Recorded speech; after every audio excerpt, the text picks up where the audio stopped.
You're watching the 420 Pace Network, found at 420radio.ca and paceradio.net. Stay tuned. We'll be back after this toke. Are you looking for non-stop, continuous cannabis and psychedelic programming? If you are, then turn your browsers to 420radio.ca or paceradio.net, where you will find the 420 Pace re-rolled Saturday. Everything gets started at 8 a.m. Eastern Saturday morning.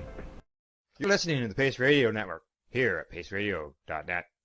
The views expressed by the individuals during this broadcast are their own opinions, and they may not be the same as those of their group or other organizations they may be involved with. All medical advice during our broadcast is not a medical opinion and should be checked with your medical physician.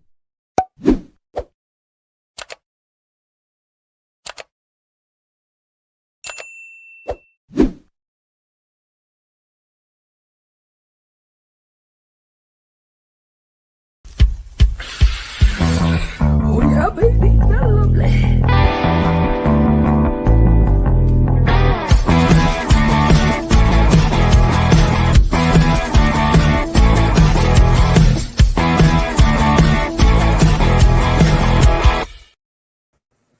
Good morning, it's January the 6th, and welcome to Psychedelics and Cannabis Educational News.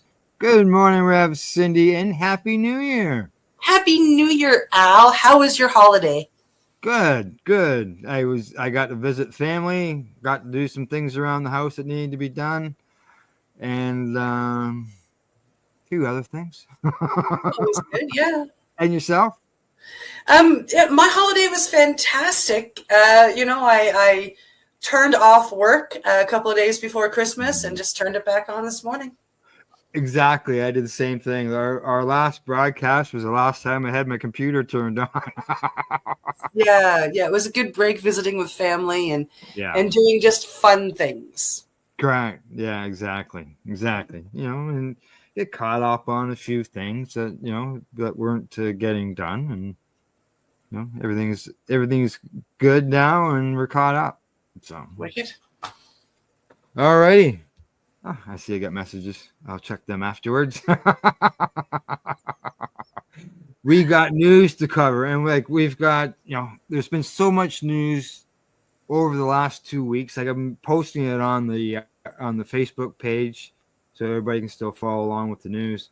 But we can't squeeze it all into a broadcast. But we got some stuff that's going to cover things internationally as well as locally, and especially after today's rumors and stories that's in our headlines today about a possible change in our government and everything along that line. Maybe prime minister resigning. Who knows what's going on? We'll find out in the days to come.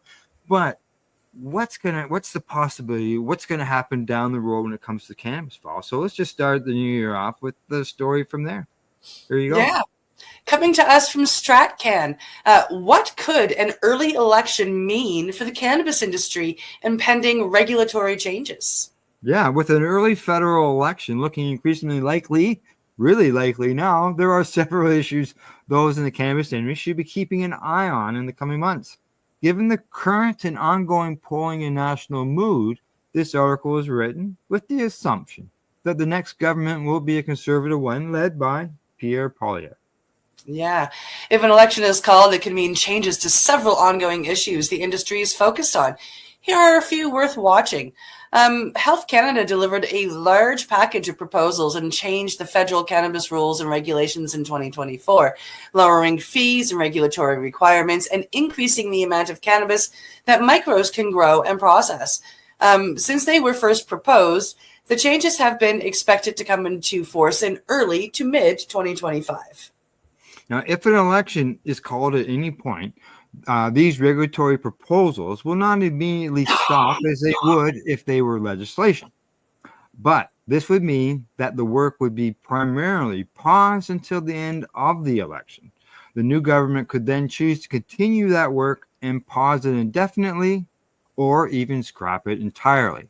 If the new government is the Liberal Party of Canada under the leadership of Trudeau or someone else, then such work will likely continue and the final changes will be solidified and posted on Gazette 2.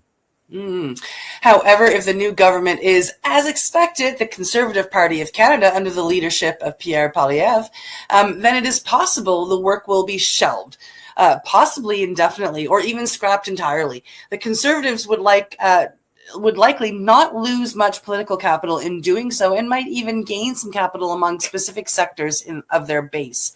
That said, it's also possible that given the general red tape reduction and the streamlining nature of the proposed changes, a new Conservative government could still implement all or some of these proposed changes. However, it wouldn't necessarily need to be given the same level of priority in terms of implementation as the Liberals would have likely have given.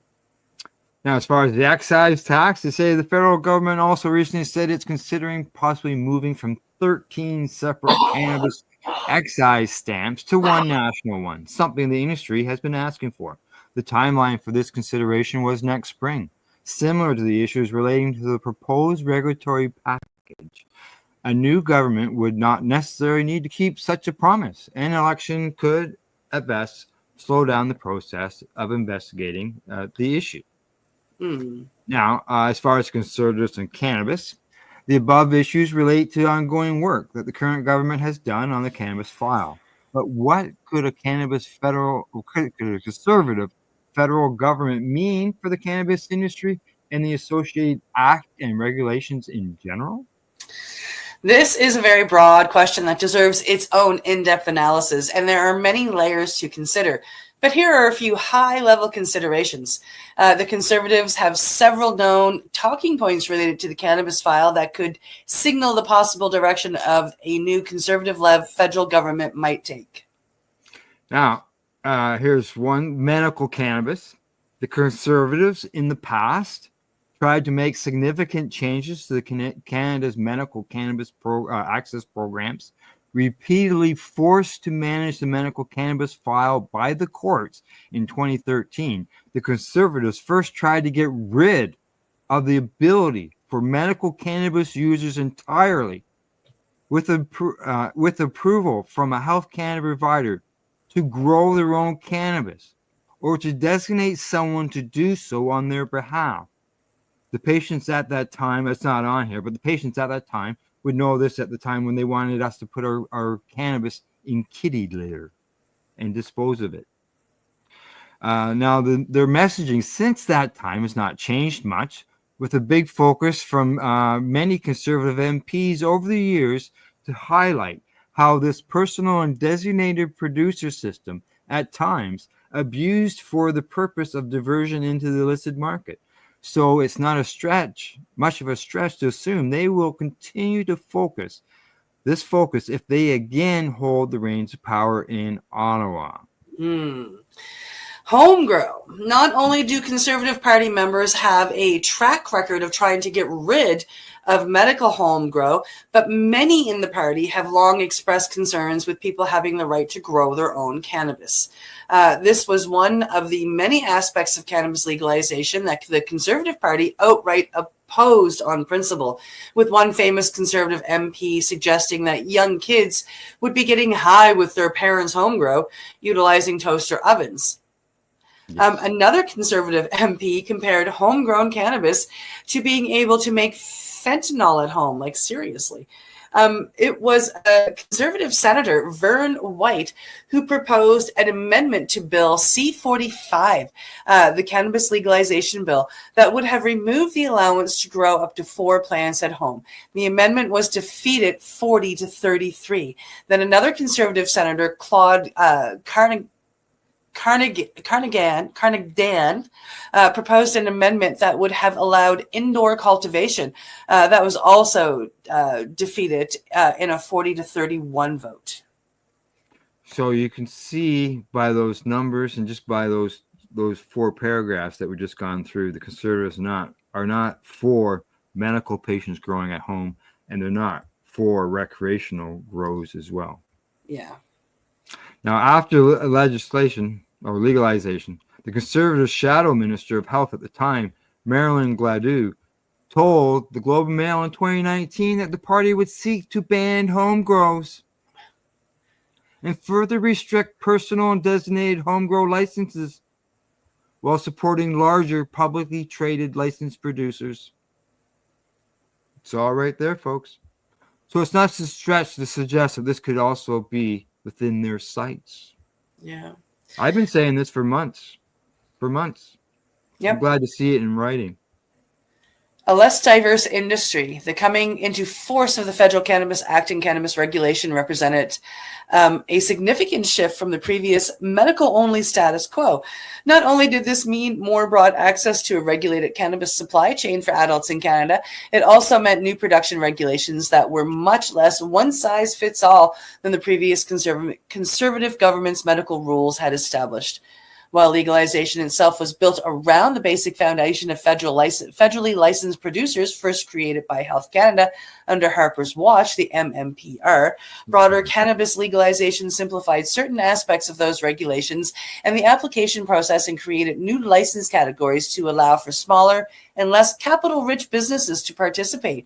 No longer was there just one large LP license that could cost tens of millions and take years to apply for. Some producers today, especially micros and nurseries, can make it through the licensing process in less than a year and at times well under $1 million.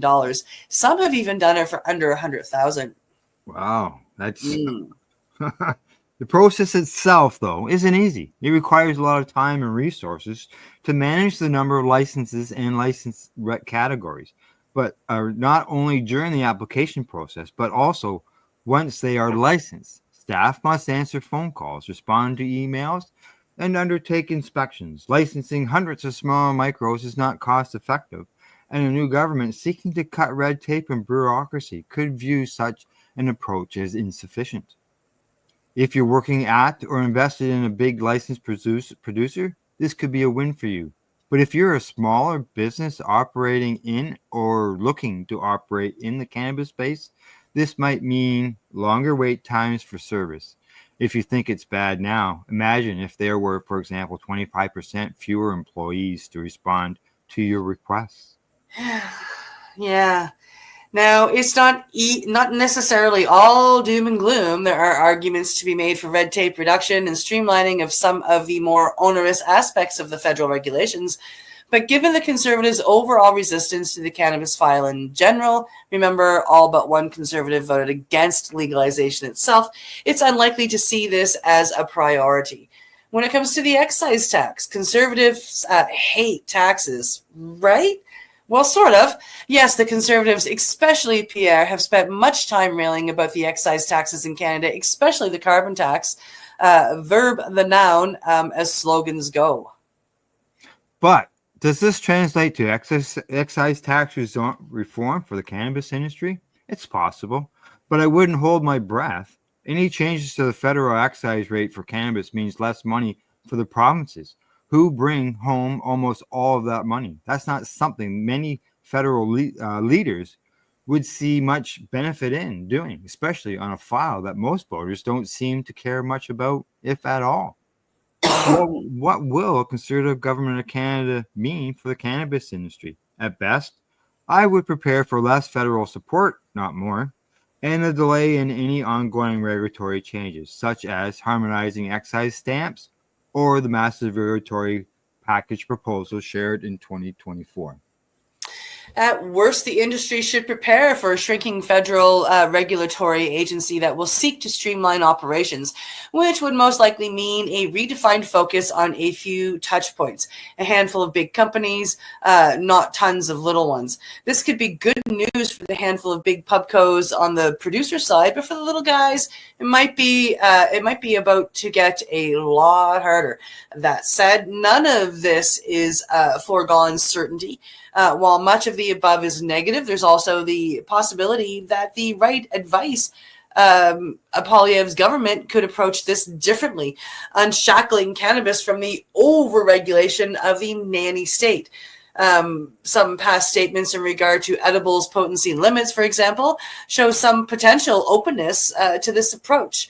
And like, I mean, there's been years and differences in from when we legalized and when a lot of this stuff is coming from to now. And there's been a lot more studies that these people can read, and I'm kind of hoping that they're open to reading them and that they're open to hearing them, not just reading them. And maybe some people have been touched by ailments that cannabis has helped. I can only hope that something has opened the eyes of the naysayers. Well, let's hope so. Because really, I know there's a lot of people want Trudeau to be out, but I'd hate to see us, take a step backwards in the cannabis end of things. Yeah. And, the track record of the conservative governments of the past isn't very good when it comes to the cannabis file. Yeah. And, let's hope that, if he does resign, if it comes down to maybe it's a new leader that, who knows? Who knows what's going to happen? But that article has got some points that need to be raised or questioned, when election time comes, and people are asking those leaders or the reps in the area, where does your party stand on the cannabis file? Right? Are they, as we know, before our previous government, mandatory minimums? 6 months in jail if you grew 6 plants or less. Yeah, well, hopefully, like you said, it's 14 years if you grow 5 or more. So yeah, I know. So hopefully things change for the better. Like they say, there could be conservatives or against regulations. So hopefully. We'll find out, though. Yeah. We will find out. All right. On to our next story. It's up. Coming to us from International Cannabis Business Conference, the top international cannabis stories from 2024. Here we go. This year was one of the biggest years in the history of the cannabis movement for both policy and industry. And below are the best international stories from 2024. And this is in no particular order. Okay, in Germany, the adult use legalization enacted. The top international cannabis story from 2024 is the enactment of adult use cannabis legalization in Germany. Starting on April the 1st, 2024, adults in Germany can cultivate a personal amount of cannabis plants in their private residences and possess a personal amount of cannabis. Additionally, starting on July the 1st, 2024, people can apply to launch a member-based cultivation association in Germany. That's what we need here too. We need that. Absolutely. Yeah. Yes. Historic cannabis votes in Slovenia. In conjunction with the European elections on June 9th of 2024, Slovenia voted on 2 consultative cannabis referendums. 66.71% of Slovenian voters approved a measure for the cultivation and processing of cannabis for medical purposes, and 51.57% voted for the cultivation and possession of cannabis for limited personal use. South Africa legalizes recreational cannabis. Back in 2018, South Africa Constitutional Court issued a landmark ruling that deemed cannabis prohibition as it pertained to adult individuals to be unconstitutional. Last year, 2024, after a long delay, South Africa's president signed a measure to codify the court's 2018 decision. Another major news story out of South Africa in 2024 was the certification of the Sheba Cannabis and Hemp Academy's higher certificate in cannabis production and management. The cannabis education program is the first on the African continent to be accredited by the Council of Higher Education. Australia, medical cannabis sales quadrupled. Medical cannabis sales in Australia, like I said, they quadrupled during the last 2 years, while Australians expected to spend an estimated $1 billion, that's right, people, billion, on medical cannabis in 2024. Medical cannabis was first legalized in Australia in 2016. Another major news story from Australia this year, albeit for less favorable reasons, was the failed vote on adult use cannabis legalization. Uruguay adds a high THC strain to legal pharmacy sales. Now, legal sales in pharmacies began in Uruguay in the summer of 2017, and consumers could initially choose from 2 different strains. The 2 strains are named Alpha and Beta, each with THC levels equal to or less than 9%, and CBD levels equal to or less than 3%. Then in 2022, Uruguay permitted a third option, Gamma, which has a THC level of equal or less than 15%, and CBD levels are equal or less than 1%. Regulators in Uruguay approved a 4th option in 2024 that contains a high level of THC than the other 3 options. Wow. What is it? Yeah. What are we going to call this one? Theta? I don't know. So, yeah. Yep, there you go. Very cool. Spain Ministry of Health publishes medical cannabis royal decree. The effort to bring Spain's medical cannabis policies into the modern age passed a major milestone in 2024, with the nation's Minister of Health publishing a draft royal decree focused on medical cannabis. Spain is home to one of the largest cannabis communities in Europe and is in desperate need of updated cannabis laws. Chesia, Minister of Justice, proposes legalization. The Ministry of Justice in the Czech Republic issued a proposal in 2024 to allow all adults to be able to cultivate up to 3 plants in their private residences, in addition to proposing up to 25 grams when away from their residences, or possessing up to 25 grams when away from their residences, and up to 50 grams in their home. Another major story from the Czech Republic was a landmark court decision that found a cannabis educator, Robert Veverka, was previously wrongly prosecuted for publishing cannabis education content. That's good for him. Mm-hmm. I do question the 3 plants and only allowing to store 50 grams in your home, though. Like, those would be really tiny plants. They'd have to be. Like, I had one plant this year that yielded over 900 grams. Wow. And I had more than one plant, I got to say. So how do you deal with 50 grams? I don't know. That was the problem we had here when Canada legalized. It wasn't the storage. It was the fact that one time during the movement to as like in the legislation at one point, they had a maximum height of 100 centimeters. And everybody said, well, how do you control that? And that is a question. Like, how do you control only 50 grams? So, yeah. Mexico authorizes low THC hemp cultivation. Mexico's Federal Commission for Protection Against Sanitary Risks authorized the cultivation of low THC hemp products, which is less than 1% THC, earlier this year. The announcement came in the form of a letter from the regulatory entity to Semillas Edemecas Mexicana Sadavi.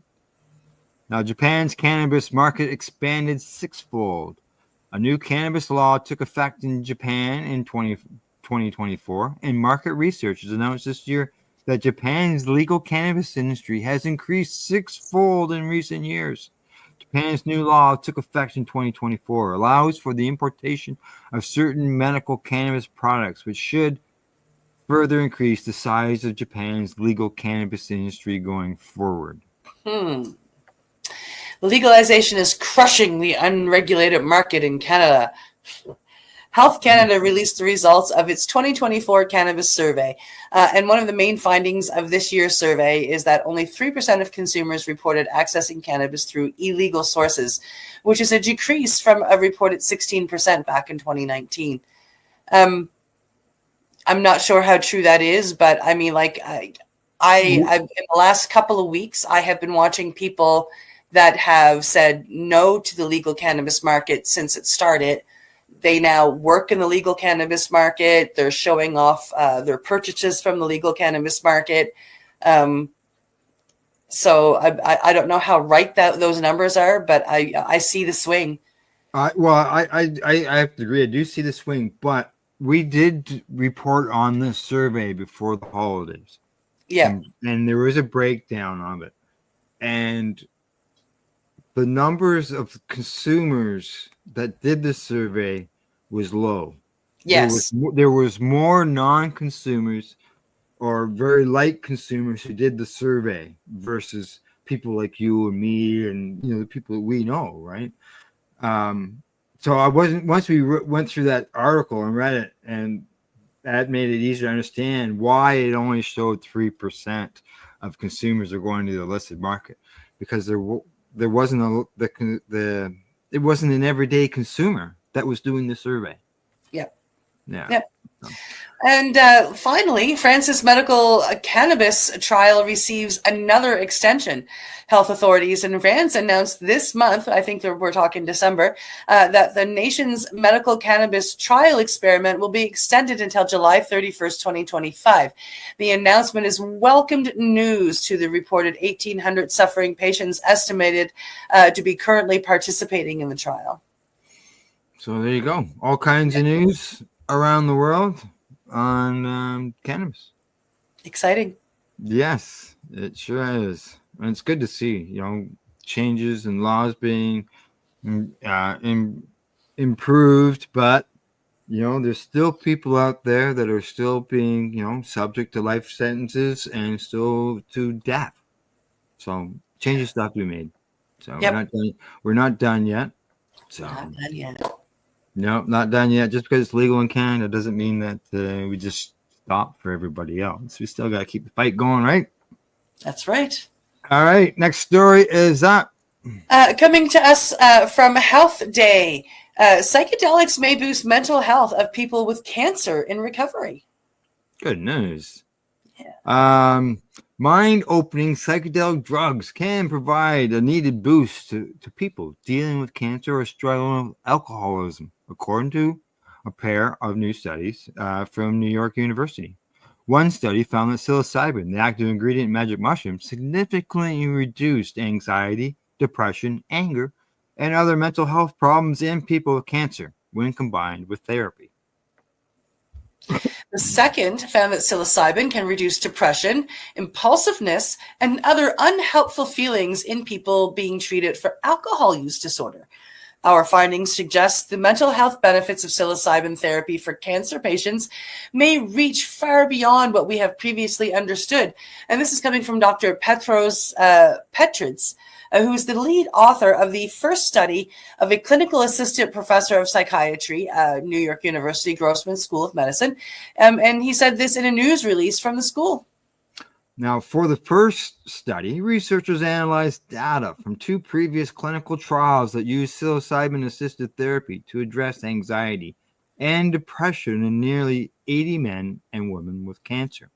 The data showed that psilocybin boosted therapy's ability to help cancer patients deal with their feelings, compared to the therapy given with a placebo dose of vitamin B3. The positive benefits lasted at least 6 months. Wow. Wow. Further, results show that psilocybin did not appear to cause any harmful side effects like paranoia or psychosis or phobia. For the second study, researchers randomly assigned 84 people with alcohol use disorder to therapy sessions involving either psilocybin or a placebo. The psilocybin group showed significant improvements in impulsivity, depression, and vulnerability compared to the placebo group, researchers report. They say that since impulsiveness has long been linked to both excessive drinking and relapse after treatment, the personality changes brought about by psilocybin-assisted psychotherapy may help those recovering from alcohol dependence remain resilient to internal and external stressors known to trigger relapse. This is from lead researcher Brock Pagney, a postdoctoral fellow of psychiatry at the NYU. Yeah, the patients also grew more open and more accepting of their thoughts and emotions.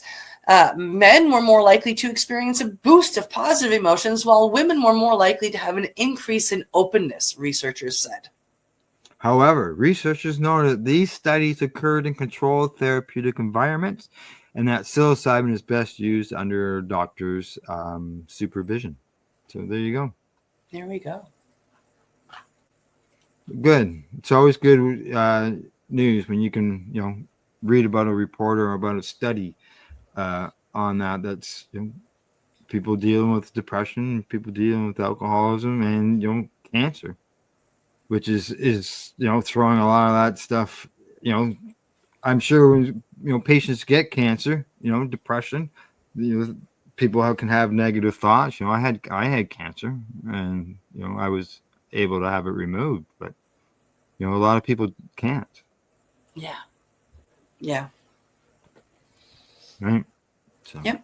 Alrighty, on to our last story before we go to break, and it's up. Coming to us from StratCan, Manitoba's homegrown cannabis bill could come into force in April. All right. Manitoba government is seeking feedback on its proposed repeal of the prohibition on adults growing up to 4 cannabis plants at home. The law will require plants to be grown indoors only. The Liquor, Gaming, and Cannabis Authority of Manitoba has now shared an opportunity for public feedback on the regulatory changes in a proposed coming into a force effect of April the 1st, 2024 or 2025. I'm still questioning is home indoors only. Interesting. Bill 34, the Liquor, Gaming, and Cannabis Control Amendment Act, which repealed Manitoba's ban on growing up to 4 cannabis plants at home, passed on June 3rd, 2024. The ban on growing cannabis at home has been put in place by the former progressive conservative government in Manitoba in 2018. The Manitoba NDP committed to repealing the bill and did so after forming government following an election in October of 2023. The proposed regulations would allow a person who is 19 years of age or older to cultivate up to 4 cannabis plants in their ordinary residence. However, a person will not be allowed to cultivate cannabis plants in different residences at the same time, and only 4 plants can be in a home, regardless of how many adults reside there. All cannabis plants will be required to come from seeds or plant material that is not illicit cannabis, and all plants must be cultivated indoors, in a room or container that is securely locked, or in a location that is not otherwise accessible to young persons. So you can't get a clone from your buddy? Not unless they grew it from a legal seed. I guess anybody who's got some old genetics, clones, yeah. The proposed regulations also state that a person who is cultivating cannabis in their residence may possess cannabis that they have cultivated that is not packaged, labeled, or stamped while their cannabis is in their residence. StratCan has requested clarification from representatives with the Manitoba government on whether this means Manitobans cannot take their homegrown cannabis outside of their home. What? This article will be updated if and when that information becomes available. This move will make Quebec the only province that still does not allow residents to grow cannabis at home. In 2023, the Supreme Court upheld the province's right to ban growing at home. In September of 2024, the provincial government completed targeted stakeholder consultations. The LGCA invited First Nations organizations, industry and business organizations, law enforcement, Manitoba Health and Addictions, the Residential Tenancies Branch, and other stakeholders to submit feedback on the proposal and the potential safety and security requirements for doing so. The LGCA and Manitoba Justice will also jointly communicate with municipalities to provide a summary of the laws and regulations and answer questions where complaints can be directed. Jesse Lavoie, who helped to spearhead a lawsuit targeting Manitoba's homegrown ban with his group Toba Grown, says he is happy to see the new law progressing, but has concerns with some of the proposed regulations. Hear. Our initial excitement about the passing of this bill has been tempered upon reviewing the preliminary draft, which proposes restrictions requiring plants to remain indoors and preventing harvested cannabis from being removed from the home. This is a critical movement for Manitobans to engage and provide constructive feedback to the government of Manitoba. We are committed to doing so. Kirk Tusaw, who is a lawyer who has worked with Toba Grown on the campaign to change the provincial law, shared a similar statement with StratCan. Yeah, Kurt says, we are pleased that Manitobans will finally be able to grow their 4 plants like almost all other Canadians have been permitted to do so since 2018. That said, it is disappointing that Manitoba will continue to prohibit outdoor cannabis cultivation on the misguided belief that doing so will protect young people. Cannabis has been grown outdoors throughout Canada legally for decades when you consider medical cannabis cultivation. And there are virtually 0 incidents in which young people have accessed it. This is just a continued fear mongering that has no place in modern Canadian society. Here, Kurt. Yes. Go, Kurt. Yeah. It's like I was happy to see when I read that headline that, hey, they're going to be able to grow in Manitoba finally. But now that after reading that article that you're not allowed to grow outside. Or you might not be able. So, take your cannabis out of your own home, like exactly. Like I can, it's fear mongering, but I can understand it's a step. Okay, grow indoors. We don't want the kids to get it. It's a step. That one will be easy to beat. Especially with people like Kirk on their side. But now that you've grown it and you're heading to your friend's place or your friend's cabin for the weekend, you can't take it with you. You wouldn't be able to take it with you. No, not the way it is. You have to go buy package. Yeah, that makes no sense. This is their proposal. So now at least they've asked for some feedback. And this is the opportunity for people, as far as I know, it would only be allowed, Manitobians would be the only ones allowed to submit feedback, I would assume. But this is the opportunity to get your voices heard, get in there, because those are things that need to be changed, obviously. And as it says, Quebec you still can't grow in Quebec, and you're just getting here. And yet again, it was a conservative government that took away the rights for Manitoba people to grow their own cannabis. We know the Supreme Court allowed Quebec to ban growing cannabis. So what prevents another provincial government from stopping people from growing cannabis?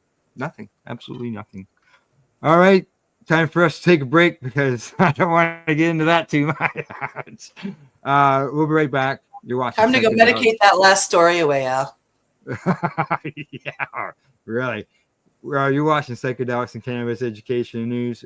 We'll be back. And let's see. They changed things around here on StreamYard. I'm looking at this going, whoa, what's different? Here we go. We'll be back in about 2 minutes. Oh, maybe 3 minutes and 30 seconds. You're listening to the Pace Radio Network here at paceradio.net. Camelford Lifestyle Shop. Open Monday to Friday from 10 till 7 p.m. or by chance. Check out our flags, our t-shirts, plus our hats. And look of that supply of rolling papers, plus much more. We've got bongs and your favorite herbal vaporizers. Look at all the incense we have, as well as for those who collect knives, check out these knives in our collection. And while you're here, stop in to see Shay at the piercing room, where you can get poked by Shay. Daily deals, check them out. Camelford Lifestyle Shop, 17 Bridge Street West, Camelford, Ontario. When you have a pain that's reached its peak, Legacy for 20, it's so unique. If organic cannabis is what you seek, here's your trusted partner 7 days a week. Suppository salves, vapes and drops, topicals, edibles, infused pop. Just when life seems like it ain't easy, at Legacy 420, enjoy a pop freezy. Lab tested products, make them the GOAT. Legacy 420 out on your road. Legacy 420 in Tyendinaga Mohawk territory. Indigenous organic cannabis at its finest. What do you find at paceradio.net? People advocating cannabis education. I'm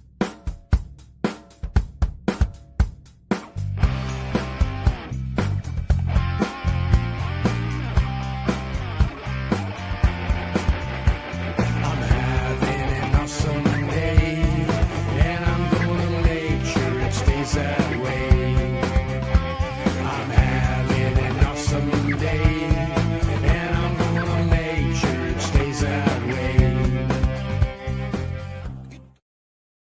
Limestone City Hydroponics is Kingston, Ontario's hydroponics shop. Take your growing to the next level and create the optimal environment with a tent kit, or maximize your yield with an ebb and flow flood table kit. Either way, Limestone City Hydroponics has more sizes and options to fit your needs. Are you looking for the power of the sun that adapts to your budget? Then look no further, as they have professional grow lighting. They have indoor grow systems that are easy and cost effective, with many options to fit your living space and lifestyle. Cultivate your growing potential. We have everything you need to succeed. And if you can't make it to the store, they offer local delivery to the greater Kingston area. Remember, when you're looking for experts to help you grow, then look no further than the locally owned Limestone City Hydroponics, 105 Sunderland Drive in Kingston, Ontario. Call them at 613-548-0420. Are you looking for non-stop, continuous cannabis and psychedelic programming? If you are, then turn your browsers to 420radio.ca or paceradio.net, where you will find the 420 Pace re-rolled Saturday. Everything gets started at 8 a.m. Eastern Saturday morning. You're listening to the Pace Radio Network here at paceradio.net. All right, we're back.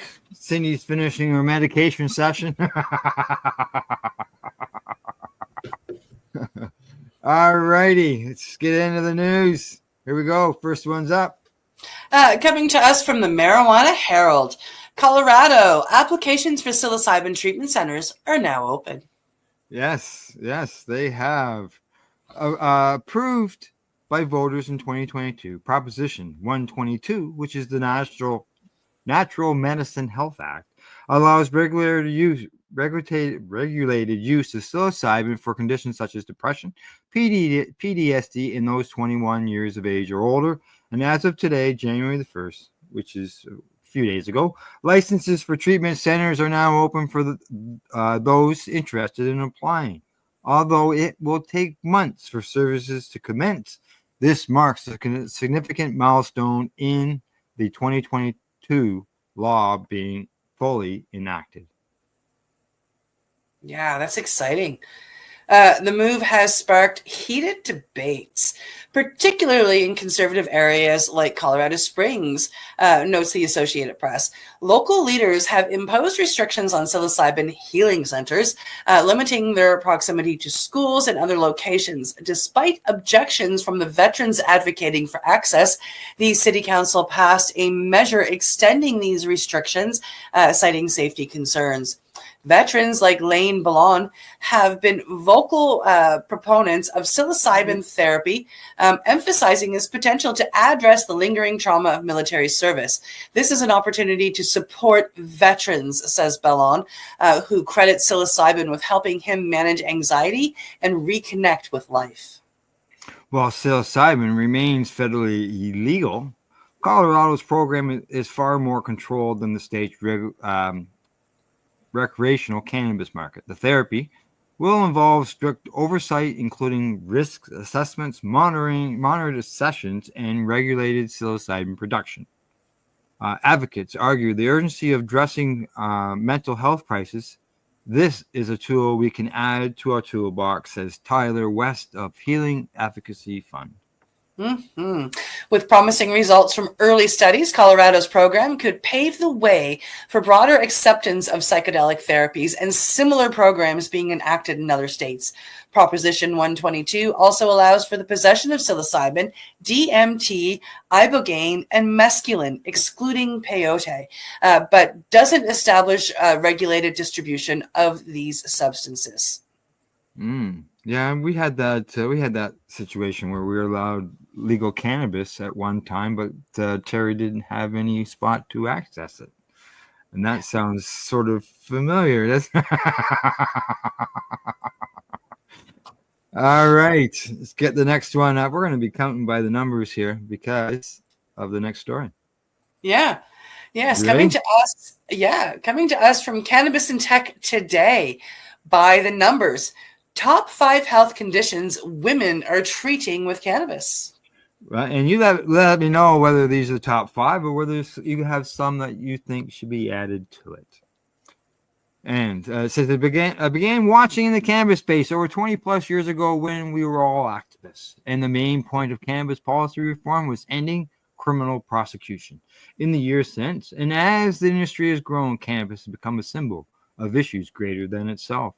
The continued illegality of cannabis in some states and at the federal level represents radically motivated policing. The need for well-crafted and effective social equity programs speaks to negative impacts of the war on drugs.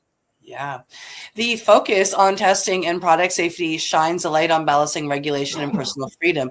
The access to medical cannabis shifts focus to the dangers of opiates and other pharmaceutical drugs being prescribed without careful consideration.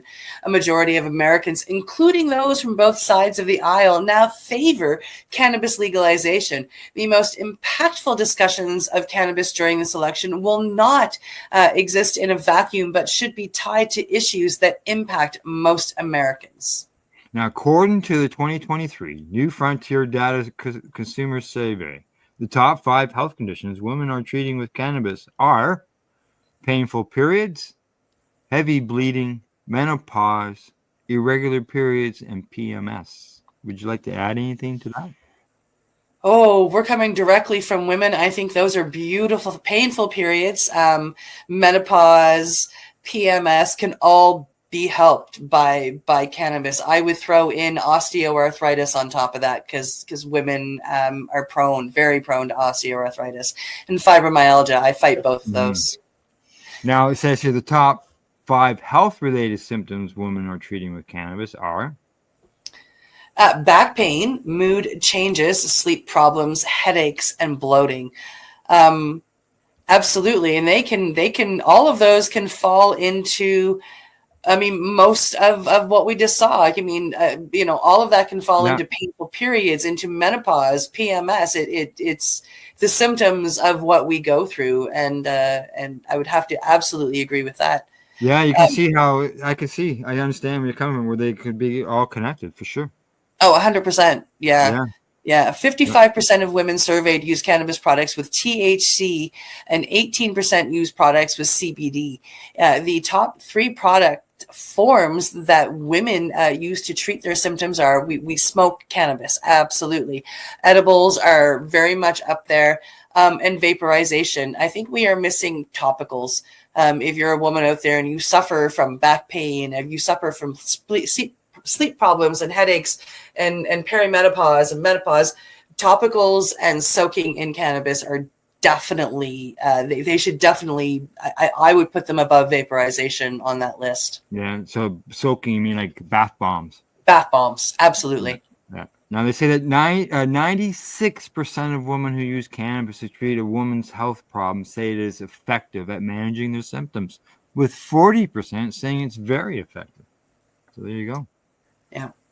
And as with any pain, we are looking at the women only problems there, but men have arthritis, men have back pain, men have muscle cramps. Eating cannabis it helps to relax the muscles. It helps to ease the pain. It helps to, if you use a product, especially with enough CBD in there, that CBD is going to help with swelling and et cetera, et cetera.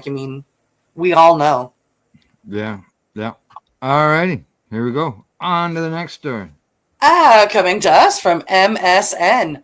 Ottawa magic mushroom shops keep a low profile as police crack down in other cities.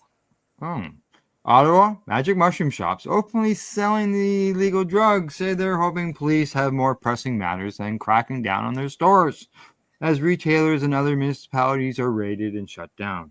The production, sale, and possession of magic mushrooms is against the law in Canada, but the shops have been sprouting up across the country regardless. Sort of like mushrooms in the field, just crop up. Doop, doop, doop. Imagine. Walking into the Golden Teacher in Ottawa's Lower Town, shoppers are met with soft music, wood furnishings, coffee table, books, and of course, fungi imagery everywhere. It brands itself as a mushroom-based wellness store that aims to alter people's perception of the medicine and the experience of buying it. Yeah, according to Danielle, who manages the store, it says that with all of our products, you're never going to leave here with a Ziploc. CBC has agreed to use Daniel's first name only due to his concern that his connection to the store could affect his other sources of income. Yeah. Yeah. The Golden Teacher was the first mushroom retailer to open in Ottawa, but it shut down in the later half of 2023 after police issued a letter warning its landlord to cease illegal activities. The shop was preparing to reopen this month down the street with the same name, same logo. Those behind the store say they never expect it to be the one and only magic mushroom dispensary to open in Ottawa. There's someone who needs to be the first to do something, and that's a step, and it's easier for someone to follow, Daniel says. Now, at a Micro Zoomies location in Bell's Corners, employees say that while they seek to destigmatize psilocybin use and meet a need, they're also been keeping a low profile since the opening in March. We've had a lot of success just kind of keeping quiet in a little suburban communities and not causing a ruckus or being near the ruckus of heavy populated areas. This is Shane Webster, who's a clerk there. And I think that's worked out to our benefit, at least a little bit, because in the end, we're just trying to be a net positive to the community. Now, Webster didn't want to disclose whether police had visited the store, but said Micro Zoomies aims to keep complaints in an absolute minimum. We're not trying to be in your face or take over the community or draw more attention than the needs that needs to be right. We're just like any other shop, essentially. Fun Guys, which is a chain with the majority of its 30 locations in Ontario, including 3 in Ottawa, announced in November it will close them all, citing crackdowns in other jurisdictions. We give up. Thank you, and you guys accomplished your task, Fun Guys spokesperson Chris Stewart told CBC, directly addressing the police officers involved in raids across the country. Still, these shops know the risks involved in running an illegal dispensary. In a statement to CBC, the Ottawa Police Services said it handles complaints on an individual basis to determine appropriate courses of action. This could include sending letters to landlords to inform them they are knowingly allowing illegal businesses to operate from their properties, and they may come with legal consequences. OPS has conducted operations to close 3 shops, and we are also working to address other priorities that include the opiate crisis and recent large arrests and amounts seized. This is by Jamie Dunlap of the Forces Serious and Organized Crimes Directorate. Landlords and shop owners should realize they are operating illegally, and new enforcement measures will come at our direction and timing. Eugene Escapella, he's an Ottawa-based lawyer who specializes in drug policy, world renowned, agreed police ultimately have the final say on enforcement. He explained that police have the discretion, the same way they may get somebody for jaywalking. They may let the next person go. Escapella likens the current landscape to the cannabis market prior to legalization in 2018, when dispensaries popped up everywhere and were met with a range of responses by police. Police have a lot of issues on their plate, Escapella said.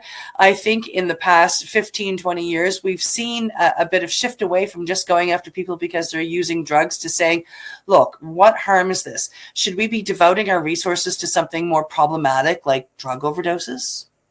Escapella said issuing letters to landlords is a bit softer than direct law enforcement. He says it's the burden on the landlord to be the initial enforcer, and it avoids dragging people directly into the criminal process, he told CBC in an email. It also saves police resources. Yeah. There he is there. Yeah, John Gilchrist, who is the communications manager for Therasil, a national organization advocating for expanded access to psilocybin for therapeutic uses, says, while the stores are illegal, they also reflect clear public demand. He says for people suffering from debilitating conditions like severe depression, the medicine's promised benefits often feels like one of the few avenues still available. But Gilchrist says they also come with issues. There's a lack of medical oversight for people who may be using it for medical purposes, he says. Not to mention psilocybin is a very, very powerful substance. On the other hand, he says magic mushrooms wouldn't be the first substance sold in a store to come with risks, adding the current situation is also difficult for police. Cops do not want to deal with psilocybin mushroom stores. They have far bigger fish to fry, he said. Oh, yeah. Well, as it says that it wouldn't be the first substance sold in a store that comes with risks. All you gotta do is just walk into a grocery store. There's all kinds of things available in the grocery store. Yeah, pick up anything with anything in a can. Yeah. Oh yeah, for sure. Alrighty. Last story of the day. Okay. Coming up. And yes. I gotta get it ready. Here we go.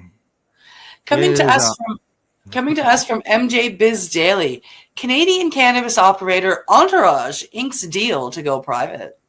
That's right. Canadian cannabis company Entourage Health Corp plans to go private in a deal with its primary investor and lender, a major pension fund. According to a purchasing agreement with a numbered company here in Ontario, the affiliate of Luna Pension Fund of Central and Eastern Canada will acquire all of Entourage's issued and outstanding common shares for 0.005 Canadian dollars per share. Like, that's wow. Yeah. After 0.005 of a dollar. How low is that? Pretty low. It's pretty low. After thorough evaluation, the special committee is confident that the proposed transaction offers the most favorable outcome for the company and its shareholders. In light of the current challenges and the upcoming expiration of the current forbearance agreement, Jason Alexander, director and chair of the Special Committee of Independent Directors for Entourage, said in a statement, the transaction ensures shareholders receive immediate, tangible value while positioning the company for future growth and flexibility. A maximum of $250,000 will be paid to certain convertible debt holders under the same terms, according to the news release. Now, in connection with the transaction, Entourage reached a debt settlement agreement with holders of $1,013,050 in unsecured debt issued through a subsidiary. The cash offer is guaranteed by 2437653 Ontario Incorporated, another affiliated of LPFCEC, an employer-based pension fund with a portfolio eclipsing $12 billion in assets. Entourage directors, executives, and other shareholders controlling 27% of issued and outstanding common stock agreed to approve the deal, according to the company. The transaction still must be approved by 2/3 of shareholders and a majority of non-producer affiliated shareholders at a meeting next month. If approved, the transaction is expected to close shortly after, subject to court approval and customary closing conditions. Upon finalizing the transaction, Entourage common shares traded under ENTG.V are expected to delist from the TSX Venture Exchange. The company also expected to submit an application to the Ontario Securities Commission to cease as a publicly traded company. And in October, Entourage announced an LPFCEC affiliate increased its credit line by an additional $2.5 million as it negotiated prior credit breaches with the pension fund affiliates. And at the time, LPF owned over 10% of Entourage common shares. Interesting. There you go. So gone from being a public company, going to be private. And we got a message from Laura English. She says, bye-bye, Trudeau. As soon as I saw that, I had to go do some research. That's why my head was down a little bit. Starting 13 minutes ago, 14 minutes ago, apparently, Trudeau was supposed to start 14 minutes ago with his announcement of Resignation. No. Okay. We'll have to. Yeah, he called a press conference for 10:45. So that was 14 minutes ago. I don't know if it's actually started yet, but that's what I have found out after she said that. Yeah. Yeah. Trudeau to announce he's stepping down as Liberal leader. Sources, according to sources. Yep. So in our last election, we voted in legalization. Let's hope the Conservatives are for some form of legalization and we're not voting legalization out. Yeah. Well, yeah. We'll see. I shouldn't really say it that way because I can't see it being eliminated. The Conservatives aren't going to just all of a sudden make cannabis illegal again. Yeah. But as the story mentioned from StratCan, you can foresee some possible changes. Yep. And, some of those changes may be good and some of those changes may be bad. So we'll see what happens. Time will tell. Exactly. All right. Anything else, Cindy, before we say goodbye? Join Steve and I tomorrow. We have a really cool guest coming on our show. Oh, do you?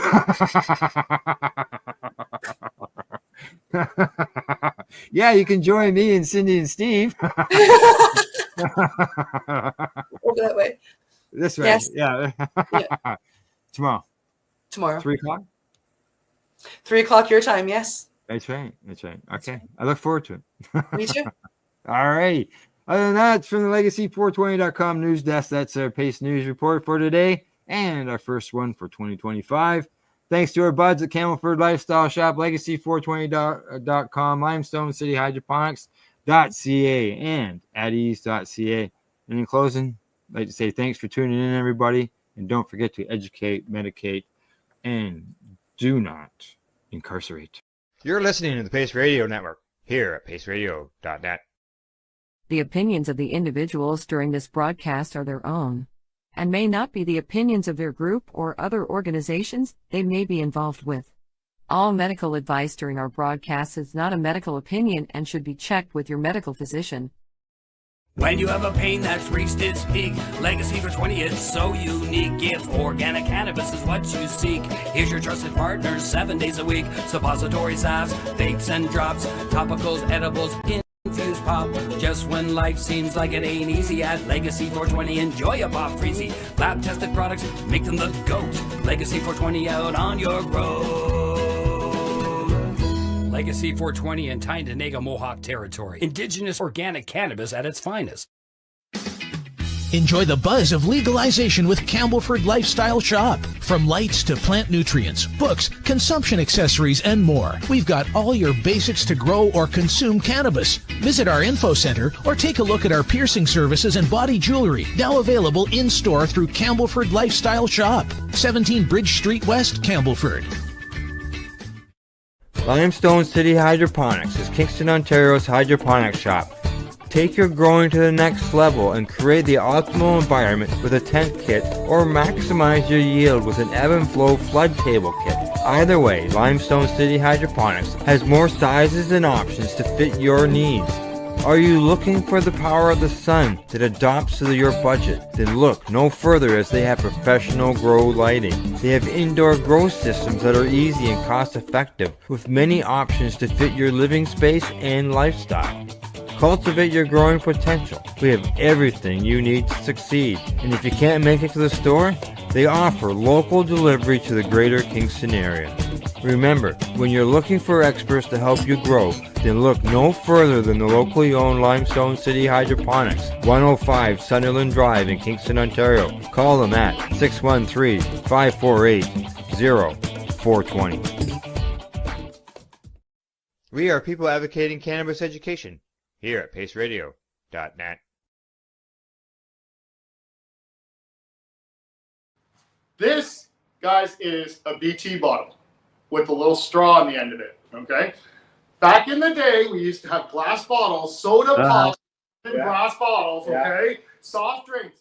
And this was built for the old school hash. This is the hash that your uncles and your grandparents would get. And this is the stuff that we would all treasure whenever we could get it, because we thought it was the best stuff, because it's the concentrate. It was our form of concentrate. Correct. Right? When we were young, right? Yes. This is To answer your question now. Oh, here we go. Forward. Now you're going to cut this out if it doesn't work, right?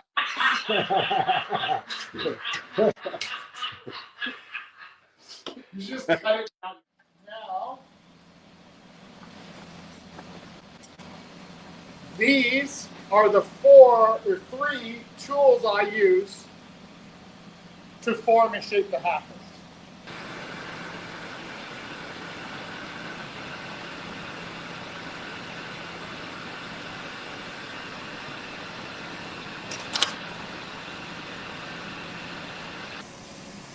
So now once the prep work is done over on the lathe, it now has to come over to me to put the mouthpiece on and finish off the top part. So first up, I just need to clean up and close off the top that's left over.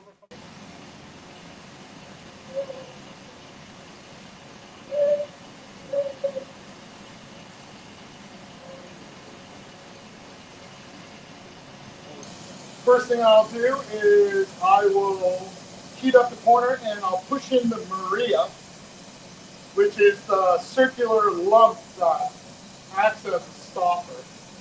Right? Whereas I'm kind of like, I'm 49 years old, but I don't have time to be an artist.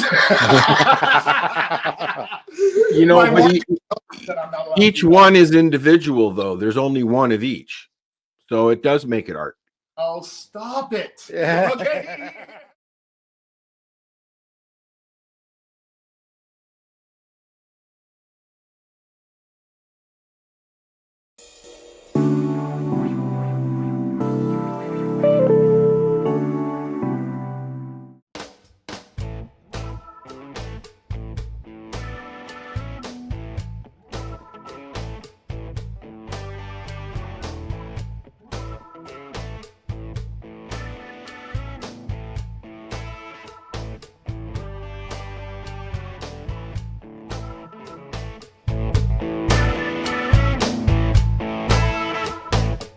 Hello, everybody. Welcome to glass blowing today here at the workshop of the Apple.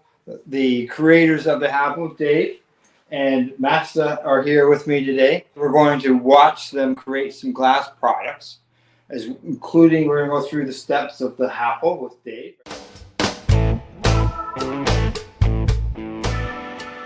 You know, for example, like, you know, not quite roundish looking balls.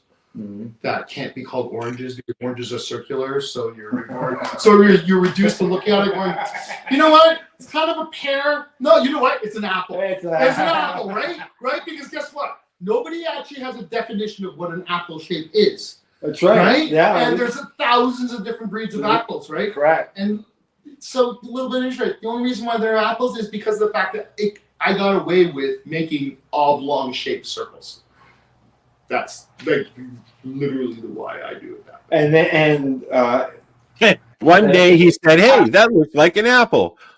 Yeah, you don't have to worry about a consistent shape if you're calling it That's an right. apple, right? That's right. And I can tell you, there is no consistency in the last 10,000. Everyone is its own. I bet you can find 2 that are the same in 10,000. Now if you pull out the calipers. No. No. To this day, every single one is hand blown and eyeballed. I'll show and demonstrate that to you. I actually don't use a mold or a template or anything like that. Yeah. I had to start doing it just to make sure that it fits in the box. Like I can't get too big, right? But that's about it. But yeah, and that's the only reason why I've been able to make so many of them, or else I go numb. Yeah, the apple. Very popular. Have you got a box there you can show, Al? Of the apple? Yeah. There you go. There's a apple. Yeah, this is the apple here. Right. Yes, that is the apple there. Okay. And there's a stem, just like on a apple. Yeah. Right? That stem essentially. Okay, so this guys, is a BT bottle with a little straw on the end of it. Okay. Back in the day, we used to have glass bottles, soda pop in glass bottles. Okay. Soft drinks, glass bottles. We used to take a little pebble or a dime. We used to stick into the glass bottle. We used to use a lighter, heat up one corner of it, which is got to do it again.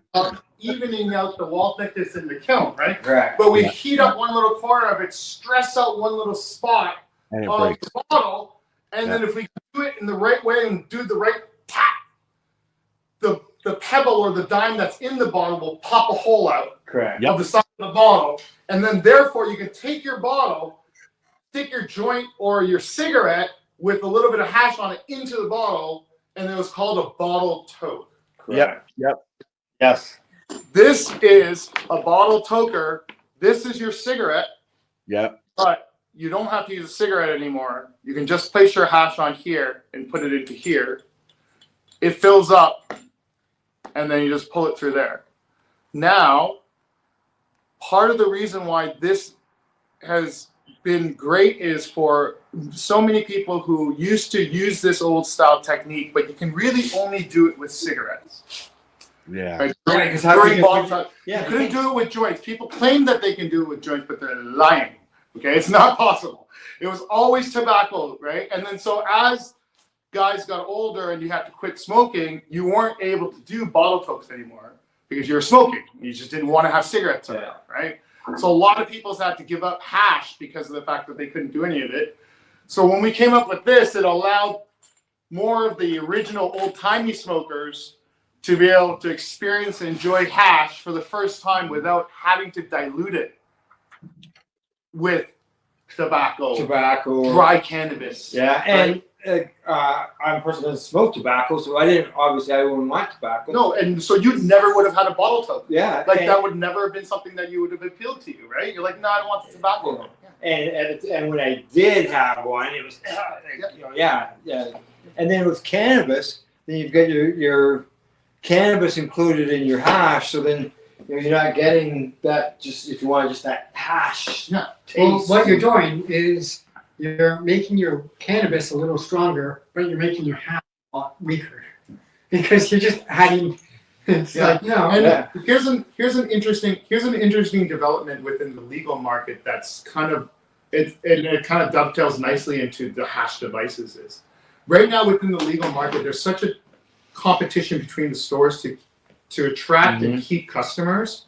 They're doing everything they possibly can to keep them to come around. And what that usually means is that they're trying to get their customers as medicated or as high as possible, thinking that that's the best way to retain a customer. Is that fair? Right? Some people THC is the main thing, correct? Yeah. For some people, yes. So with something like this, we want to be able to provide them with a device that by the time they start smoking hash, they're already moved past dry flower, one strain at a time. They've moved into the pre-rolls, which are infused. Yeah. So the pre-roll dry tobacco or dry cannabis infused with this, infused with that, laced like dusted with this and that. Right. The kiff. Well, the whole part of that new smokers lose is they lose the experience of learning about the different strains of cannabis and the effects of individual strains. Because everyone's getting a salad joint, as what we used to call it, right? Yeah. So no one had an idea of what strain did what because you don't know, right? Especially on pre-rolls, they don't normally tell you what strain it is. No, absolutely. They might say premium cannabis. Yeah. Well, what the hell is that? So what customers are coming in, they're buying single strains, it's not doing it for them. So now whether they turn to their bud tender, ask for recommendations, bud tenders always turn to an infused pre-roll because that's great bang for your buck from a consumer perspective, from a bud tender perspective. But what that's done is created this whole step in the cannabis community that everyone has skipped in the new legal market because in the old market, we had no choice but to try all the different dry flowers. We had no choice but to get one or two strains at a time. If you don't like it, you mix it. What's that, Al? And if you don't like it, you mix it. Yeah. Exactly. And if you didn't like it, you go back to your dealer. Or you wait till next Or week. you go to your Next dealer. batch. And you ask for something different. But really, it wasn't that. But now with these infused things, it's artificially gotten people more stoned without the actually understanding the benefits of indicas versus sativas. All of the stuff that the older people and all the stuff that the advocates and the educators want people to know about. Mm-hmm. So now what happens is they get tired of the pre-rolls. Their taste buds and their cannabinoid receptors are all messed up because they don't know what they're getting. They can come back to a single strain of hash using one of the hash devices, right? And please, like this is the Happle's the affordable version of it. There's lots of hash devices out there, right? But just an opportunity to be able to smoke a pure hash just on its own without diluting it anyway, right? Yeah, This would be the first time in decades where I was able to consume just straight hash. All right, so who has the hash? I do. So I a question while you guys are getting the hash. Yeah. What's the price range of a Apple? Retails for $54. Retail. That's very reasonable because you go and you can get just a simple bong for $120, but it's just that, right? So this is nice. This is nice. It's just that it's hash. You can just straight hash. I've seen Al using his. How long will a piece of hash last in that? Well, I myself, I've learned. Let's find out, shall we? I have learned with mine that I don't want to use one of the new single ones. person or multiple person would be different lengths of hash that you add to this. The amount that you put in. That's what I learned. All right. So here, let's go through a demonstration. Oh, by the way, each one of these comes with their own set of instructions in both English and French because that's a requirement in Canada. We have to supply all advertising and literature in both official languages of Canada. So all you do is you pick your little snake, and instead of putting that into the middle of a joint, which is what I used to do, you have it on this end. That's what I'm doing right now, buddy. Yeah. There you go. So now what we do is we just light up the end of it, let it burn, and then it creates a little ember. Yeah. And the most important part of it is don't let it burn. Blow it out before putting it in, or else you could create this black mess in there. Now, there's some hash. So this was built for the old school hash. This is the hash that your uncles and your grandparents would get. And this is the stuff that we would all treasure whenever we could get it because we thought it was the best stuff because it's the constant. It was our form of concentrate. Correct. Right? When we were young, right? Yes. This is our form of dabbing, right? Yeah. We used to love it, especially the old guys that smoking 5 or 6 joints for breakfast. Yeah. So anyway, so Al, as you can see here, it's brewing, it's filling up in this chamber. Once I get to a point where it's filled up to enough for my lungs, Yeah. it up, tip a little bit. Because you can just sip it, right? Yeah, and then just drink it out of the straw. And then I put it back down, pulling it in, draws fresh air through it, so that way it's reloaded, reset, refills itself. If I forget about this, usually happens about the 4th or 5th one of them. I get that. After I've forgotten about it, it'll put itself out and it'll snuff itself out. I've anecdotally heard that this is a very efficient way to smoke your hash and consume your hash because very, very little wastage. And it's personal. It's personal, but you can share it. There you go. It's like a drink. It's personal size, but you can share it around the room. I have a Student glass, and you can share that for hours on end. Right. Yeah. And then and that's it. So when it comes to the amount of hash that you put in there, being that it'll go out eventually, yeah. And then you relight it, yeah. No, I just put a big long snake into it and just forget about it. And then I'll pull on it, and then, like I said, 2 or 3 of those, and then you forget that what you were doing or what you were smoking. Oh yeah, you don't smoke. Not really.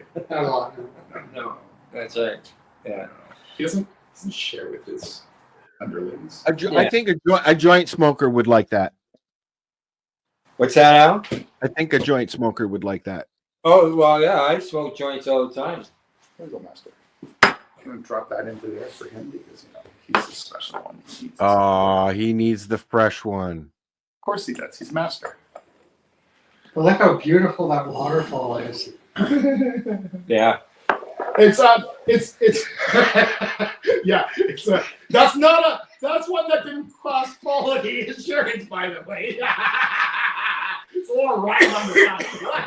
But those are nice if you've got five or six people sitting around and you got 5 or 6 people or 6 of those, you can just share it but not share it. Yeah, and my whole idea with it is why share it when you can all have your own.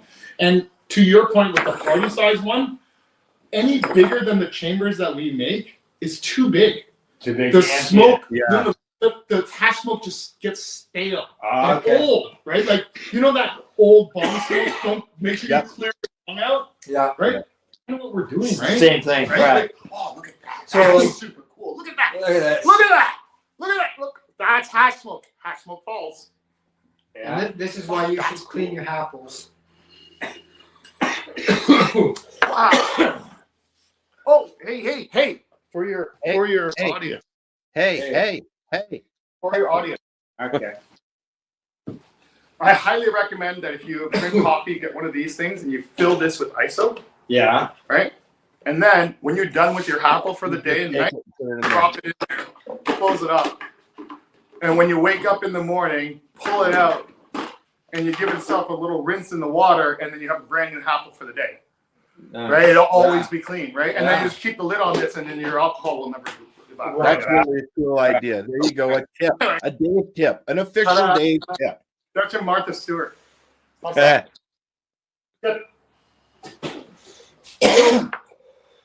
You were talking about stale smoke and stuff. With this, when it goes out, obviously there's going to be smoke in that chamber. That's the fastest way to make the apple dirty, is to let smoke sit in there. Because it clings to the side immediately.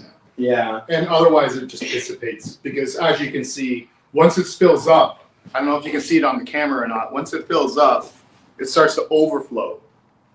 Yeah. Right? And it's like, I got somebody. It's starving for oxygen. Yeah. That's what I was wondering. Like, at the end, obviously, you're going to have, That's why there's no oxygen enough. Yeah. And then here's another reason. One of the things is I get a lot of criticism or questions about why this here is so loose and it rattles so much. Well, the reason for that is the airflow.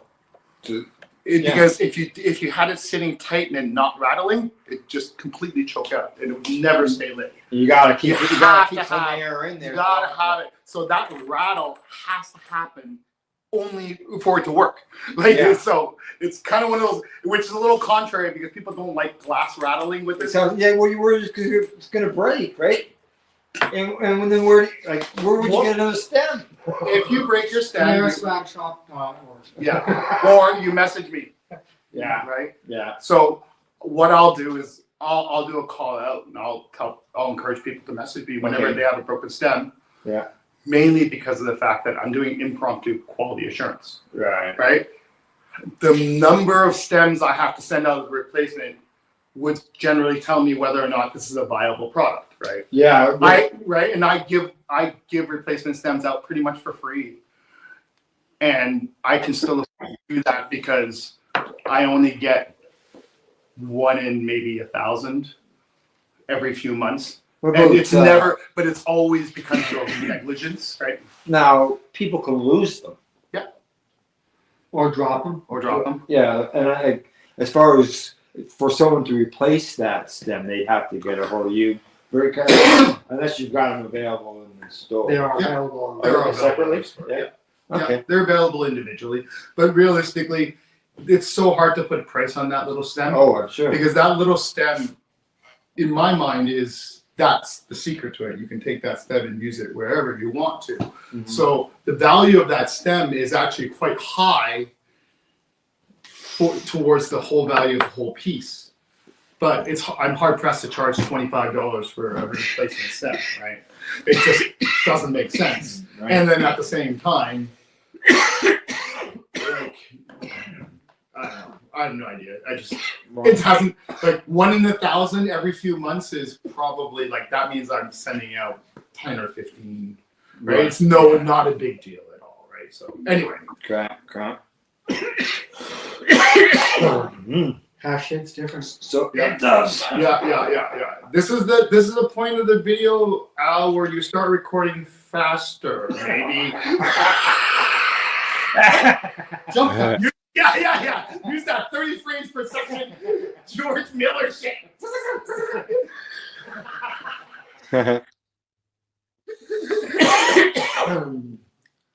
Now let's see where else we can go with this. As far as so these are available. Take a moment, Al. So as far as the retail stores, they could be available, and are they just available in Ontario retail stores? Everywhere, so right across the country. Yep. So for people to go into the stores, see if they're there, ask if they're not there, and maybe they'll bring them in. I have a question. Can you bang a nail in with a Apple like you did with the other thing? Sure. Let's. I'll get you that Apple right now. Yeah. We'll send you that video. Yeah, definitely. Yeah. We certainly can. Yes, 32.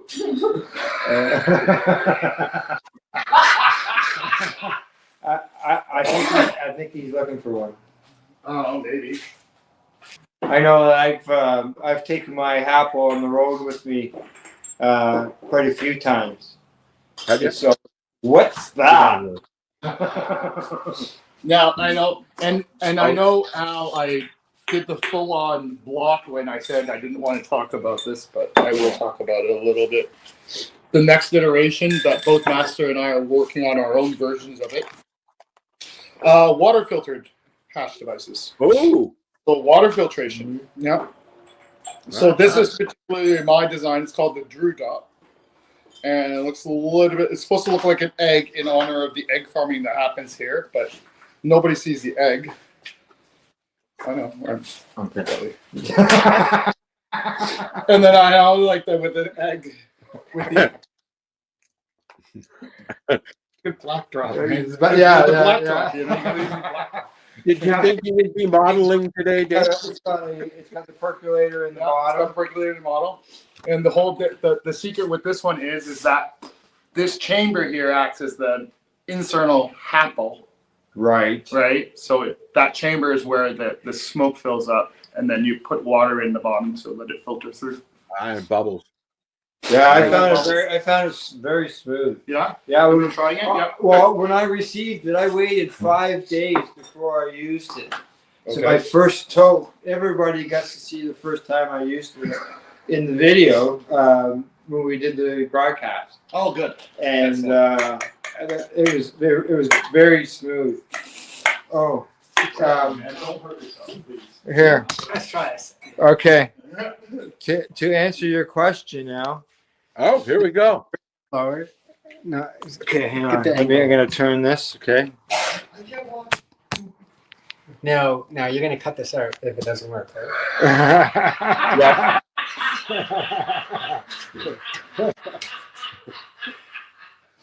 You just cut it out yourself, Master.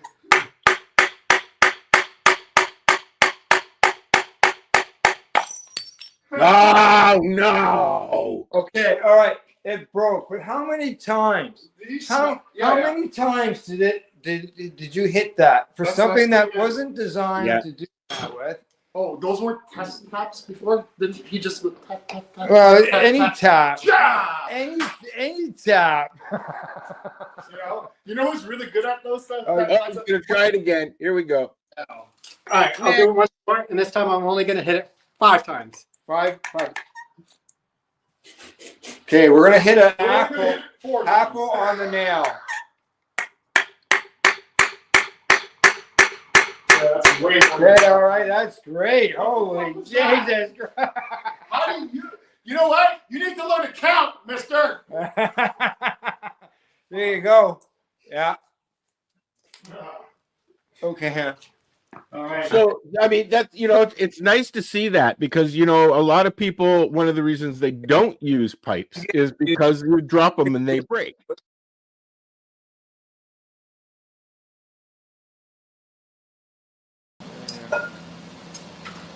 So this tube is for the apple body. That tube is for the mouthpiece. And this glass rod here is what I make the stems with. Cool. They come in 5-foot lengths. And we get them from Nortel Manufacturing in Markham, Ontario, Scarborough, Ontario. What I've got is set up a section of the tube. I take one of the long tubes and I break it in half. So I use half a section at a time. I plug up one hole on it and I put a mouthpiece on that. And a mouthpiece on the other side. They're hooked up to these blow hoses connected to this valve, which allows me to control which side I blow into. I've got a glass, the tube on this end, which is what I use as a blow tube or a handle, which I'll show you when I take it off. And here's the raw glass on this side.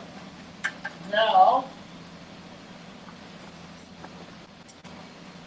these are the 3 tools I use to form and shape the happens. And then the only other thing I have is this piece of glass here, which I use to pick molten glass off so I don't have to do it with my fingers. Makes sense. Which you're not supposed to do, I learned. This Bunsen burner acts like the oven, and what it does is heats up the glass and gets it to a minimum temperature so that it doesn't blow up or crack when the higher temperature of the torch gets on it.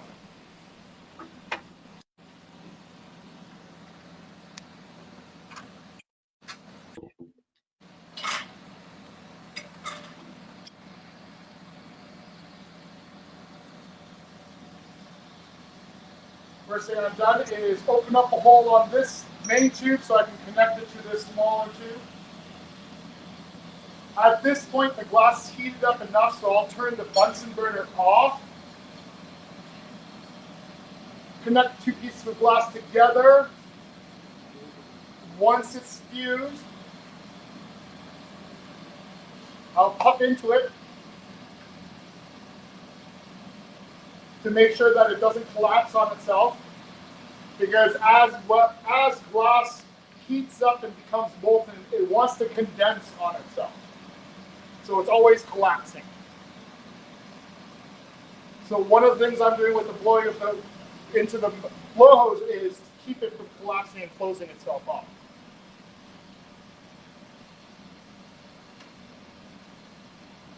Now what I have set up right now is I have a tube with hoses hooked up on both ends, a valve to be able to control which side I blow into so that I can control which way the pressure goes in.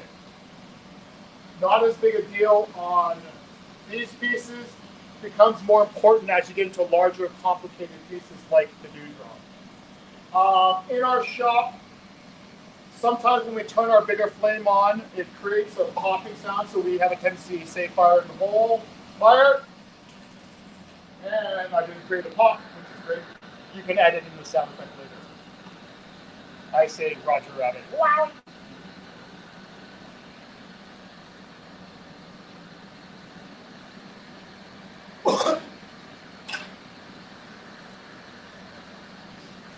So now what I'm going to do is I'm going to heat up a section of this glass here. And you'll see here I have a little template that I've taped here. And my template, you'll notice that this tool is the right width for the length as well as the width of the apple. So I look at that, make sure that this thing is still the same size. I do this every time because for some reason I'm worried that this tool will change size.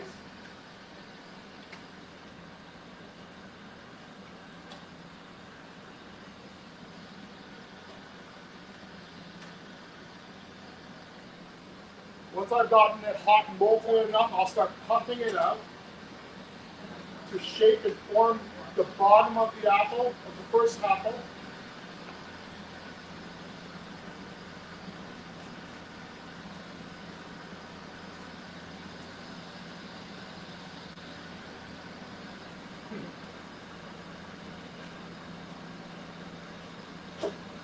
Yeah. Remember that thing I gave you before? Yeah, right there. Yeah. Right. You want to slide that on now if you want to. Yeah. It'll help to cut that glare out a little bit.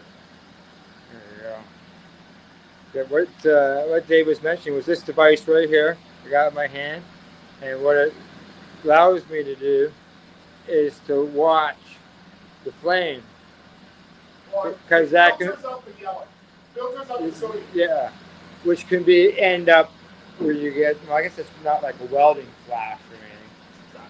Yeah. So you'll notice here I formed the bottom half of the apple. I've made it about 2/3 of the size I want it to be. Using my template. Use my template this way. Now I know how long it's supposed to be. I've got that section there earmarked out for this particular apple.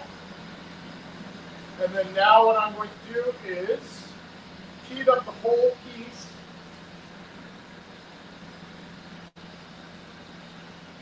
And then at that mark, this mark here, I'll pinch it down, puff into it a little bit to start that apple growing. It's kind of interesting. It's kind of interesting. I actually watched a bunch of YouTube time-lapse videos of apples actually growing because that's kind of what it was. It didn't help, but it was cool to see. So how, that is extremely hot. Oh, yes. What's the temperature when glass is molten, Master? 2,500 to 3,000. 2,000 degrees Fahrenheit. So now I puffed it in, I puffed it out, you'll see it's about the width that I want it to be at, the height that I want it to be at, but the shaping is not quite there, so I'll go back in briefly, heat up the bottom of it, just the bottom half of the apple. That's where I use this tool, brace it, and what I'm doing is I'm pushing it against the glass I don't want to move so that it'll cool faster, so the glass that's still hot moves more. So there's my, pretty much the apple. Kind of like it. The bottom could be a little bit more puffed out, so I will keep that bottom a little bit more. Puff and blow it out. That's my first one in this string. I'll go in. Now I'm going to pinch off the top to create the top opening as well as the bottom of the next one. So I'll do that. This tube here is thicker, so instead of, if I condense it down, it's going to be too thick there relative to the rest of the apple. So I actually do a combination of condensing and stretching to maintain the wall thickness of the glass, try to keep that wall thickness as consistent as possible. Now that I've gotten that kind of thinned out, I'll go in on this side and I'll pinch off to create the top of the apple. That's it. And then what that does is it also has thinned out the glass between that and the next one on the string. So I can just move down the line, set up, heat up to do the second one, which I'll do quickly.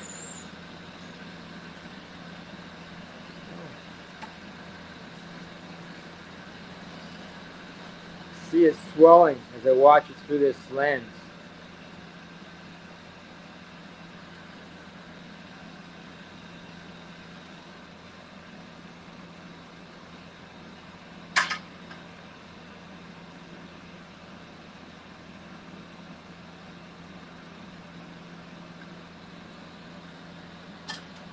So yeah, as I mentioned, I'm not using a template or anything like that. I'm just trying to grow out each apple out of the glass. And I only do it this way just to keep it interesting. Like, it would be faster and easier if I used a template, but this is what's been making it somewhat interesting for the last 10,000 tries.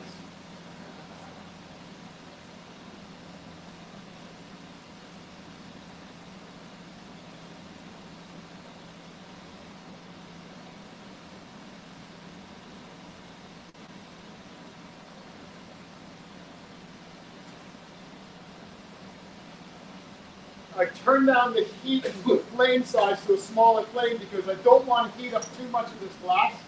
Because right now I'm getting ready to pull this section off. So I'm going in, forming up that top apple there. Now I have two there. I'm more concerned about making sure they fit into the packaging. So I worry about that in terms of my diameters and parameters. Not so worried about the actual shape of each of them. Mainly because most people only buy them one at a time.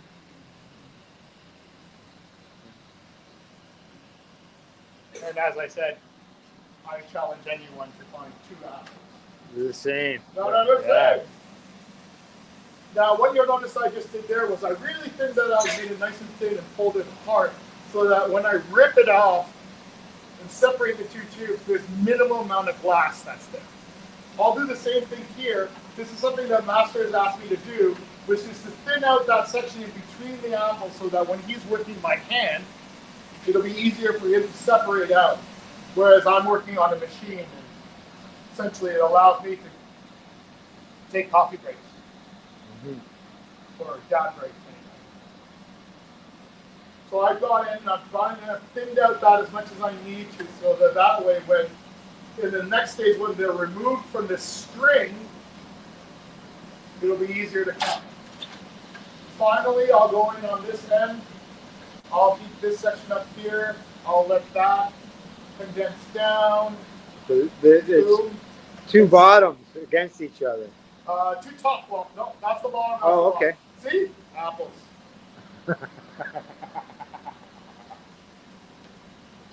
Thanks, Al. Thanks for measuring my point. All right. So I'll turn that off, and then I will take these two, and I'll pull them off of here, and then I'll place them over to this station here at Master.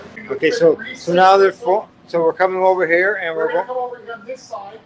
He's working off of, now what he's going to do now is he's going to finish off the apples.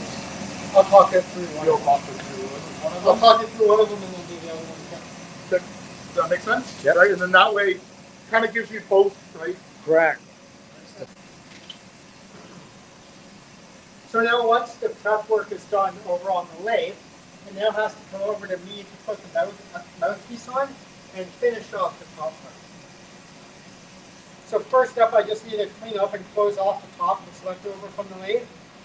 This is to prevent condensation from building up on the inside. So it's just a quick little maneuver there to tear off a little excess glass.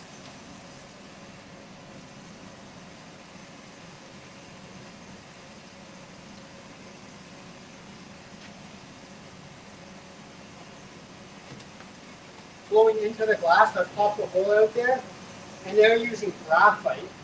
I use it to open the hole up to be the exact same size as the 12.7 millimeter tube that I used to attach to it as a mouthpiece. How do I know it's the exact same size? Experience. So I have the tube here with an open end to it, and then I warm both of them up just a little bit right here, and attach it, and then I position it the way I want as the glass is cooling down. Then I choose where I want to melt the glass off, the length of the mouthpiece, which typically is going to be about 0.75 to 1 inch in length from the apple. So I break that off just like that, and using stainless steel tweezers, I just clean the end off a little bit, which makes the glass step a little bit easier.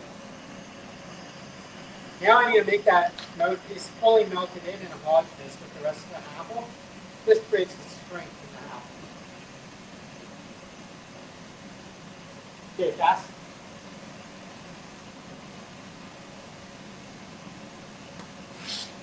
So I'm going to use a hand torch just to get the heat precisely where I want, because I don't need to heat very much glass here. I just need a very small section at a time. And I'm just going to work around slowly, get it all melted in, getting tiny little puffs between heats to put the glass to the position I need it to be.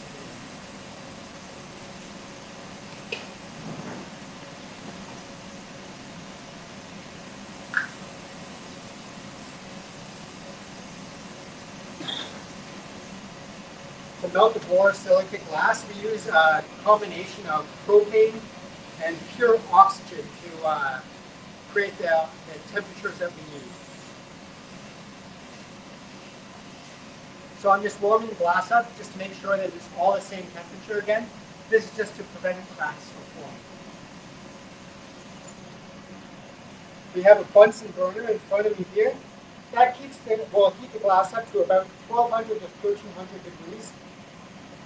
If you're not careful, that is hot enough for the glass to sort of start to bend and be a little bit malleable. So you do have to be careful to sort of keep it within the 1000 to 1200 range. Now that I have opened the hole up on the top, I'm going to heat up the glass with the flame and use my graphite to push it down and create a flat top. Now, one area of the apple that needs to be consistent is the hole at the top. The top needs to be consistent so that stem that we've shown you fits properly and has the right amount of wiggle space. So I use another graphite reamer here, and this one has a measured line on it. So I open the top of the hole here to 14 millimeters. Once again, I'm just going to make sure that that's flat with the graphite. And then again, pushing heat into it to make sure it's all even.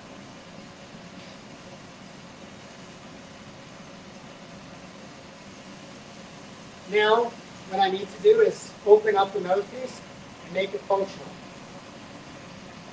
So to do that, I'm going to heat up a different piece of glass that's in my right hand now. I'm going to get it to be molten hot, whereas the glass that's in my left hand is going to be technically cold, but really it's going to be like 1000 degrees. But compared to the 2.5 or 3000 degrees that this side was, this side was cold, relatively speaking. So now I'm going to allow that heat line to dissipate, which will create stress and allow me to snap it off in a very nice, clean way right there. Now, if I just left that, it would have been razor sharp. So a little bit of flame goes a long way. Now, once again, bring heat in, introduce it to the glass, bring it all up to the same temperature. And then when I'm ready, I'm going to use tongs covered in Kevlar to hold the piece of work and melt it off. This is why the step that Dave took earlier for me is so important. I'm not able to manipulate the glass very effectively in the tongs, so the less amount of turning that I can do, the better off I am. Now I need to make the bottom flat, so I'm going to spin it around, and once it's all hot here, I'm going to once again use graphite to bring it down and flatten it off.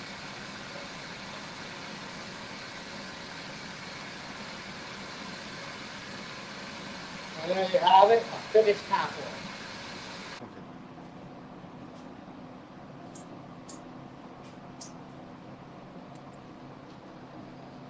Thanks, Master. I'm going to go through making stems. Here's that long piece of rod.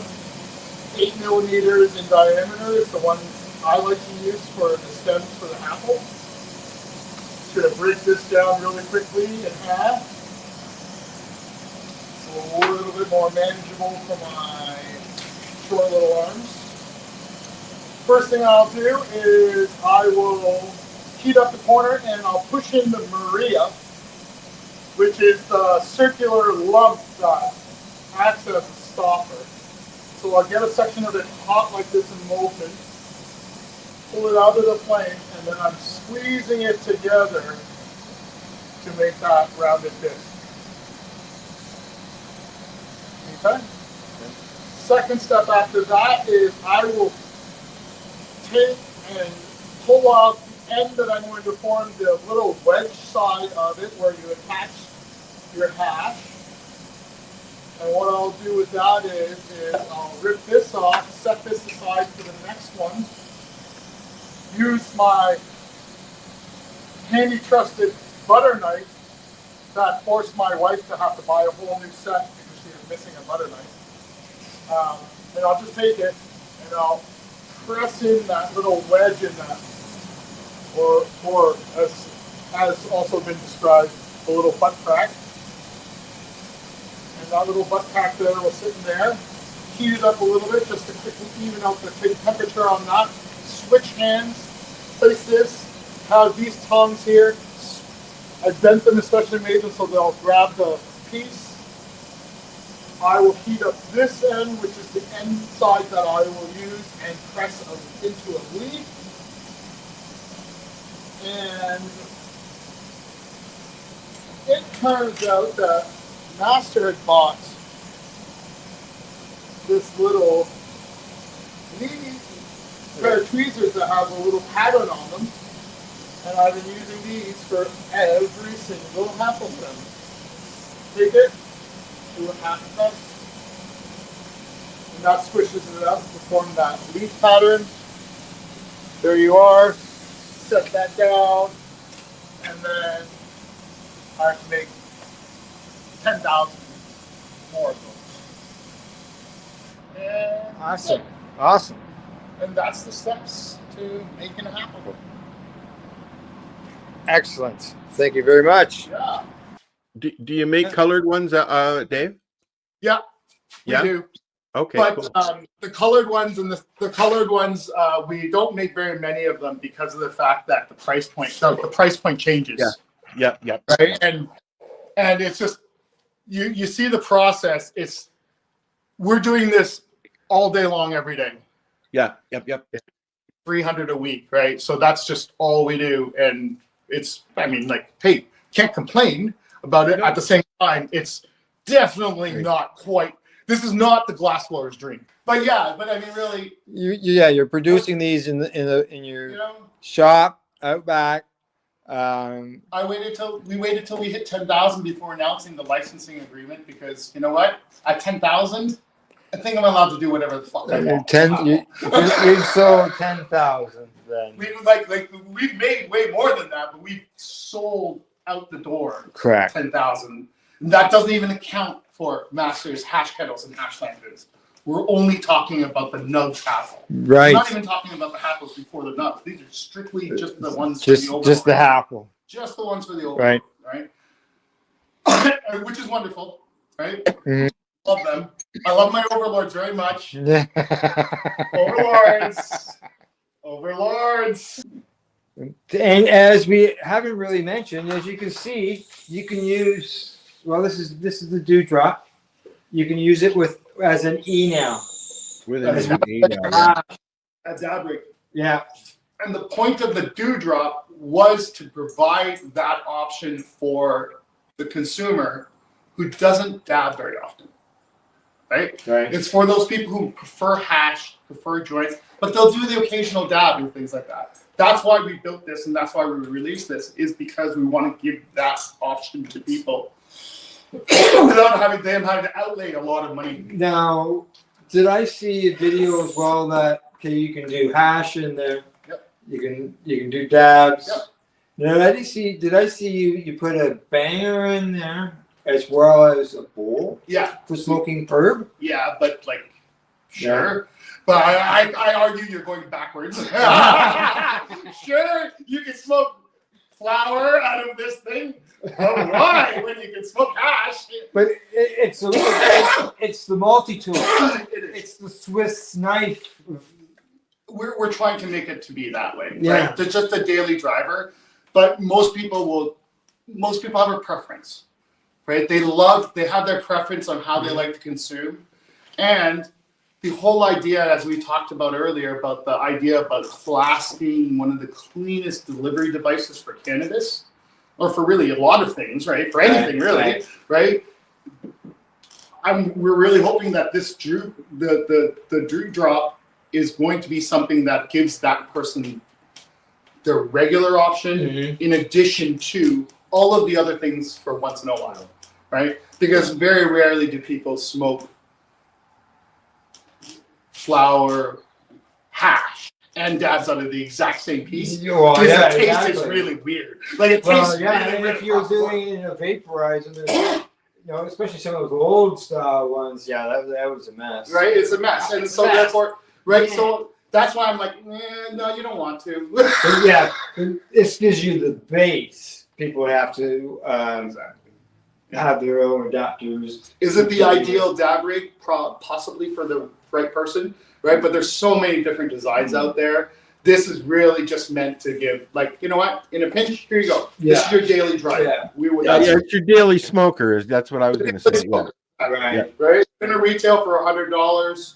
It's a bigger investment than the Happel is, but with the water filtration and the fact that you can use it for any form of consumption, we're hoping that that'll justify the pricing for it. Yeah. Right. And really, like right now, the last thing people need is a fancy marble on the side of it that they don't need to get high. Okay. Well, guys, I'd like to take this opportunity to thank Master and Dave for allowing us to come here today in order to film you guys doing your work, as well as learning all the history behind the Happel and how to see how the Happel is created. We really appreciate you allowing us to come in here today, film you doing your thing, what you love to do. That's blowing glass, answering some questions, and you've had a great success, and we wish you continued success. Thanks so much. Thanks, Als. Al, you got anything you'd like to say? Enjoy. Thanks. I enjoyed watching it. I watched the whole thing. I just sat here because I've always liked that stuff, but I've always avoided going near it. It's scary. So don't forget, go to your cannabis store in your area, whether you live in British Columbia or Newfoundland, and you can go in there, check to see if they've got the Happel. If they don't, request that they bring you one in and enjoy your hash. You got a website where people can go directly? www.canarisswag.shop. It's the Overlord's website. Okay. Instagram, Masterglass. And I'm Dave. Earl Electric Dave. Thanks, everybody. Okay. Thanks again. Bye-bye. Bye.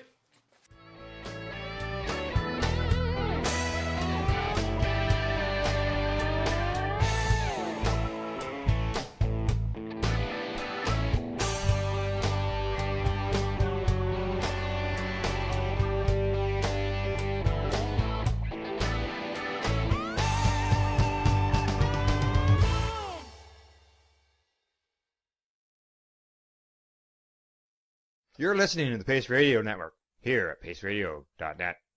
The views expressed by the individuals during this broadcast are their own opinions, and they may not be the same as those of their group or other organizations they may be involved with. All medical advice during our broadcast is not a medical opinion and should be checked with your medical physician.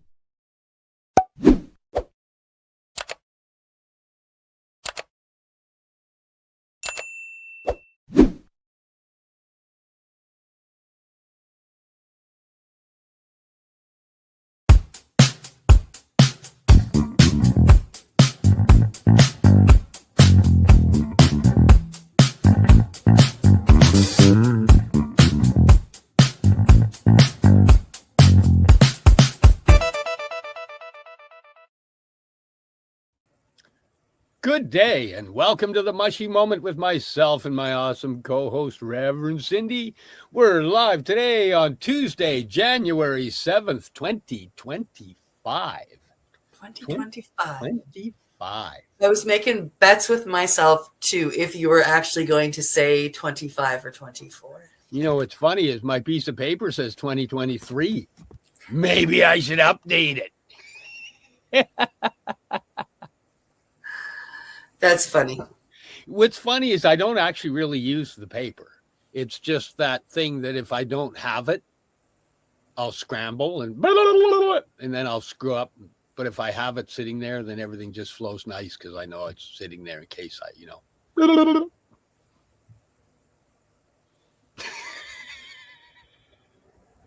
How you doing? I'm doing great, Steve. How are you? I am awesome. How was your new year? My holidays were pretty phenomenal, actually. Yeah. Oh, hello, Chica baby. I had a great holiday. I spent time with family, of course, and friends. A great big bonfire on New Year's Eve, bunch of fireworks. It was great. How was yours? It was wicked. It was a wicked New Year's. With the company that I've been keeping lately, how could it be anything but? How could it be? I spent time with family. I spent time with friends. I did a lot of running around and visiting and got lots of hugs and kept in communication with all the people around me that love to send me love, and I love to send them love.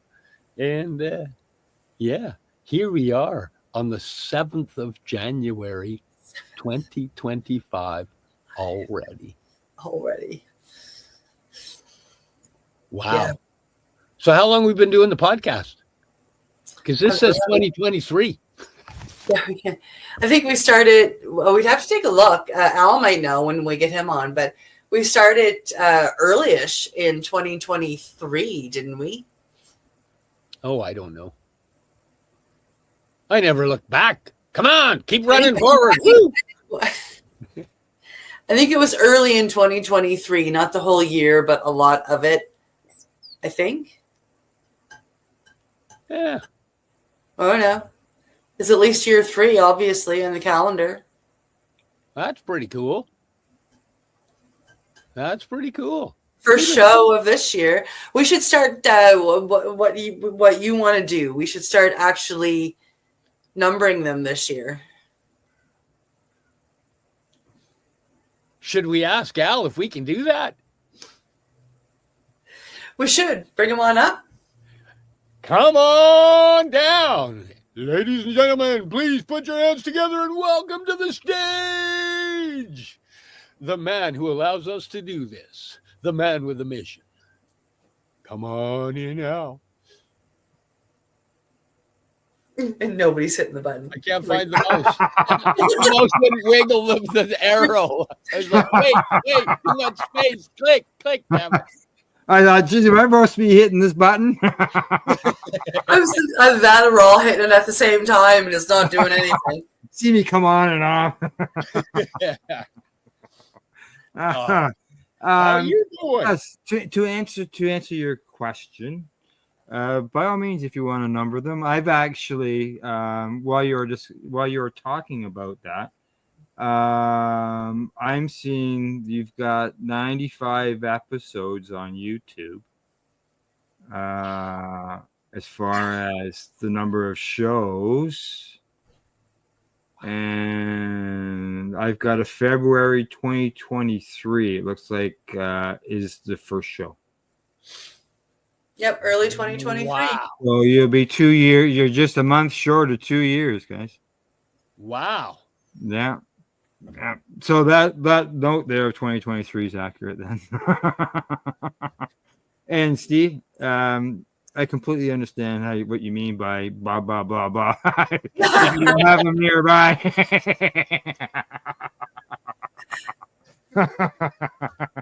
You may not use it, but it's always handy just to have nearby.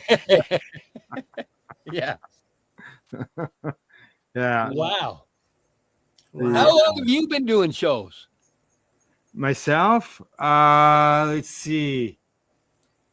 I started doing actual radio broadcast on terrestrial radio. I did approximately a 3-minute segment on a local radio station back in 2008. I started doing the Reefer Reporter. So it's 16 years now. Wow. Yeah. And then as far as podcasting, streaming, all that stuff on this end of things. Well, that's because I did radio. I did radio for years before we went into the video mode, right? That's why it's called Pace Radio, because it was just all audio, and that started. I started doing stuff with Time for Hemp back around 2010, somewhere in there. And then and the Pace Radio show, which was just audio, it started about 2013. And I'm going to say video-wise, oh, geez. Not that long, because when I joined as a reefer reporter, we were still just radio. Yeah, and like we were trying when we eventually started going to video. We were trying something on OBS and this and that and different things. But yeah, video wise, I'm gonna say probably what would it be? 4 years, somewhere in there. Yeah, I gotta say I was pretty blown away because I did a Google for the Mushy Moment podcast and watching where it all appears up and plays on it blew my mind actually. Yeah, when we're doing the radio broadcast, just strictly radio, that we would stream out to certain spots, but then you would find out that it was going out to so many different feeds that were being sent out, and this can happen here as well with the video, and you just never know where it's going to go, right? It's kind of cool. And as long as it goes to the people that need it, that's all that matters. Yeah, it's we all start doing advocacy, one way or another. Like myself, I was doing writing and speaking to people in person, and the internet and podcasting has allowed all of us, to reach a worldwide audience and reach more people and educate people around the world that maybe in their countries they are subject to draconian laws such as death for having cannabis. Yeah. So I got a message that we're today still from a in guy. a period in 2025 that still exists. I know it's sad, but it does. It still exists today. There's a fella right now from Mississauga here in Ontario who was traveling to South Africa.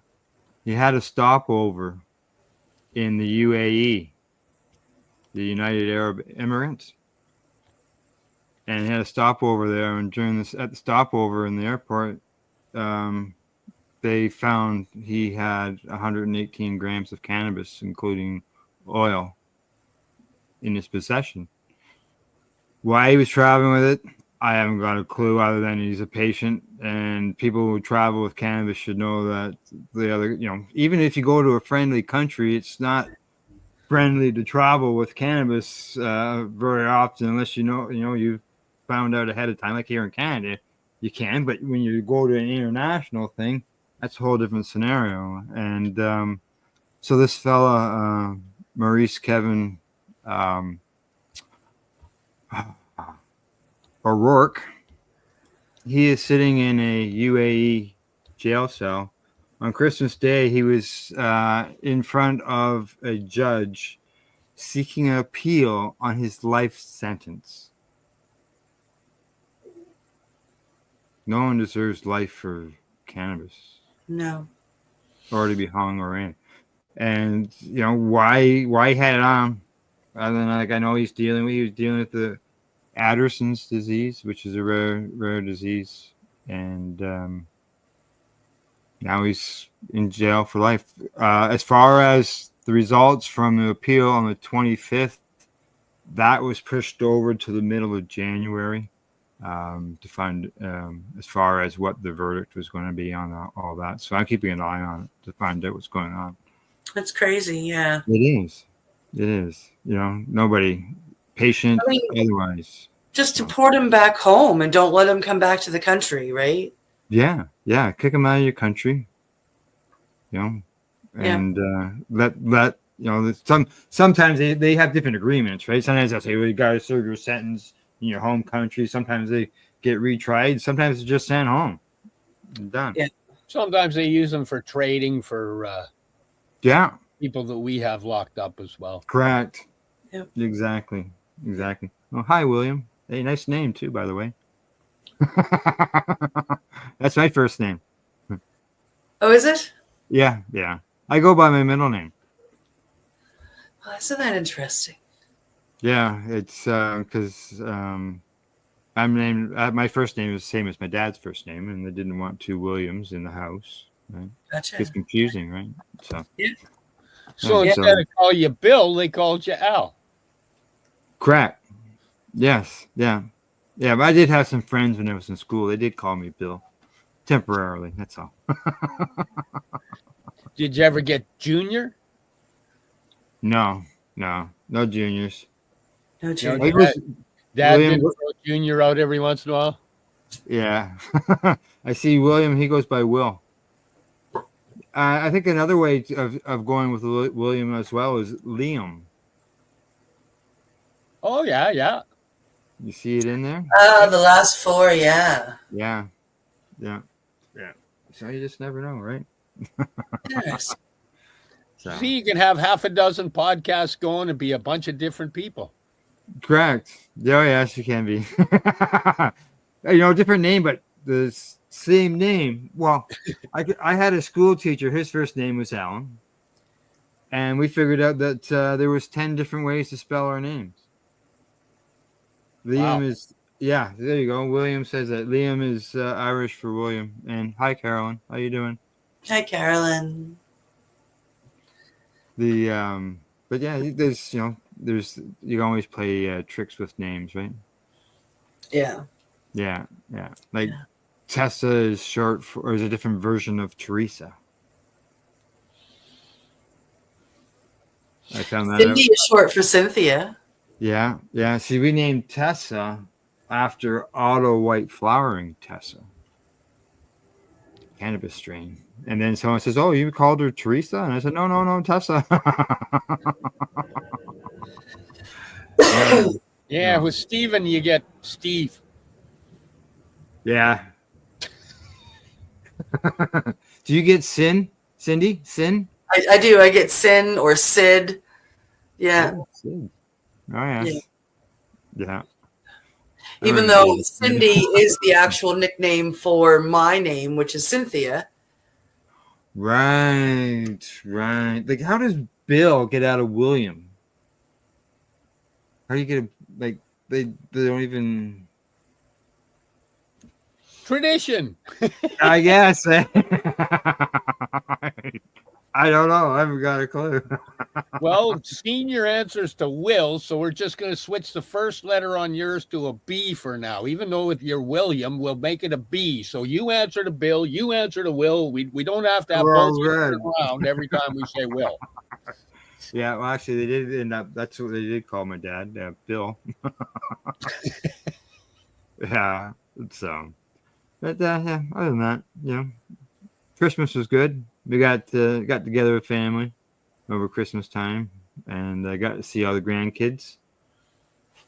Yeah, Will agrees with me. He doesn't understand how they got Bill out of William, but I get to spend some time with the grandkids, and they're all growing bigger. And one of my granddaughters was her first Christmas. Oh. Yeah, she's 8 months old, and so she was here, spent some time with us. She's hours away, so it's good when she comes down. We get to spend some time. That's awesome. Yeah. Yeah. Oh yeah, and things have changed. Like, even simple little things like diaper pads. I said like for changing the diapers, you throw the kid on the ground, right, or on the table, and you throw that pad down. I said to them, is like, is that some like, is this the new style's changing spots, because it's got all these little pockets and arms that fold off of it and this and that. I said, can you wrap your kid in it? Does it act like a real diaper or what? But yeah. Yeah. Things have changed. Oh, yeah. Yeah, they keep trying to make things easier and fancier and yeah. And they still end up full of poop. They sure do, don't they? That is true. But when the line turns red, you know that it's time to change them.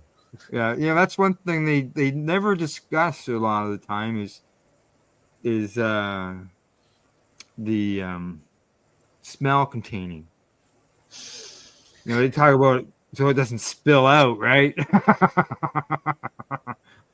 The smell is, I think, the notification that it's time to change them. Yeah. Okay, Carol. I'm just seeing Carolyn's comment there. Yeah, lots of people call her Caroline, but her name is Carolyn. Carolyn. Yeah. Carolyn. See you, Will. Bye, Will. Have a good day. But yeah, it's where were we again? Oh yeah, the names and Christmas. Let's see what else we did at Christmas time. Went out for a walk in the woods, enjoyed the sceneries out there over the holiday season as well, and tried to spot some deer out in the field. Well, you've got a beautiful area there. Yes. Yeah. Yeah, exactly. It's nice to be able to go out for a walk on the trail and spot the deer. Or I was out there the other day and looked like there was a bunch of either coyote or wolf tracks in an area where the deer usually jump over the fence. Wow.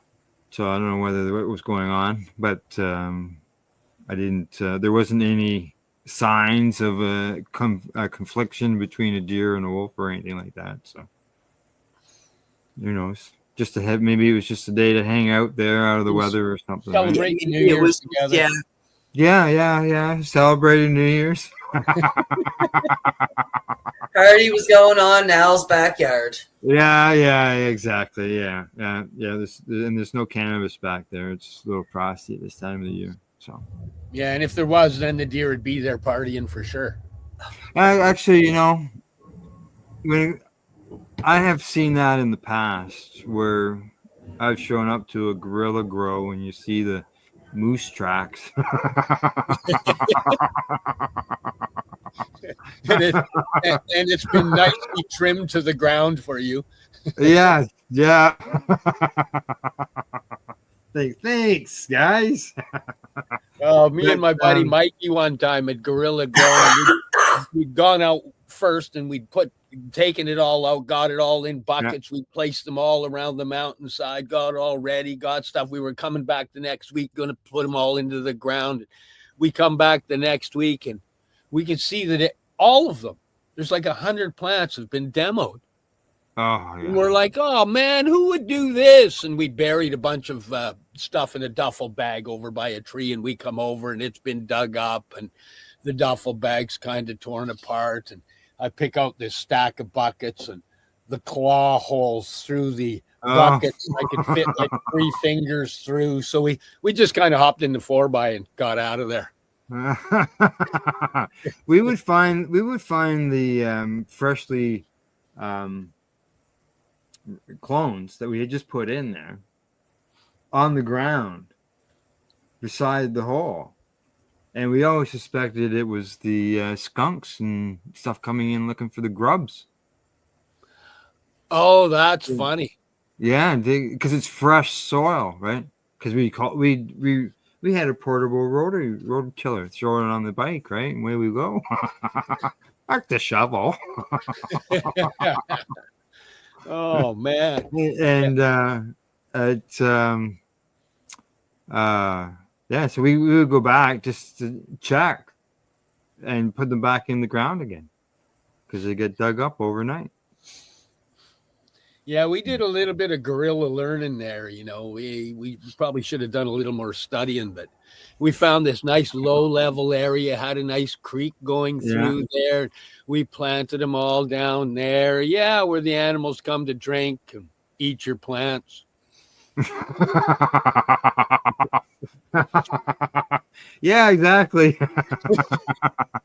Well, Stingy, you wanted a nice wet spot that, you know, wouldn't go dry. Yeah, it was like, oh, look, dinner's growing right here where we got our water spot. Nice. Perfect. Yeah. Then on our last one we planted them all down. We found the south side that had been logged and it was clear, beautiful sun. We planted them all up there and then we blew up the 4x4 and never ended up back there.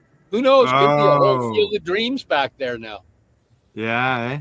Be some seedy though. Yeah.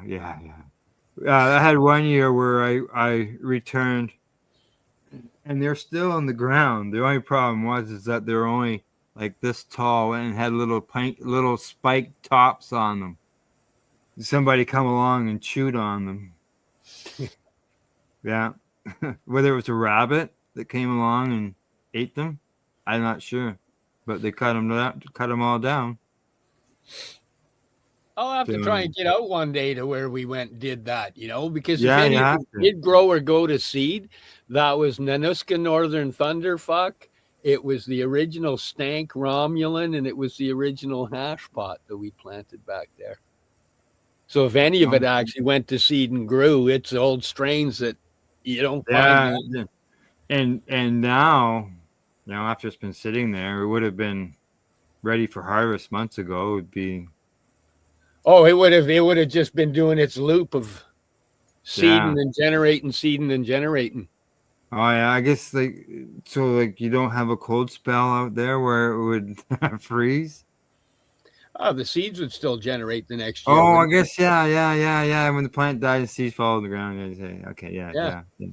Okay. So if any of them went through that That's cycle, how there'll you be plant something growing surviving. There'd be some tall, big plants by now. What? No, it would just be. That's not making sense here. Hopefully, half a mountain that's a hemp now. Yeah. That'd be cool. Exactly. You just never know. It'd be nice if you could get back in there again, though. Well, I know that can't get the RV back there's there. on an old GPS unit sitting in one of my storage lockers. Maybe you and Chica go for a walk. Yeah, go on a little adventure. Yeah. Exactly. Oh man. Yeah. And, is she still on your lap, or did you convince her to move? No, she went over and climbed onto the bed. She's like, yeah, this is you stay over there. Yeah, I think I heard mine at the door. It's that time of day. Al's on the computer. Al's on the computer. Let's go bug him. Let's go bug him. Yeah. Anytime you're doing something they're right in the middle of. Yeah. It doesn't matter. Yep. In the morning when I do the news broadcast with Cindy or Glenn. Yep. Or I do the Hi Guys podcast with Al on Tuesdays. Oh, they hear you talking, and it's like, oh, they must be talking. It'd be like 2 minutes before showtime. Right on time, almost every time. Yeah. She gets out of bed. Are we on yet?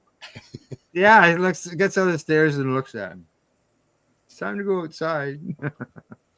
So I'll go let her out. Usually during the broadcast, was live broadcast, at that time, then Cindy or Glenn just take over and I run off and deal with the dog, right? Yeah. I don't know, man. You're pretty lax for a boss. I know. And easy on the word boss, man. It's tough under these conditions. I know. I'm really, crack the whip at you. Oh, what is that? Me? Sorry. It wasn't me. It wasn't me. That's me touching the mouse pad and making it do things. Yes, exactly. Helen is here. Hello, Helen. Hello. What would be beautiful? I can't remember what we were talking about, but it was beautiful. Going over the back of the mountain and finding all those plants. Correct.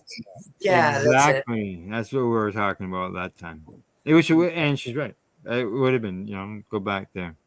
Yeah, be spectacular. There you go. She sent you a message. He says hi.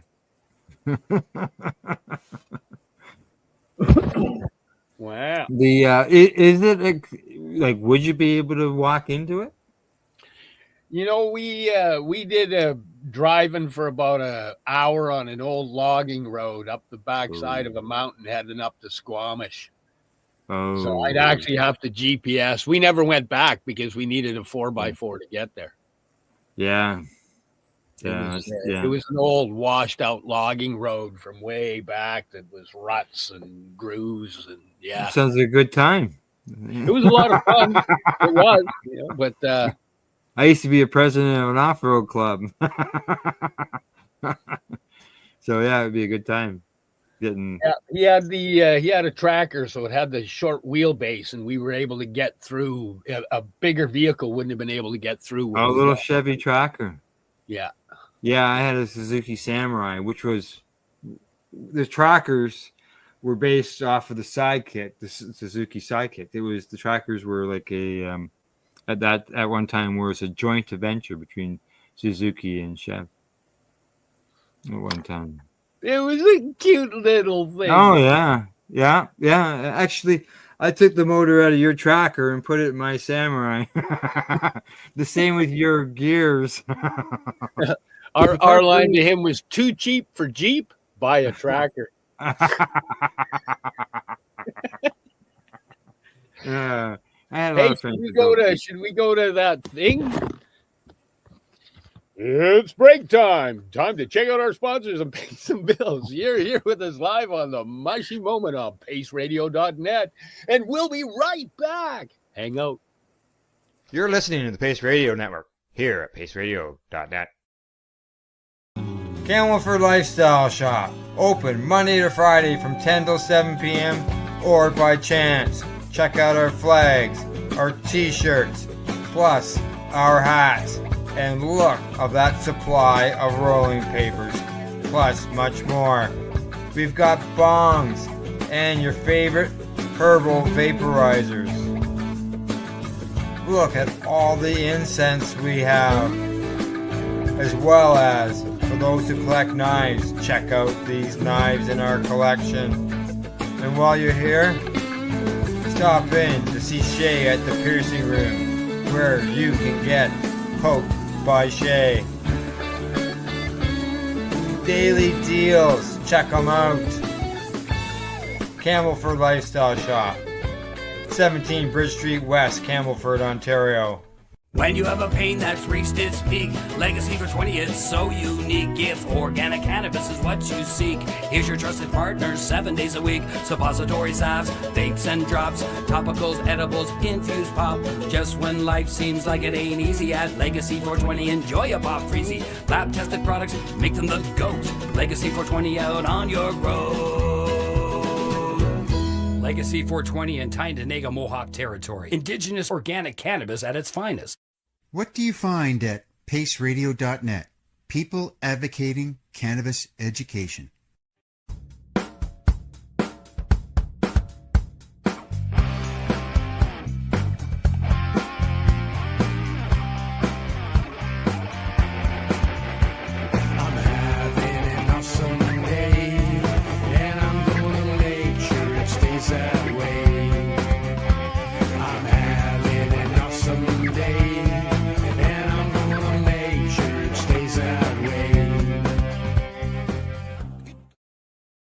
Limestone City Hydroponics is Kingston, Ontario's hydroponics shop. Take your growing to the next level and create the optimal environment with a tent kit, or maximize your yield with an ebb and flow flood table kit. Either way, Limestone City Hydroponics has more sizes and options to fit your needs. Are you looking for the power of the sun that adapts to your budget? Then look no further, as they have professional grow lighting. They have indoor grow systems that are easy and cost effective, with many options to fit your living space and lifestyle. Cultivate your growing potential. We have everything you need to succeed. And if you can't make it to the store, they offer local delivery to the greater Kingston area. Remember, when you're looking for experts to help you grow, then look no further than the locally owned Limestone City Hydroponics, 105 Sunderland Drive in Kingston, Ontario. Call them at 613-548-0420.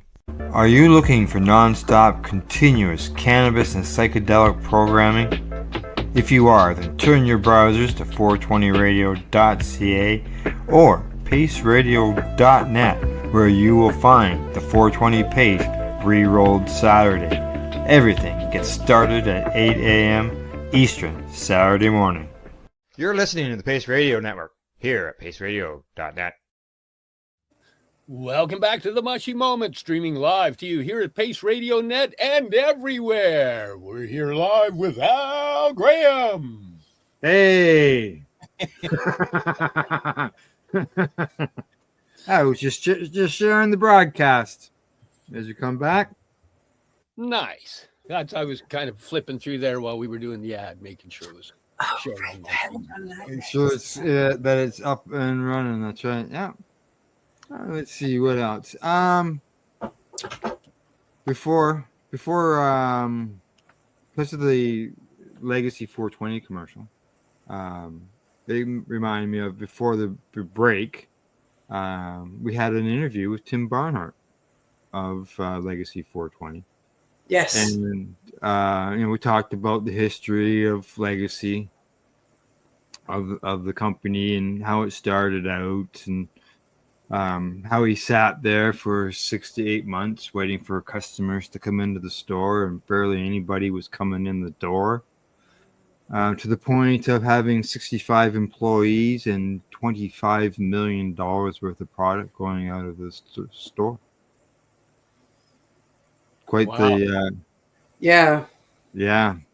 quite the growth. And we talked about all that, the growth of not only Legacy 420 but also the indigenous cannabis market, and the fact that Legacy 420 is for sale. So what I've done now that I'm back to the computer again and Christmas is over, I'm actually editing that interview and going through it to highlight the business, for to basically help them maybe sell Legacy 420. And during the interview, he talked about one of the groups of people who he has talked with, and they're looking at possibly expanding Legacy 420 as far as product line and moving into the mushroom end of things. And Tim, he says he's wanting to retire. He's not looking at going that route because of his age and deal with it. He just wants to retire. But this group that's looking at maybe purchasing it would be looking at expanding it and adding the mushrooms to it. So that'll be all part of the interview that I'm going to re-release as an edited version, talking about nice 420. So who knows, right? Wow, they could be coming onto the mushy side. Well, that's go. I was gonna say that's exciting. It's a big step. It's a scary step. Yeah. Watching what's going on here in Nova Scotia right now, there are a number of, whatever you want to call them, legacy, indigenous, illegal, gray area dispensaries popping up. Most of them are at least in part indigenous owned, Mi'kma'ki owned, and it's really cool to see. The only ones that are being raided are the ones that are carrying psilocybin products. Yeah. The ones that are staying. And matter of fact, it got so bad that like a lot of the chiefs stepped up and said, "You got to pull them. If we will let you stay here, but you got to pull them. We do not want all this happening on reservation land." So the ones that are leaving the mushrooms alone are being left alone. Yeah, It's I know a scary that. step. Yeah, because with Tim in the interview with Tim, we talked about Project Long Arm, the police when they first came to his store and all that, and how he was able to prove to them he gave them all the paperwork and everything, and said take it to Jody Raybrant there, the Attorney General, and have her look at it all. And they came back to him 3 months later and said, "You're right." And then that ever since then we've seen the explosion of the indigenous stores. But he was able to prove that they had this right to them, and I don't think that that's been done with the mushroom end of things. No, I don't think so either. I don't think so either. So it's I commend anybody that wants to go take that fight on, and I'm excited for the time that it is taken on, it is brought towards the courts, and they win, because it's another medicine from this earth that they have the right, we have the right, everyone has the right. So but it's sad to see that that's what the RCMP is focusing on in this area. Yep. Even here, Dana was the only one to get raided, right? Even Just with Dana. Or all those other other stores, but just Dana, the one they know that's going to put up the fight. Yeah. Yeah, it's kind of funny, but at least he's willing to wave the flag and lead the way. Yeah, exactly, and that's what it takes. I mean, come on, like we all know Dana, and if one of the other stores in Vancouver had gotten raided and he hadn't, he would have been pretty upset. Hey, what about me? Hello. But it will. Eventually, it's got to make its way along, and it's going to be. I'm sure that there's all kinds of court cases, but I don't know if any of them have gotten to the Supreme Court for a big challenge like the cannabis issue did. No, we don't have our Allard or Smith in the psilocybin realm yet. Right, and so, Fun Guys, big chain store. They had about 30 stores in Ontario. As we reported in the news, they've decided to step back across the country. Yeah. Yeah. And those are the kinds of businesses, that usually can lead those type of challenges. Yeah. Get them going, but Fun Guys and Shroomies were two of the first, and Shroomies, as far as I know, was still around. Yeah, well, we talked about one on Monday, Zoomies or something like that, which is there was another one, Zoomies, that he's in Ottawa. He's just staying. He's laying low, being quiet. Yeah. Not pushing things. Yeah. And the police always say there's complaints, but sometimes we wonder where was the complaint or. Well, here it's that ex-cop lady that became a minister that started to complain about Dana. Right. Right. And some of the complaints are people within their own circles complaining. Well, that's what I'm getting at. Like this, other than the business is legal under the law because of being the mushrooms. What threat to society or the people around it is there?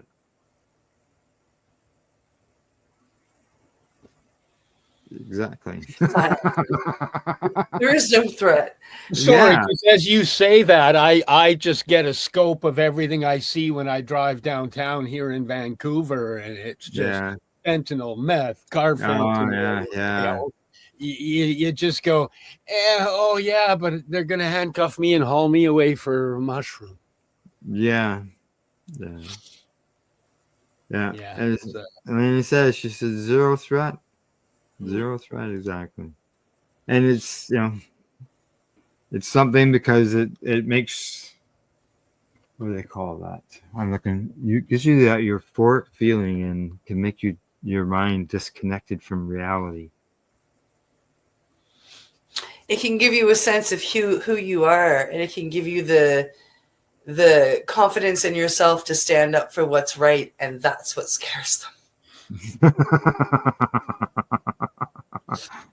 Yeah. So, but I know around here, as far as mushroom stores, I haven't seen any around any of these small towns that I'm in. Even I don't think there's even been any in Peterborough, Belleville, which are the closer cities to me. Either. I don't. I'm sort of thinking they're more probably around the cities, right? The bigger cities. Yeah, the bigger centers. Yeah. It's funny because in the bigger centers, when you talk about microdosing or you get, talking to people about microdosing, it's like, it seems like it's a lot more common than it really is. Yeah. Because there's actually a lot of people that microdose, and it just, there's a lot of people not talking about their microdosing, but there's actually a lot of people that microdose. And some people, if they're thinking about trying mushrooms, do they have, back in the day, what was microdosing? It was just, here, how much you want? All right. And people were taking it. Whereas now it's, the microdosing, all that type of stuff. And it's just now there's options. Yeah, right? you have the options. You know so much more about the aspects of how it can heal, what you can blend with it to make other avenues of the healing happen, up to taking bigger doses and what they can do for the we've just got so much more data, how it how it interacts with other medications and stuff. Oh yes, for sure. And more people, I think, are open to natural medicines now. Yeah, more and more people are, especially even if they're not into the psychedelics or the cannabis or the the whatevers, more and more people are open to natural healing. So, and it's a good first step. They're getting into things like, doing yoga or breath work or, eating organic or maybe looking at legal unpsychedelic ways of healing, like using chaga or turkey tail or any of these things, rose or ginger, or there's so much out there. So, and those are wonderful stepping stones leading to other ways of healing and understanding the naturalness of a lot of the medicines that we work with, right? Yeah. Got a message here. Yeah, microdosing is saving me and helping me to get off my medications, and it's lowering my blood pressure. She loves microdosing. Absolutely. Yeah, because you can still function. I mean, it's not the days when you just sit there. It's a great face and laugh, right? Microdosing is a great introduction to the medicine. Yeah. Correct. Because as you start and you find, because a lot of people come in scared and worried, and once you've gotten over your fear and you find your dose, it's literally life changing. Well, I see a lot of people just don't want to be high. They're like, well, I mean, I'd like to try it, and I've heard it's helped, but I don't want to be high. And the whole point of microdosing is to not feel it. Right. Like, that's the whole point. If you're feeling it, you're not microdosing anymore. Yeah, you just want it to take away the anxiety stuff. Is there a line where you say micro, macro? There is a technical line. It's, anywhere between 25 to 250 milligrams. But for everybody, it's different. Like, somebody may feel 50 milligrams like I feel a gram, like a full 1,000 milligrams. So to them, 50 milligrams is not microdosing. 50 milligrams is above a microdose, if they're feeling it. So everybody's different. For me, I sit at about 110 to 150 before I can feel any effects. And that's a microdose for me. Yeah. Okay. Yeah, and I've had people that have gotten hold of me and said, "Hey, the 110 milligrams is too much. I'm feeling it's really, really rocking me." And in my world, that's what I require. That's why, most of ours are there. But, now I'm realizing, there's people that feel it even more subtle and they require that 50 milligram, which is, that's a new one we're putting into play for those people, because everybody should have the ability to utilize this to get them through those troubled periods. For sure. Yeah. And it's just not the psilocybin mushrooms, like all kinds of mushrooms. And I hated mushrooms, like just mushrooms, period. No mushrooms on my pizza, any of that type of stuff, right? But as a medicine, in a capsule, all type of stuff, wasn't available when 40 years ago when I was trying all that stuff. No. Yeah. Actually, watching the growth in the last 5 years, like watching the market just go, has absolutely blown my mind. It's beautiful to see, because that just means people are becoming more aware and conscious of healing. But, what the different mushrooms can do for our immune system and our gut biome, and just resetting the systems in our body back to healthy, it's revolutionary. Oh yeah, exactly. I was, I was surprised. I didn't realize all that until you got involved, Steve. So yeah, it was a huge learning process for me as well, because it was, it was either go back to all the medications they'd put me on my life, or do a bunch of research to find my way out.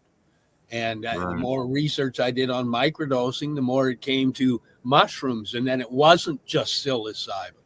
It was like, but if you combine it with lion's mane, and if you add in some turkey tail, and then you start learning about these other ones, and you get into just how they work. And it's not, you eat the lion's mane and it fixes your brain. No, you eat these ingredients, they go into your stomach, where they mix with the acids, and then the ingredients within unlock certain locks in your immune system to make certain healing processes happen. And, when you start reading all the processes that mushrooms open, and the synergistic combination of using more than one type. Wow. Do you think that maybe the research on it is accelerated more than it did on cannabis? Maybe because of the fact that cannabis is always looked at as a smoked product? I think mushrooms, there's no smoking in mushrooms, right? People. I think the reason they're slamming so much study into it is because they can synthesize the psilocybin, and by doing that, they can create the medications. Whereas all they had was Dronabinol, and what was the other one? They only had like 3 of the synthesized cannabises that weren't really as effective. Yeah. No.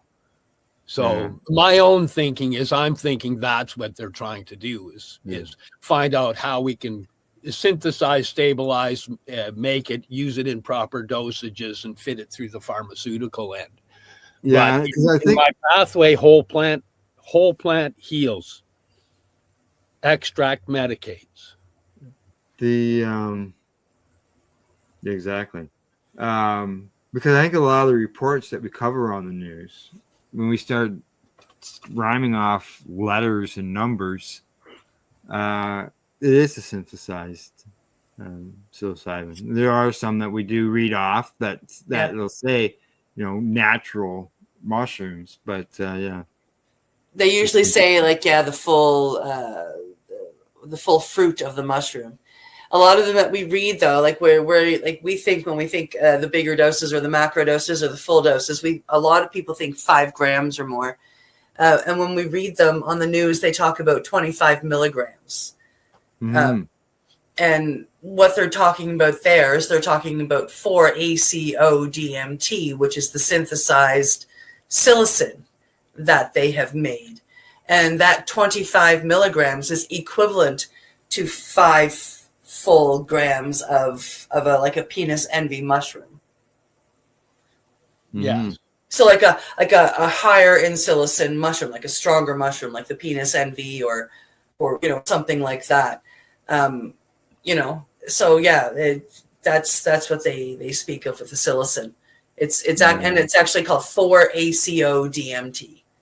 Yeah, why wouldn't they just put an magic mushroom? DMT makes it sound like the DMT. Well, there's also NN-DMT, and which is and then the 5-MeO DMT, which is what I work with, and there's a lot of the medicines that fall under that DMT realm, believe it or not. Okay, so and mushrooms are definitely one of them.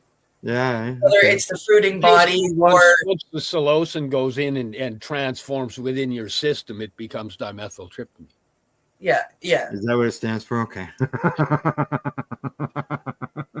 It's one of those words you just see. DMT. Okay. Oh, the DMT, yeah, it's dimethyltryptamine. Yeah. Yeah. Wow. So actually, even in those news stories, so the news stories you guys are reading about the different stuff, most of it is synthesized there? I would say so. I would say 90-ish% of the studies that we read or report on, they are doing their experiments with the 4-ACO DMT versus the actual fruiting body of the mushroom. Yeah. Yeah, it's interesting. And they are getting great results. It's always from depression to alcoholism to just name it, basically. There's all kinds of stuff that they're finding a benefit for. And usually with 2 doses, they usually do a smaller 5 milligram handshake type dose, if I remember correctly, and then they come in and hit them with the second dose at 25. Yeah, I believe so. Yeah. And Wow. it's like I said, results. And as we're seeing across, especially different states down in the U.S., legalization, for therapy purposes of the mushrooms. Yeah. Well, I'm my own proof for me, right? The stuff that we have exists because I needed a way out of where my brain was taking me, and it's been a beautiful pathway. It was a great introduction to other things, and the plant pathway has been massive for my healing. Yeah, exactly. And more people who learn that and find out that, that's why we do the things that we do, to spread the information so that others can learn from our stories, our own experiences. Yeah. So, actually, one thing I learned just over this season, because it is a season where you get a little anxiety up, you got a little bit of stuff to do, you got past. Yeah, yes, it is. And I just had to up my microdoses. Did you? Yeah. It was like, oh, look at, here we go. It's that vibration's coming in. It's like, oh, got to go and deal with a bunch of people out in a not so friendly environment all the time.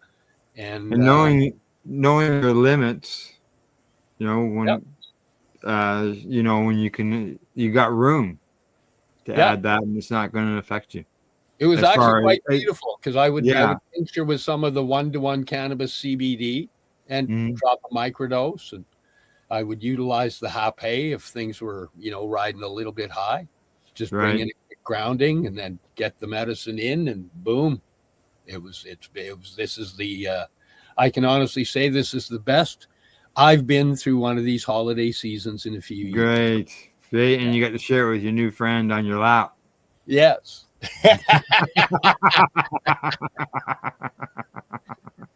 What have we got that's new and exciting to look forward to this year, Al?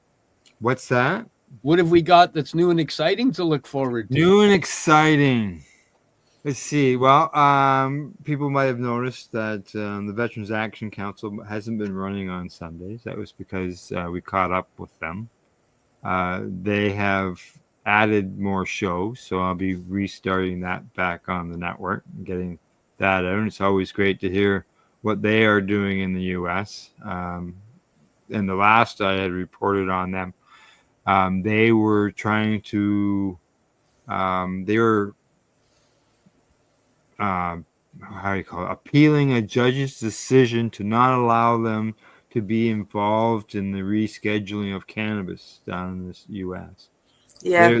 They're involved in big time, like in the federal government. They're always lobbying. They're lobbying over, like with the UN over in Europe. They're helping veterans all around the world. The organizations from veterans from all over the world. They're not just for the U.S. So they'll be starting back up, as well as I mentioned earlier. Time for Hemp was the spot where I started doing the radio broadcast.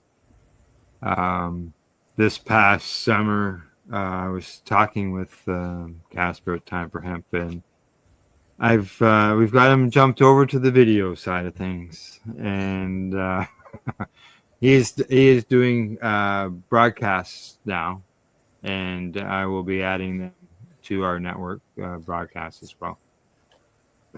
And I'm looking at possibly with the news show, because we do the 2 broadcasts a week. Not really adding a third day or anything, but I'd like to be able to do like briefs, short brief of the news. Some of the stuff is, breaking news or, really good news. For example, Manitoba all of a sudden being able to grow cannabis instead of waiting 6 days to get the news out, maybe do a short news flash, something along that line. As far as new shows, right now, other than bringing back and adding the Time for Hemp, nothing's new that I see in the horizon. As far as Ashley, she's obviously been off with her new baby. With the new baby. And she did a lot of traveling around the U.S. and stuff like that. I haven't talked to her since she's had the new baby, and she's still in her thread, and said the Merry Christmases to everybody. So as far as I know, she's coming back, and we're doing some broadcasts. So nice. See what nice. happens. And then John and I are supposed to put one together and propose it to you as well. So. Are you? Okay. We gotta get this going this year. So I didn't have to tell you. I didn't have to look at you. Look at you, Steve. I'm so proud of you, my friend. Brought it up all by yourself. Oh yeah. Well, there was a talk way back about John and you doing something, and it just sort of went quiet, right? And or he was getting involved somewhere, and so yeah. Let me know. Yeah, no, we've been chatting and putting it together and working on some ideas, and we decided that this is 2025. Time to get alive. Yeah, and we discussed it. You guys discuss it all the time. Psychedelics is out there. People are looking for the information. They're looking for knowledge, right? And that's what we're about: is sharing information and sharing what we can learn. And on that note, it's that time again. Thank you for joining us here on the Mushy Moment with my co-host Cindy, myself, and our awesome guest, Al Graham. We're proud to be coming to you live from baseradio.net. We stream everywhere. We'll see you next week. Much love. You're listening to the Pace Radio Network here at paceradio.net. The opinions of the individuals during this broadcast are their own, and may not be the opinions of their group or other organizations they may be involved with. All medical advice during our broadcast is not a medical opinion and should be checked with your medical physician. When you have a pain that's reached its peak, legacy for 20, it's so unique. If organic cannabis is what you seek, here's your trusted partner 7 days a week. Suppository salves, vapes and drops, topicals, edibles, infused pop. Just when life seems like it ain't easy, at Legacy 420, enjoy a pop freezy. Lab tested products, make them the GOAT. Legacy 420 out on your road. Legacy 420 in Tyndonega Mohawk territory. Indigenous organic cannabis at its finest. Enjoy the buzz of legalization with Campbellford Lifestyle Shop. From lights to plant nutrients, books, consumption accessories, and more, we've got all your basics to grow or consume cannabis. Visit our info center or take a look at our piercing services and body jewelry, now available in-store through Campbellford Lifestyle Shop, 17 Bridge Street West, Campbellford. Limestone City Hydroponics is Kingston, Ontario's hydroponics shop. Take your growing to the next level and create the optimal environment with a tent kit, or maximize your yield with an ebb and flow flood table kit. Either way, Limestone City Hydroponics has more sizes and options to fit your needs. Are you looking for the power of the sun that adapts to your budget? Then look no further, as they have professional grow lighting. They have indoor grow systems that are easy and cost effective, with many options to fit your living space and lifestyle. Cultivate your growing potential. We have everything you need to succeed. And if you can't make it to the store, they offer local delivery to the greater Kingston area. Remember, when you're looking for experts to help you grow, then look no further than the locally owned Limestone City Hydroponics, 105 Sunderland Drive in Kingston, Ontario. Call them at 613-548-0420. We are people advocating cannabis education here at paceradio.net.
You're listening to the Pace Radio Network here at paceradio.net. The views expressed by the individuals during this broadcast are their own opinions, and they may not be the same as those of their group or other organizations they may be involved with. All medical advice during our broadcast is not a medical opinion and should be checked with your medical physician.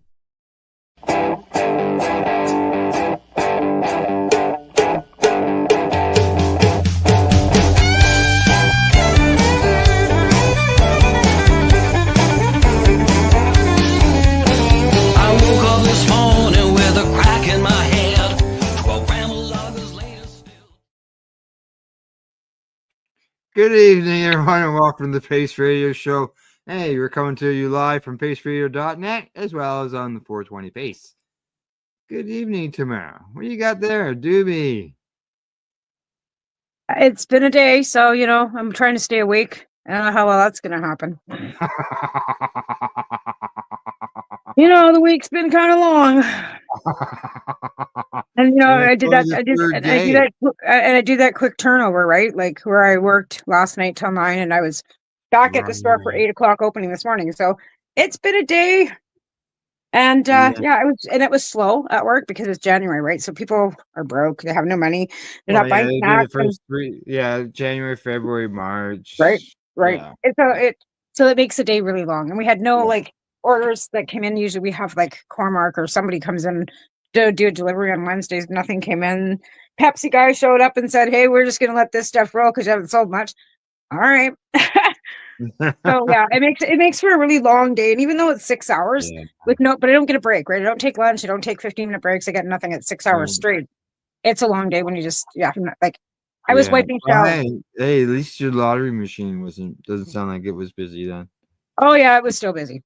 Oh, I've okay.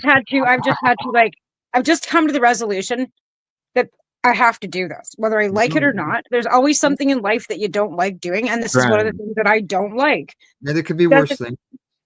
It could be worse, but dealing with the people isn't so fun, right? But I've just decided that it's something I have to do. I just suck it up, smile, and instead of like looking like, but my face doesn't lie. That's the worst part about me, is that when I'm really like my husband says, you can sit there and tell me nothing, and then but your face doesn't lie, right? So I'm trying not to roll my eyes and look like I'm totally disgusted. But whether I'm succeeding or not, I don't have a mirror in front of my face, so I don't know. But I'm trying.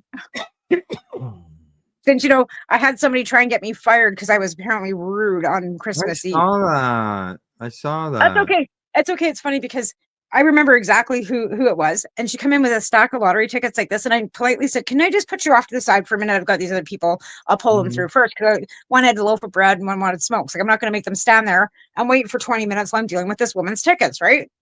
After the third person, she got mad, grabbed her tickets off the counter, told me to go fuck myself, and left.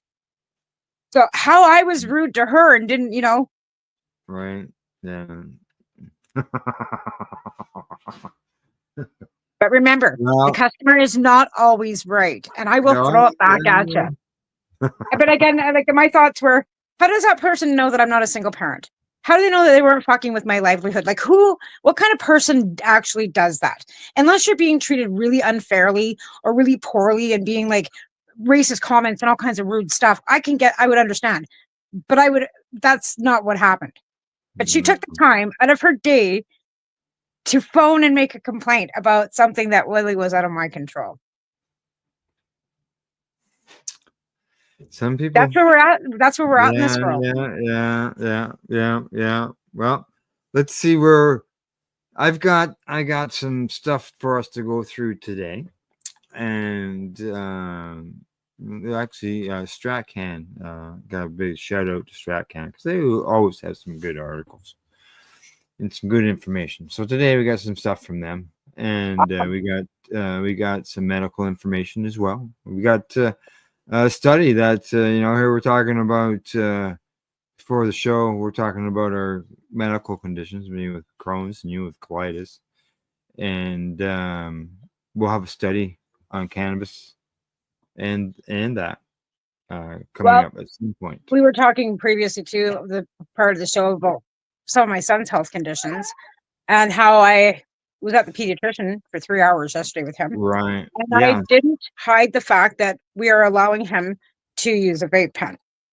And the doctor didn't even flinch. Didn't flinch, eh? Didn't eject or anything. Didn't eject, didn't advise against it, didn't say anything. He just kind of nodded his head and went, yeah, okay. Yeah, okay. Just acknowledge that. Just acknowledge he heard it. Well, he did. He said, hey, if that's working for you, and I explained to him that I've been licensed since 2012, and I've done a lot of research and educating myself on it, and I believe that it's. And he never disputed a fucking thing I said. No, He didn't say anything negative about it. Because you always hear, well, the brain and, how it can, stunt the brain and blah, blah, blah. They don't want anybody using it under the age of 25 because of the brain growth. But what about SSRs? How does that affect the developing brain? Exactly. So again, with that, there was also a prescription for Prozac, right? So my stance is I'd rather him be using a vape pen, honestly, than that, because it's a pharmaceutical, even though there's very few side effects and you don't get addicted, and it's not a weaning off drug. It's fairly safe, and it's been around for a long time, and it's got a lot of research, but it still can cause thoughts of suicide, right? That is, but he went through every side effect on everything that he gave him. Like he was like 3 hours at a doctor. Wow. This wasn't waiting in the waiting room. When I said we were there for 3 hours, it wasn't us sitting in the waiting room for 2 hours or 2.5 hours and then getting a 20-minute, and then out. That 3 hours. I hope that the he booked you for that much amount of time because like I Did know like my because specialist, he'll give you an hour and a half or 2 hours, even though you're only booked for half an hour. yeah, no, they booked him because our biggest concern is the long COVID. Yeah. So because we went in with the fact that he's got a diagnosis for long COVID from our GP, because nothing she seems to be doing is helping, and she's a general practitioner, she's not a specialist in children.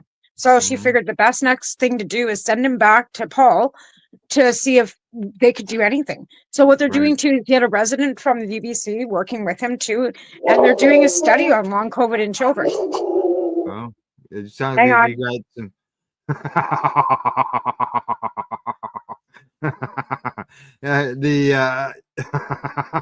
There must be deer in the yard. Every time there's a deer in the yard, he goes off, right? He won't chase them. He hasn't. Yeah, he did in the show before. Yeah. Yeah, he doesn't chase them, but if he sees them out in the yard, he's going to tell me that they're there. No, he went out. I had a picture. Did you see that picture I had of the deer in the yard and him? He went outside, and the deer didn't. I saw the one that jumped off your deck, though. The video. Yeah, that was a video. But no, the other night we went out to go outside, and there was a deer parked like right in the front in the corner by the lilac bushes, and it didn't move. And he saw it, and I said, "Hey, you go back." And he went straight out back. That deer didn't move, and when he came in, I said, "Hey, you come straight." He didn't even chase that deer. The deer just did. He didn't even go after it. He is that good. His recall is that good. He is just an amazing dog. Good. But yeah, so back to so they're gonna put Taven into this, like they're gonna track and all his conditions and journal it, right? So we see the doctor again in 4 weeks. And then they're going to see the progression. But even like right down to the skin rash, they don't know what the hell's going on. They're thinking it's from him having COVID, right? So the hyper, like, and the sweating from the head, because he doesn't sweat anywhere else. He doesn't get any body odor. But when he gets anxious, he just starts dripping sweat from his head. And this never happened before he had COVID, right? So all of these things that are new conditions, he didn't have prior to the fourth time he had COVID. And the fourth time he had COVID was the fourth time. He's had COVID 4 times. So he had the long COVID, like from the second time, right? Then, or the third time, right? Then he went back to school after he dislocated his freaking elbow in September. And one of his little buddies had it then too. But we couldn't test because we don't have tests anymore. Right. Yeah. I know we don't have the tests anymore. So we're not sure it's 4, but he was sick again, right? But it seems like if any germ goes by him since he's had the COVID 3 times or whatever, like I said, the 4th time might not have been, but again, every time that kid has had COVID, had anything go by him, he gets sick every time. His immune system is so like he's so anemic. Immune system's his immune system is beat so bad. Why even his eczema is like a red raspberry, and we've tried everything to get it under control. It would normally have worked before, isn't working now. So it's been a huge frustration for almost 2.5 years of dealing with big battle. I know. Halfway through grade 8, all of grade 9. Now we're into grade 10. We're going on to year like 2.5 with this, and it's getting fucking old. Yeah, well, hopefully, 3 hours, spending 3 hours and getting these things, and the ongoing test is going to go through that. Hopefully, well, like I said, they've got like we saw him yesterday, and literally we've already been booked in for consultation with a colonoscopy with the surgeon today. The dietitian has phoned. We got an appointment on the 16th of January with her. It has moved fairly quickly for healthcare. That in British Columbia, right now, like we're not saying we have a ton of doctors. There's still people lacking, general practitioners. We have doctor issues as well, right? Here. But when you have a doctor, we don't even have a doctor. He's a nurse practitioner. But we've got 3 pediatricians in town. It's not like we don't have any. We've got 3 pediatricians in town, right? Wow. In your little, you got 20,000, right? Right. So we got 3. But here's another thing. We have one lab in town to test blood. So he needs a blood test that it's going to take me 3.5 weeks to get him an appointment. You could be dead before you can get an appointment for your fucking blood work. Yeah. Oh. So there's some good things, and then there are some like lacking lab. We never had a walk-in clinic. Well, now we do, but now because we don't have a lot of maternity doctors, they're using that as a maternity clinic for because some of these girls don't have doctors, so they're using the walk-in clinic partially for prenatal. So they're trying to balance things and give people care. There's a lot of we're getting more nurse practitioners here too. Yeah. Well, hey, I've always never had any problems with nurses, and I don't have any problems with nurse practitioners. You So. know what? A nurse delivered my third baby because my doctor had eye surgery, and he come walking in because Tyrus was early too. He come walking in with a patch on his eye, and it was the nurse that delivered my baby. Let's see. Change the subject from babies and sickness. Let's change the subject over to the biggest cannabis stories of 2024. All right, yeah, because it is a new year. It is 2025. It is a new year. Exactly. This is our first show of the new year. Yes, exactly. So, what I've got here is I've got an article from StratCan, and what they say are the top stories that they felt over the 2024, and they've got here some stuff listed. So, they say wholesale prices rally. They say that the market continues to shift from a buyer's market to a seller's market. So otherwise, in other words, prices are going up.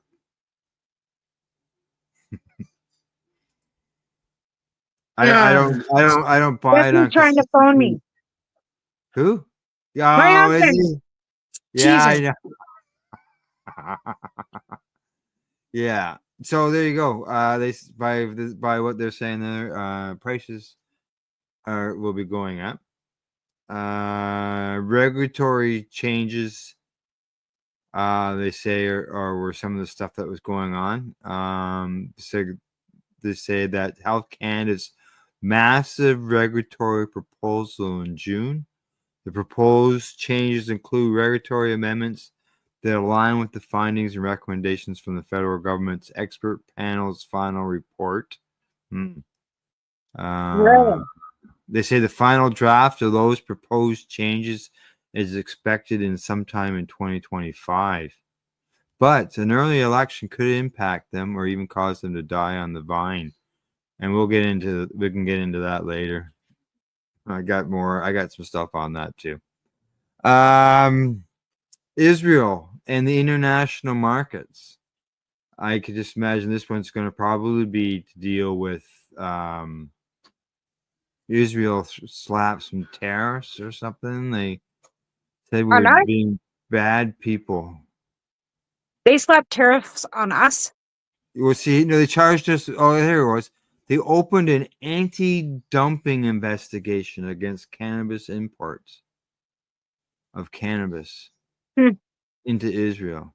They suggested they could take that up with Stephen Harper. How about that? Because he's they suggested adding a 175% tax to all Canadian cannabis imports. Oh well, that might Dykar happy. Dykar was specifically exporting to them because they didn't want to pay the Canadian taxes. Oh yeah. So that's going to make the Canadian companies just not export it then. And then that'll make it so they don't get any. Oh, well. Sorry, sucks to be you, Israel. They also mentioned Australia. Some of the producers on Australia had the same concerns. Well, Australia has tweed facilities already down there, honestly. And Tilray, and I think it's Tilray and Tweed that are already down there. I have to check with Murray, to be honest. But Murray's he's got a medical licensing in Australia now. He's licensed for, I think, 7 grams a day kind of thing down there. We were comparing prices this was a year ago or so. The pricing down there comparably to ours was about the same, right? Yeah. But I think it was Tilray, not Tweed, Tilray that was down there producing. They had their own production site in Australia. So if they're down there, Canadian companies can go down there, set up, and then they're not paying the taxes. Then it's not an export. And that's what they'll do. Is it? That's what they'll do. They'll just they'll locate there so they can produce, be able to supply the market. Yeah, and that's what they'll do. They say export markets into and through Germany, with Aurora and Tilray, Alfria, operate 2 of the country's 3 production facilities. And another one called Mother Labs is talking about going to Germany. But here's the thing with all these countries that have now come around and legalized, they're also The governments that legalize them are all falling. Germany's falling, right? Israel's in, depending what happens with Netanyahu and with his court cases. Trudeau's now been, resigned. What's going to happen to cannabis? What's going to happen if they do, like, because it's like I said, Germany too, like the Chandler, that government just fell too. So if all those legislations that were brought in by the previous governments are then ousted by the new current governments, where does that leave all these big companies? Like these big companies that are investing billions of dollars into this, industry, where is that going to leave them? Never mind the consumer. Okay. Like, let's face it, we can all go back in the closet if we had to. We could, we all know how to grow our own now, and we would all figure it out because we've been figuring it out for fucking half our lives anyway. So, that would be like, a non-stop. I wouldn't stop smoking cannabis. It became illegal again. I would just, I wouldn't, nothing would change. But again, for these big producers that have put billions of money, piled it in, what would happen to them? So that would be the only thing that would probably stop them from illegal, taking legalization away. There is. I am getting to the political end changes of what could happen down the road with an election. No, I'm sorry. You know what I mean? It's the ADD, baby. And that's why I keep straightening your back, get you out of there. It's sucker time now. Okay. We're gonna get there. We'll get there. Just now, it also mentions here in this article that there's a Danish medicinal cannabis company is looking to bring its unique cannabis oil to Canada. Like, we don't import cannabis. Like, we have stuff that comes in to be, what we look for research purposes. But no, they're bringing supply. Some of them are bringing in U.S. products. Are they? You're talking a rec, or are you talking about medical? Rec. No, I'm talking rec. Yeah, I'm talking medical. Yeah. Oh yeah. Yeah. Because it's a medical company, so I was assuming it's for medical purposes. So. Right. Let's see. What else here? They say that provincial distributors streamlining supply. They said in July the OCS announced it was planning to begin reducing the number of products it carries in its warehouse by several thousand in the coming year and a half. You got too many products. You get a glut day. Yeah. I can see that. I can see that because it's all going into the one spot, and if they can't pump it out to the stores because the stores aren't buying it, then they're stuck with it too, right? Exactly. Meanwhile, are they paying the farmers when it arrives, or are they paying the farmers after? Because I would hate to see the farmers being the ones that get not paid. That doesn't get paid. Another big stories they say was fines and other penalties. The AGCO fined, which is the Alcohol and Gaming Commission of Ontario, fined an Ontario cannabis retailer $100,000 for illegal data deals. Illegal data deals. Yeah, that'd be in the stores. Collecting data, and you go in, you become a member at a store, or you register for points or anything like that. That's all data. Yeah, and we don't have those options at our stores. They don't offer that here. No, they offer them here. No, we don't get no points. We've lost a couple stores in our town. Actually, 2 of them. There was a BC cannabis store was fined for selling cannabis at too low of a price.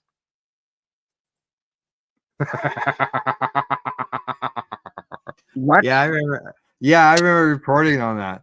They were selling cannabis at too low of a price. That's right. Well, I know they're limited to what discounts they can give. They're only allowed to give discounts to a certain amount once a week. They have to keep it priced within a certain amount, and it was below that. Wow. I guess it's the same as liquor. They don't want you selling, beer for any cheaper than what, they want the end of it to be, because then more people will buy it and become alcoholics. I don't know what their reasoning is for that.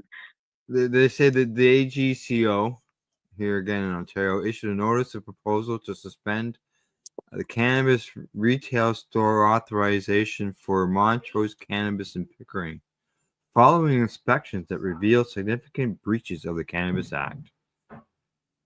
Doesn't say what they were. Pickering's a real interesting little town right now, anyway. So, Right. Oh, here's one that we know of. The Victoria Cannabis Buyers Club, an unlicensed medical cannabis dispensary, has been operating in Victoria since the 1990s. Was issued a $3.2 million fine from the province. Yeah, that really sucks. Yeah, that really sucks, and they can't really fight it. Like, that's the thing. There's no mechanism to fight them. Yeah. Now it's just like there's no mechanism. Like, it's like you get a fine, a speeding ticket, whatever. You can go in and try and fight it. And, chances are you'll probably lose, but you can still go in and fight it. With these fines, there's no mechanism to go into a court and say, "Hey, I'm not paying this." They say that a cannabis store in Kelowna received a 1-week suspension for failure to ID a minor. Another was fined $7,000 for failing to check ID, while there were 2 enforcement actions against a BC cannabis store. Wow. Yeah.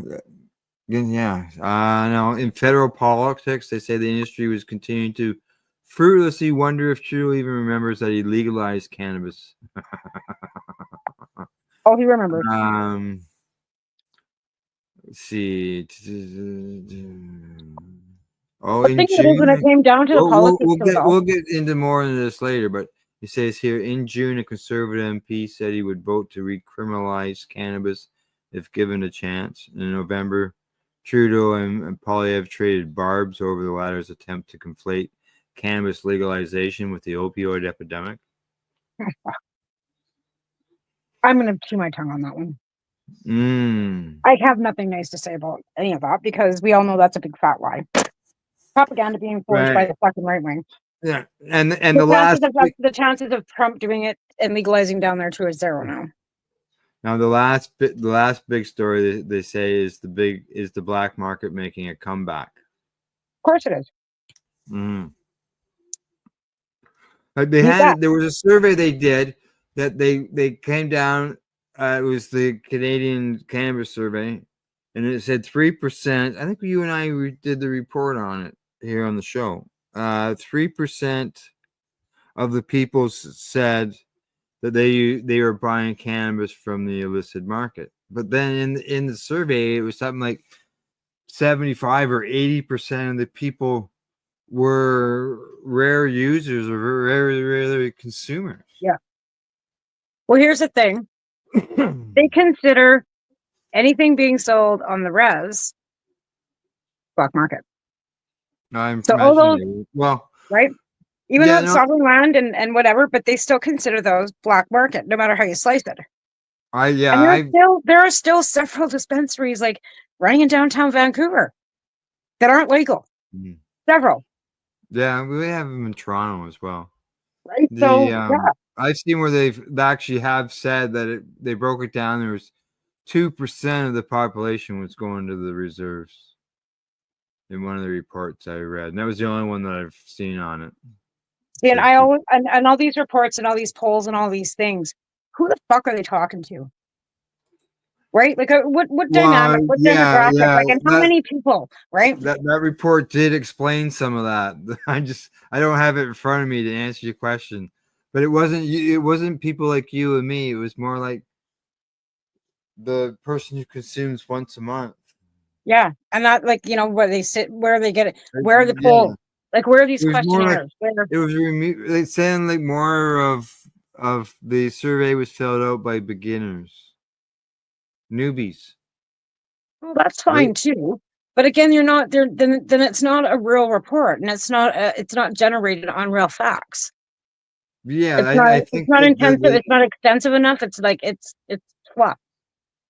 Yeah, it didn't cover like a wide range. It's just the way I had read from it. That's what it made me think of, was people who were like consumers, new consumers. It wasn't people like you and me that filled it out. Well, no, and that's the thing. They're not targeting the right demographic for any of these polls. And I don't know. I'm not sure. Yeah, don't But know if again, it's we've just got so the many statute. since the industry started. We have all these new people that don't even acknowledge the people that came before them. Right? They think that they're Well, brand and new those and they have might all have the been, newest ideas and all the smartest things. yeah, And meanwhile, that's already been done. yeah.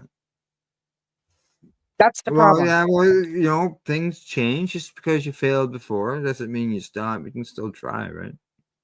Yeah, absolutely. But again, like I said, these people that are coming into the industry new, I don't know. I don't know where their heads are at. It just kind of makes me think that they didn't do their educational research and they haven't done any, Mhm. background checking on what has been done. In fact, like they don't even know when legalization or what went behind what became of legalization and how we got to legalization, half of them. I don't Oh, expect yeah, them all. I don't expect them all to know, but I expect the ones that are working in the shows, putting on events, doing things in a big scale to take the time to educate themselves about who came before them. Because well, yeah, well, I have seen that going on.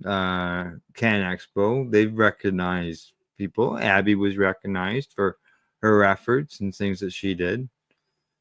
And I don't even have to Abby's a say. queen. I mean, I Abby's a didn't have to queen. say. I Abby's didn't a have to. queen. An acknowledgement, that's like a slap in the face. Abby's a queen. She's an OG. Like she was one of the very, it's like Sita, right? Nobody acknowledges Sita. Sita's an OG. She started the Amsterdam Cafe in 1998, right? OG. Yeah. Nobody even acknowledges her. And I think that that's a downfall of our community, honestly. Well, how often do you ever hear Michelle's name mentioned other than when we're Exactly. Hardly ever, unless it's you or I, right? But Yeah. that's the thing. There are some of us that will keep that memory alive till the day we die, right? Because we Oh, speak her yeah. name and we Yeah. continue to tell her story. And that's the only thing we can do to keep her alive, right? Same with Tracy Curley. How often do you hear Tracy's name anymore? Right?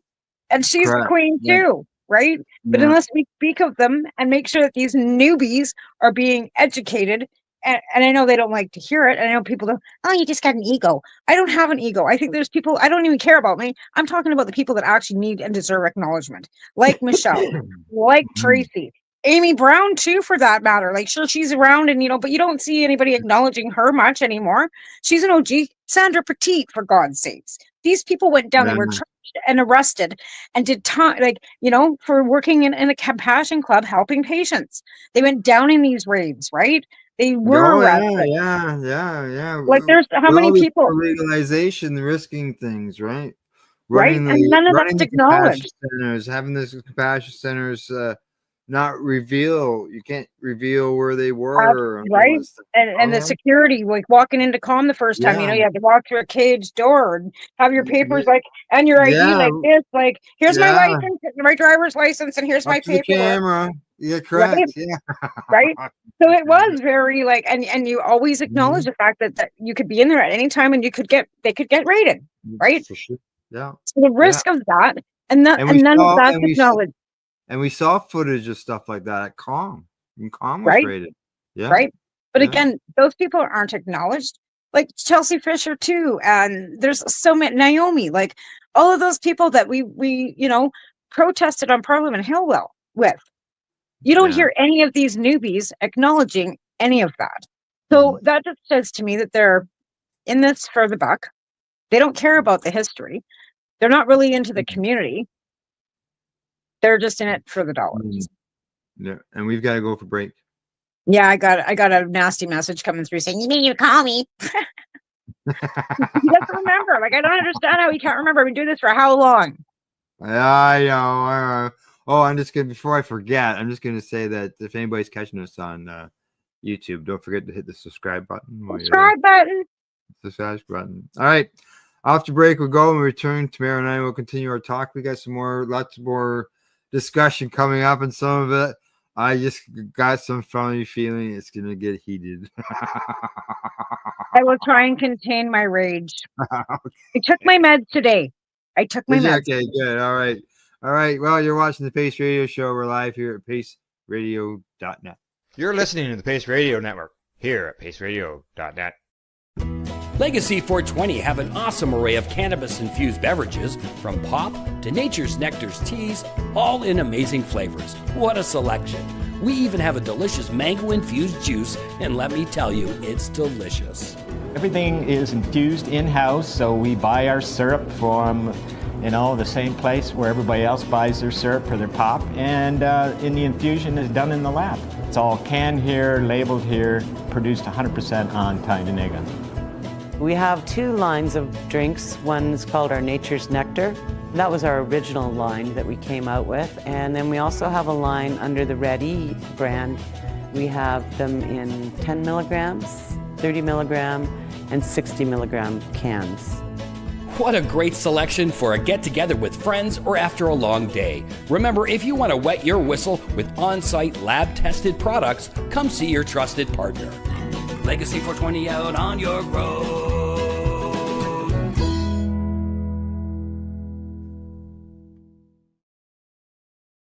Camelford Lifestyle Shop. Open Monday to Friday from 10 till 7 p.m. or by chance. Check out our flags, our t-shirts, plus our hats, and look of that supply of rolling papers, plus much more. We've got bongs and your favorite herbal vaporizers. Look at all the incense we have, as well as for those who collect knives, check out these knives in our collection. And while you're here, stop in to see Shay at the piercing room, where you can get poked by Shay. Daily deals, check them out. Camelford Lifestyle Shop, 17 Bridge Street West, Camelford, Ontario. Limestone City Hydroponics is Kingston, Ontario's hydroponics shop. Take your growing to the next level and create the optimal environment with a tent kit, or maximize your yield with an ebb and flow flood table kit. Either way, Limestone City Hydroponics has more sizes and options to fit your needs. Are you looking for the power of the sun that adapts to your budget? Then look no further, as they have professional grow lighting. They have indoor grow systems that are easy and cost effective, with many options to fit your living space and lifestyle. Cultivate your growing potential. We have everything you need to succeed. And if you can't make it to the store, they offer local delivery to the greater Kingston area. Remember, when you're looking for experts to help you grow, then look no further than the locally owned Limestone City Hydroponics, 105 Sunderland Drive in Kingston, Ontario. Call them at 613-548-0420. Are you looking for non-stop, continuous cannabis and psychedelic programming? If you are, then turn your browsers to 420radio.ca or paceradio.net, where you will find the 420 Pace re-rolled Saturday. Everything gets started at 8 a.m. Eastern Saturday morning. You're listening to the Pace Radio Network here at paceradio.net. Hey, we're back. You're watching the Pace Radio Show, and we're live. Where'd you go? I'm here. I know, well, you left. Oh, I had to go and text and let them know that I was on the air. So I just had to turn my phone, because I'm using my phone. Yeah, I'm using my phone tonight, right? Because I was lazy and didn't feel like setting my computer up. So yeah, I just that's where I went. But I actually found, I was digging through my stuff and found an old Yokan, like, with everything in it. Like, I didn't even know I had this thing. It's even got like a vape portion that you feel it, like it shows you to fill it, like you can fill it this way. Yeah, it's a refillable cartridge. Yeah, I didn't even know I had this. So yeah, I'm going to use it for a waffle item for the CSP. Yeah, there you go. Yeah, waffle item. Good. A waffle item. Yeah. Good. Okay. Good. Go back to me being, not crazy. Okay. All right. Manitoba. Did you hear about what happened in Manitoba? Well, I heard that they were going to allow them to start growing 4 plants, but I haven't heard much more than that. All right. Well, right now they are seeking feedback on its proposal to do all this, right? Now they say that within the proposal, it would require that the 4 plants that you're growing, you have to grow them inside. Okay. You can't grow them outside. I think for some people that would probably be better for security, right? Depending on where you are. Okay, for example, if you live in rural Manitoba, you got a 100-acre farm, you can't grow Well, that's your yeah, fruit. that's I think that would be outside. I would think that would be allowed, but again, Like I know in BC, you have a law where you can't grow your cannabis plants on your balconies, or it can't be seen. it can't be seen. You can grow it on Can't your be balcony if you seen. have a shade over top of it, but they don't really enforce it either. Like nobody's ever enforced it, right? Like I don't. That's the thing. Like they put all these regulations and stuff in, but who's enforcing it? It's kind of like when they wanted to put the meter plant thing in. Like we're Yeah. like, what are they going to put a fucking Well, like a that was measuring stick silly. on the side of the cop's legs? Like what the fuck are they going to do? Like, Yeah. How like you genetics?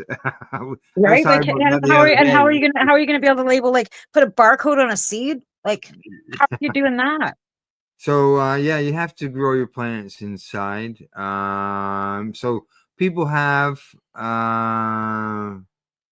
says here the public to respond on changes with proposed coming into effect April 1st. So on April Fool's Day, when they expect things to come into effect. To Well, say that's the what I'm talking about. proposed regulations would allow a person who is 19 years of age or older to cultivate up to 4 plants in their ordinary residence.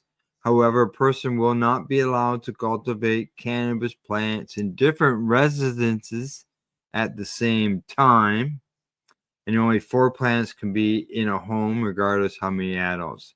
So just because you own 6 houses doesn't give you the legal Yeah. right to grow 24 plants. Well, even in out here too, like we can only have 4 plants, but even though Oh there's yeah, 2 same adults here. for them. Yeah, yeah. The 4 plants, the federal is the federal I max. think that's stupid. I think that was stupid right from the get go. Because what if you got a roommate that's paying you rent in your Yeah. house, and they Right. can't grow their 4 plants, and so you can, or you have to forfeit your ability to grow 4 so they can. Like that has been one of my biggest I bitches guess right from the get. they have to realize that they're forfeiting their ability because it's not their. It is their ordinary residence, but That's what I mean. I think it's unconstitutional. I think it's stupid. I really, I said that right from the get go. 4 yeah, plants, it should be 4 plants I've per never, person. I've never thought about that. You know, Yeah, and it's unconstitutional. now You're it's taking away not. somebody else's right. Now this could be a key point though. It's not a separate residential address. But 2 grown adults, married couple in a house, I have to we can't grow 8 plants because there's 2 No, adults no, in the I house, can't. and I I think know. that's wrong. So it's basically If you rent out a bedroom to somebody, and that's their ordinary place of residence. why shouldn't they be able to have the 4 plants in that room, and I could have my 4 plants in my room, and then my husband could have his own room, and he could have 4 in there. But it's not his that person's legal address is the same as yours. It's not a separate. It's not a separate registered residence. I totally agree with you, but I'm Yeah, saying but the legislation is flawed. It's yeah. unconstitutional, and Okay. it should be challenged because, and I've said that right from the get go. Why should 2 grown adults, even if, like I said, 2 roommates, 2 married couples, whatever, you got 4 adults in the house, you're taking away the rights of everybody else in that house because you're only allowing one person to be able to grow 4 plants. So everybody in that house has to forfeit their right because one person wants to grow 4 plants. Every adult over the age of 19 that resides in a home should be able to have the ability to grow 4 plants. So that means if you've got 2 adults, it should be 8 plants, not 4. Hey, it sounds good to me, man. I'm all for it. I've said that right Yeah. from the get-go. That's totally unconstitutional. Somebody else in your home is a grown-ass adult is actually forfeiting their right to be able to grow 4 plants because there's 2 of you. Well, they're legalizing residences then maybe. There's still it is. It's addresses. That person. But it's the same address, right? So they want to make it only at Same one address. It's One they're address. renting a room, right? Yeah. That person's address is But still again, the like you same. go back to the thing with married couples. But I You and understand Gail where you're should be coming able, from. I'm all good with 4 I would plants fight it per in court. adult. I would fight it in court. If I was ever say busted and we had 8 plants and then I got a ticket or fine for that, I would fight that. I would fight that. I would take it all the way to the Supreme Court. Okay, now here's a one. A proposed regulation states that a person who is cultivating cannabis in their residence may possess cannabis that they have cultivated that is not packaged, labeled, and stamped well, that cannabis is in their residence. But you're not allowed to give it away, and you're not Well, allowed to well, take it out but of your home. how do you label, like, you grew But your yet you four can. plants, But here's the thing: but they allow you to mail what's a 30 label? grams, What's a label? right? I don't But know. if you've got all your Duty all your paid. grow, That's let's their say label. Duty huh? paid. Duty paid. Duty paid, because you have that duty paid label on every packaging, which means that they have paid their taxes to the government. So the labeling that they're looking for is that duty paid sticker. Would baggies be considered packaged? Does it say duty paid on it? Probably No, not. they don't. It doesn't even mention anything duty paid. Labeled. What's a sticker? A label could be just a piece of tape with the name on it, as far as I'm concerned. That sounds ridiculous too. Uh, Like I said, some of these legislations that they conjured up in their consultations that they did, I don't know who the fuck they were consulting Yeah. either, because they sure the hell didn't listen to us. Now, there's something here. It says a representative of the LGCA told Stratcan in an email Monday that this section of the proposed amendment of the cannabis regulation is not stating that an individual cannot bring cannabis they've grown legally in their home outside of their home.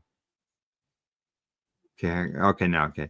Individuals will be able to carry the equivalent of 30 grams or less out of their home, outside of the home according. Yeah, okay. There must have been a rumor going around that, that baggie that I'm talking about was a written label on it. Could be looked at as being a violation and saying that you couldn't carry it out of their home. But this is that's complicating things way too fucking much. Yeah. Now Quebec's the only province that still isn't allowed to grow cannabis at home. Oh, they won't. Quebec is deporting people right now because they've got their own immigration laws. Well, the Supreme Court agreed with them. So if the Supreme Court agreed with Quebec to allow Quebec not to allow growing, what stops any other province? Any other province? None. It doesn't. What stops the it's federal government? Precedent setting. But It's I precedent setting. We'll get into that. But I don't think it's going to happen. But yeah. It's what else is going on here?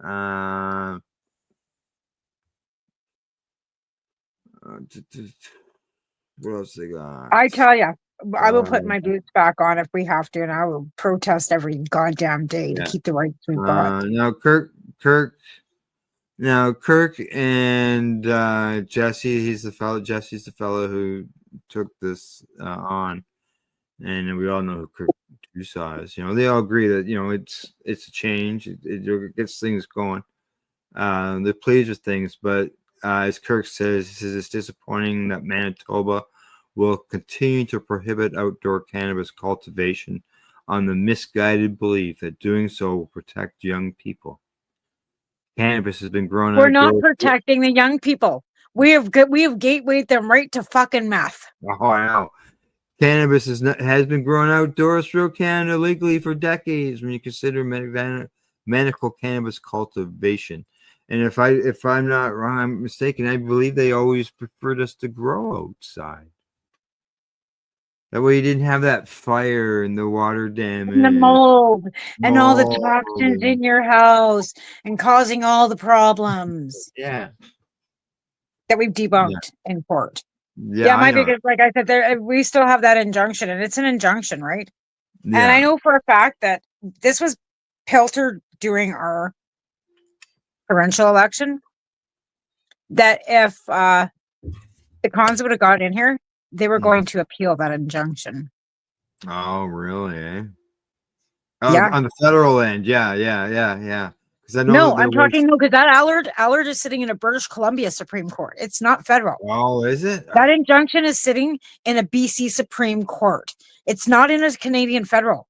If we lost that injunction, we would have to then go to the next step and take it all the way to the Supreme Court of Canada for our rights to grow. Right. Yeah. So if the Conservatives would have got in here, they had planned on appealing that. Oh. And that would have affected every medical patient across the country. Yeah. Okay. Right. Here we go. Talking about elections. Strat Can yet again. Always, like I said, they got good Canadian content stuff. Well, the thing of it is, nobody wants to put the two and two together. But if it wasn't for politics, it wouldn't have legal cannabis. Yeah, I know. That's right. You're right. And I know we Yeah. don't like mixing politics with cannabis, but if it wasn't for politics and cannabis being hand in hand together, we wouldn't have gotten it. Because we would Yeah. always had to fight in courts. The government has never handed us anything as patients. We fought in court. Correct. Recreational legalization was the demise of the fact that the Harper government tried taking our rights away, and they had all these licensed production sites with big bucks behind it that even Yeah. got us in the fucking door. Okay, so Yeah. when we were going into the offices of all our MPs and stuff, we also had big bucks behind us from like all these licensed producers. I like Lisa Campbell to be one of them, right? So we were talking to the big MPs and all the mucks in Ottawa, and showing them the fact that all these billions of dollars were stuck in these great big production sites, and how many millions of dollars were going to go down the shitter, and how that would affect the economy. Well, here we go. So as we know, our prime minister intends to resign here in Canada. So Strat Can has asked the question: could a new Conservative government in Canada could it address the cannabis industry's concerns? What do you think? That's the industry's concerns. The Conservatives will shut you down. You won't have Yeah. anything to concern yourself with other than bankruptcy. Let's see. That's what you have to concern yourself with if you vote for Conservative. Bankruptcy. You're already getting the shares are already struggling, right? The stock market's already struggling already with the cannabis shares and all this stuff that's going on. They're already exporting because they don't want to pay the taxation already that the Liberals have already put in on them. Why it's exporting out of Canada. Whatever. I'm leaving it at that. Okay, they say here in this article here, this is a different article than what I thought it was. Because there's another one that talks about all the different things that could change with the new government. And who knows? Maybe I'll find that one before we're done here. But they say here, they say the traditional stance on cannabis and other illegal drugs isn't typical one that would excite the industry, and that's what the Conservatives end of it. As we know that they're not cannabis friendly, as they've demonstrated. Not at all. I mean, I walked into one of their MP's offices in Canmore. Mm-hmm. He had never spoken to anybody about cannabis before, ever. We're talking Kevin Sorensen, who was the finance minister for the fucking Conservatives. Nobody ever sat in his office and talked to him about any of this. They know nothing about it because they're uneducated about it, and they don't care to learn either. No, I know. I think there's even one fella. He's from Red Deer. Oh yeah, of course. His name. What's his name? Arnold. Arnold. His last name starts with a V. Yeah, Arnold. Arnold Vandenhauser is his name. And he wants to. Yes, Arnold. He's anti-cannabis. He's pro-life. He wants to reintroduce abortion laws and take cannabis out of the hands of everybody. He thinks cannabis is a gateway to heroin. He is an absolute white national Christian nut. And that's him and Michael Cooper are all like up, Poilievre's ass, like backbenchers. They've crawled their way forward because they used to be backbenchers, right? And if you, I don't know, I know you don't follow politics like I follow politics, but they were backbenchers. Now they're sitting in the front fucking row. You got to notice that kind of stuff. And if you're watching Parliament, you notice that shit. You notice the ones that are sitting in the back row screaming about abortion and all that shit. And then if you see them sitting next to the leader, be fucking very scared. And when you got Michael Cooper and Arnold Vandenhauser there on two of the committees and then sitting next to Poilievre, be very scared.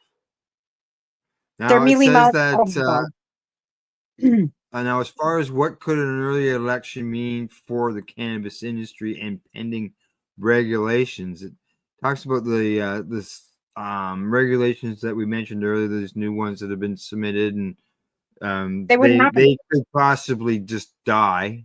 They're already dead because they're pro government. So it doesn't matter now. Yeah. They're already dead. They're Yeah, dead they're now. already dead. That's true. They're That's dead. right.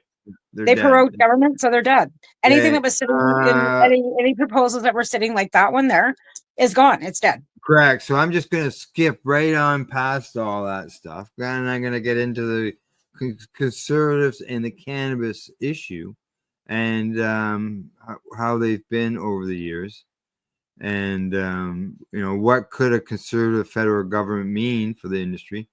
And they say this is a broad question that deserves an in-depth analysis, as there are many layers to consider.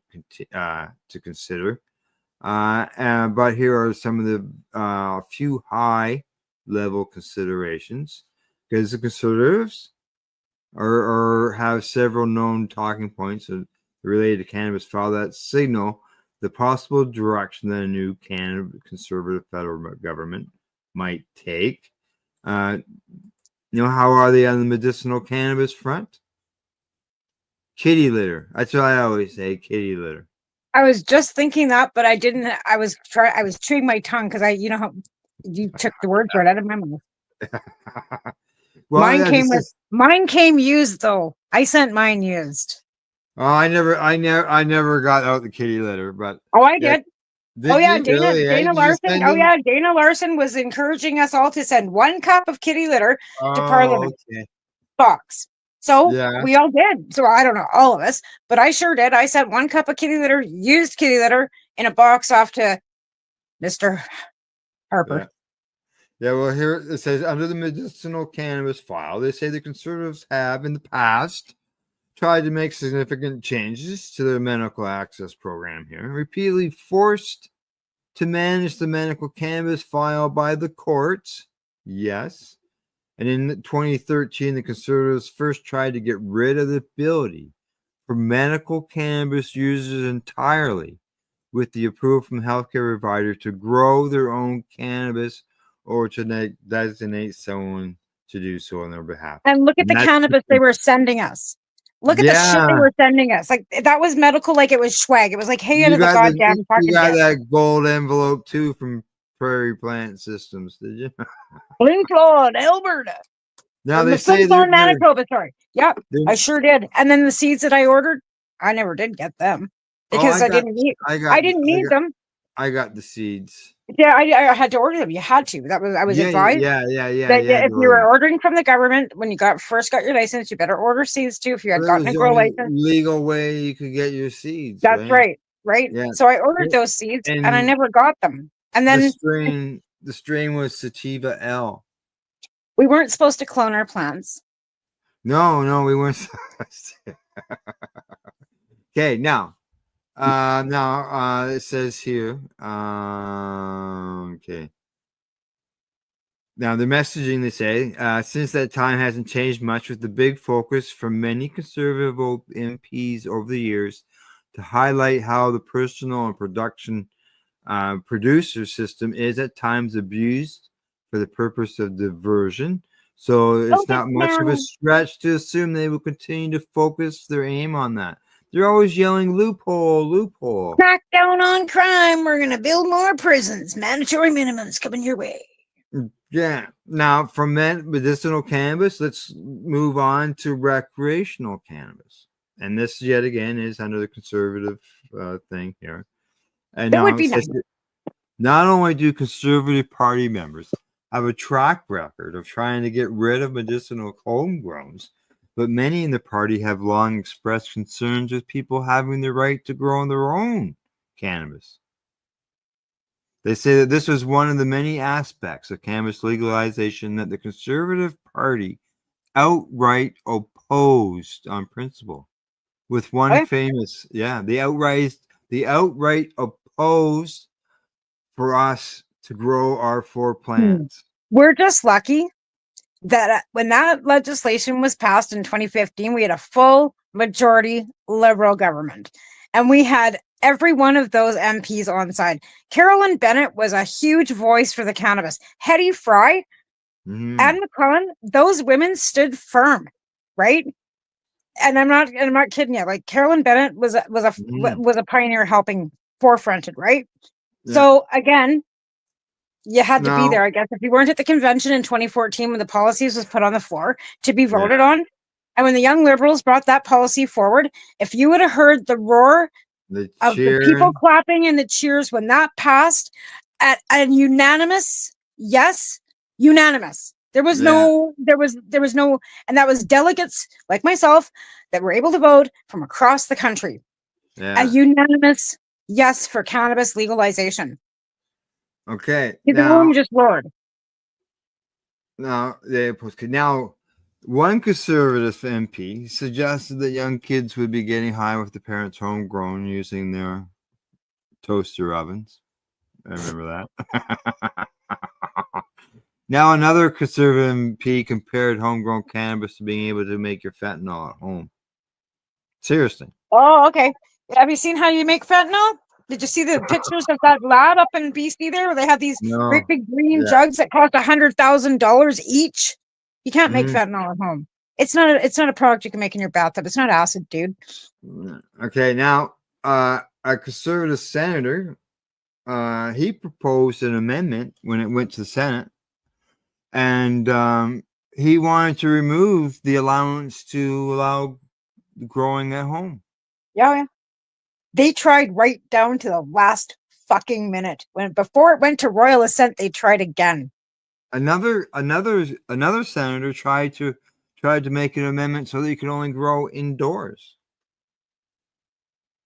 And even after legalization, the conservative shadow minister of health, Marilyn Gladue, told the Globe and Mail that the party would seek to ban home grows and further restrict personal and designated grow licenses while supporting larger publicly traded licensed producers.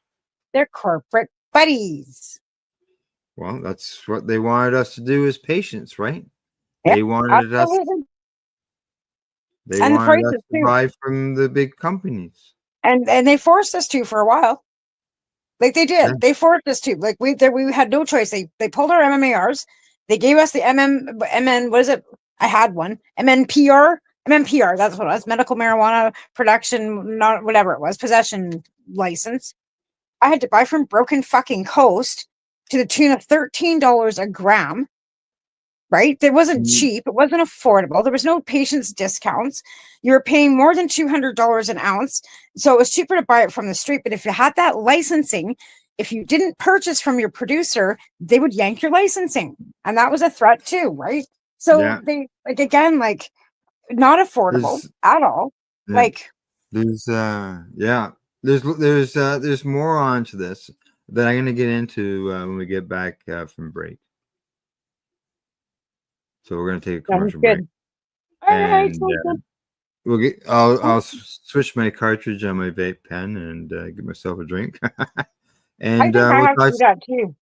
Yeah, we'll talk to you about 3 minutes and 32 seconds. You're watching the Pace Radio Show. We're live here at paceradio.net and the 420 Pace.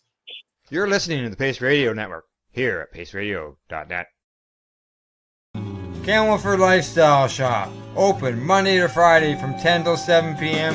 or by chance. Check out our flags, our t-shirts, plus our hats, and look of that supply of rolling papers, plus much more. We've got bongs and your favorite herbal vaporizers.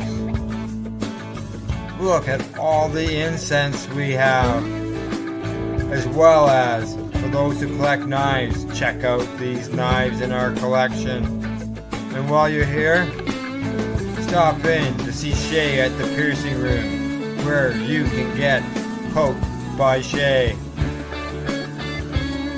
Daily deals, check them out. Camelford Lifestyle Shop, 17 Bridge Street West, Camelford, Ontario. When you have a pain that's reached its peak, legacy for 20, it's so unique. If organic cannabis is what you seek, here's your trusted partner 7 days a week. Suppository salves, vapes and drops, topicals, edibles, infused pop. Just when life seems like it ain't easy, at Legacy 420 enjoy a pop freezy. Lab tested products make them the GOAT. Legacy 420 out on your road. Legacy 420 in Tyendinaga Mohawk territory. Indigenous organic cannabis at its finest. What do you find at paceradio.net? People advocating cannabis education.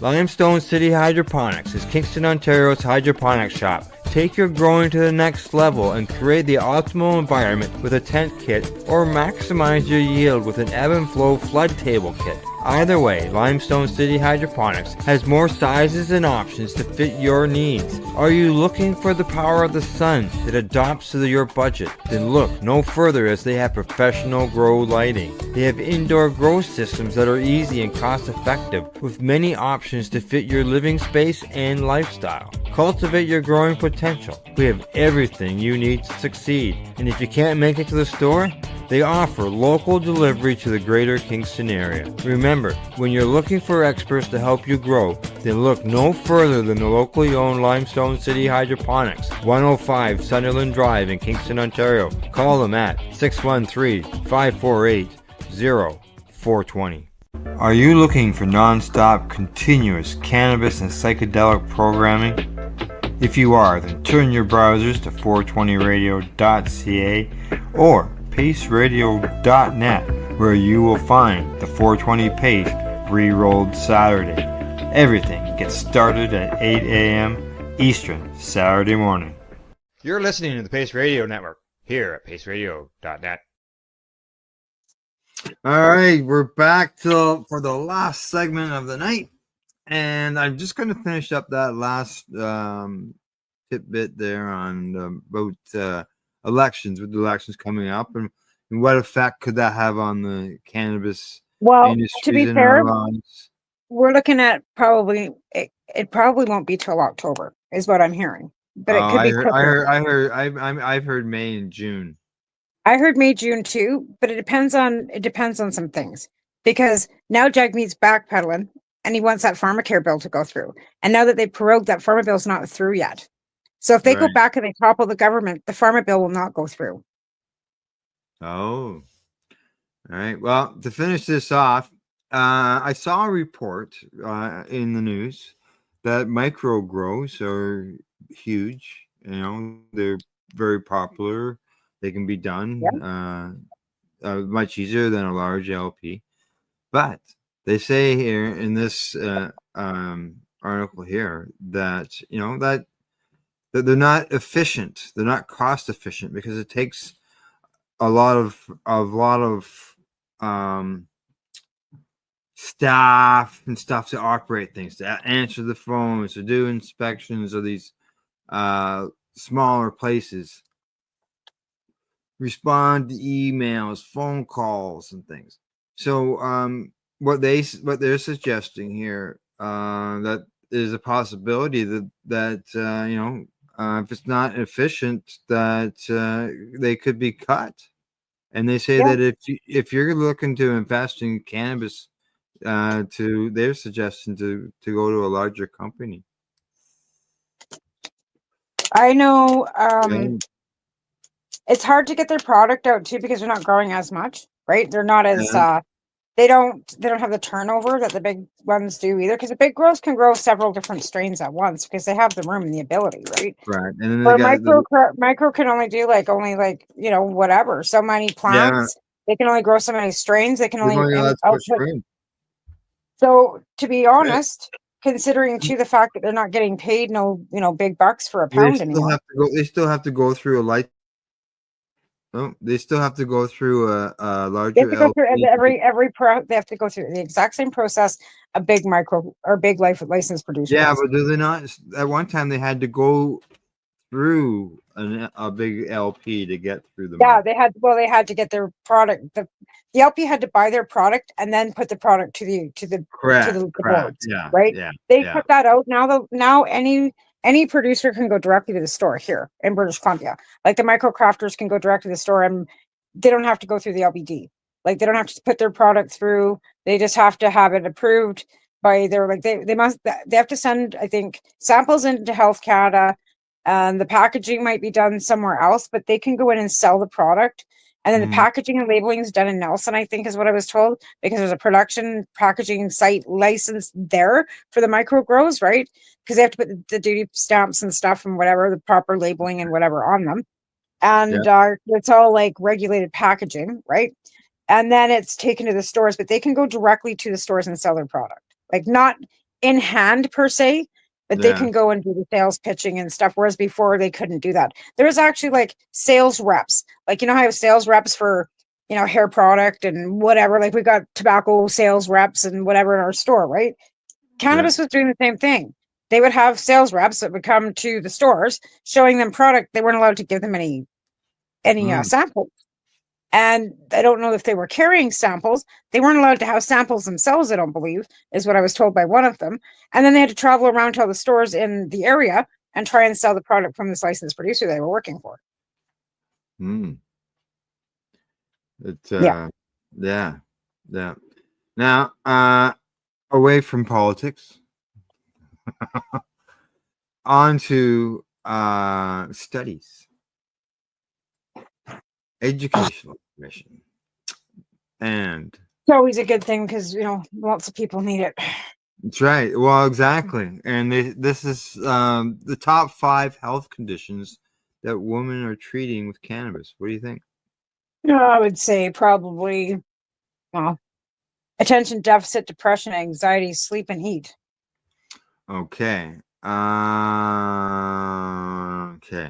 According to a 2023 New Frontier Data Consumer Survey, the top 5 health conditions women are treated with cannabis are painful periods, heavy bleeding, menopause, perimenopause, irregular periods, bleeding, PMS, and PMDD.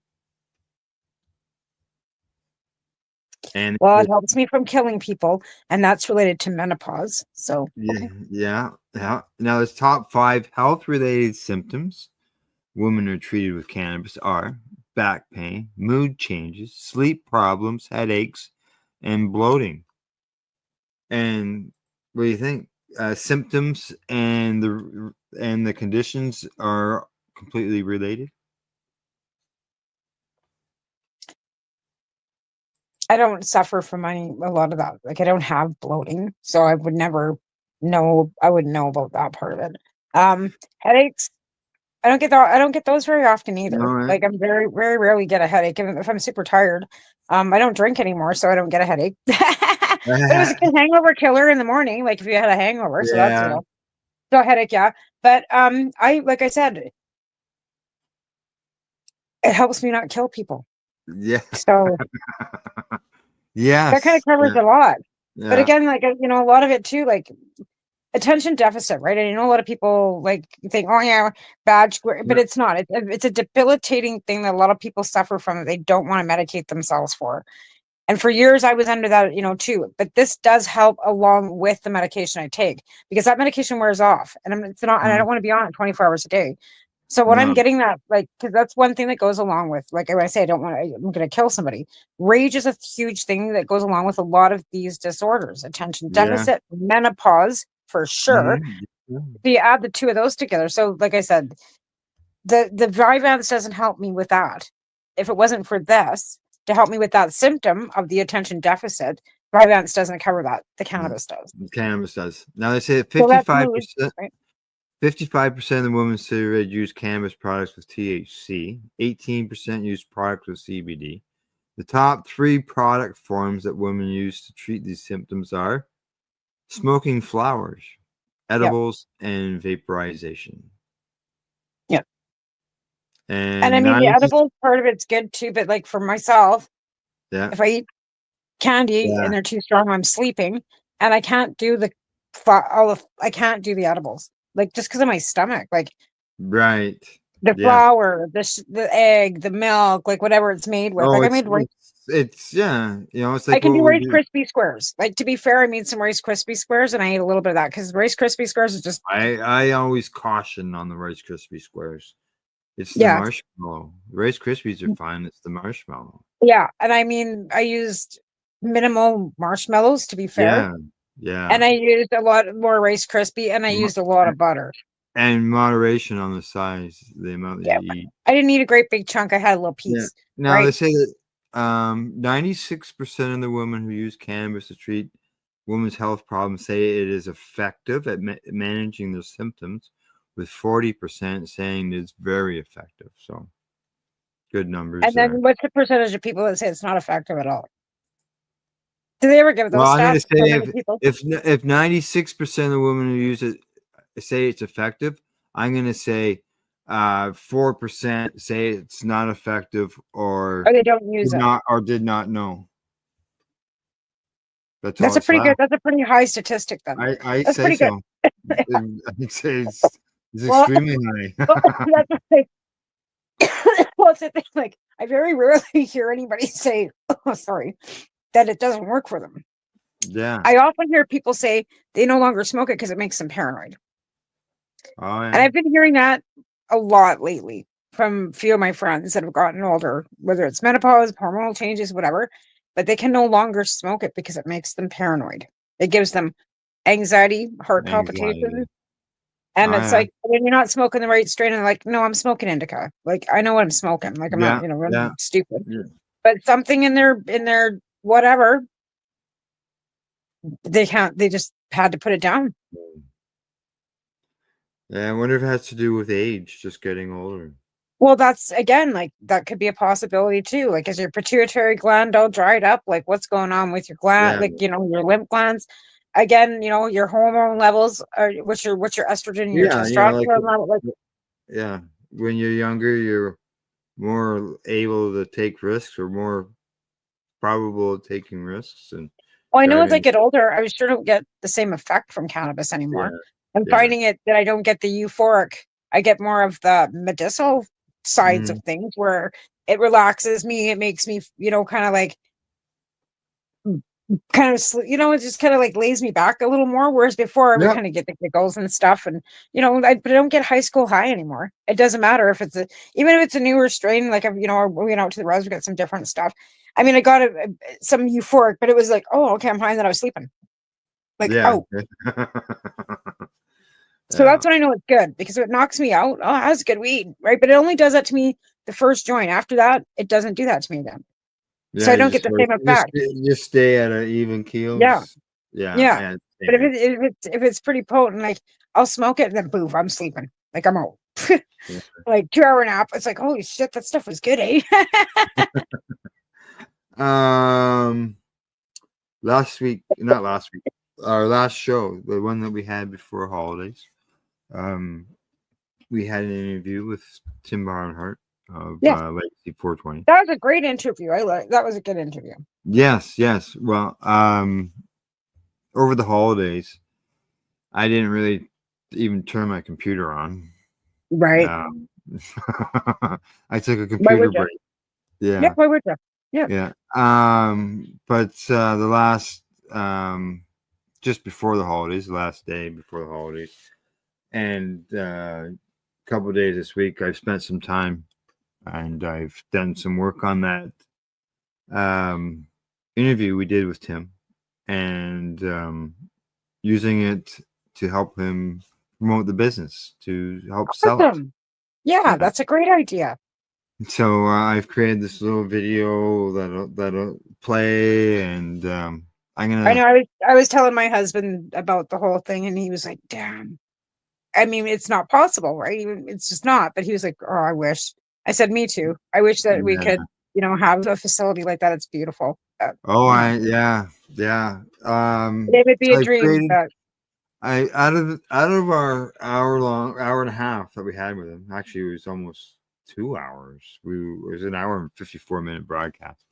But I've took the important stuff. We're talking about the business, and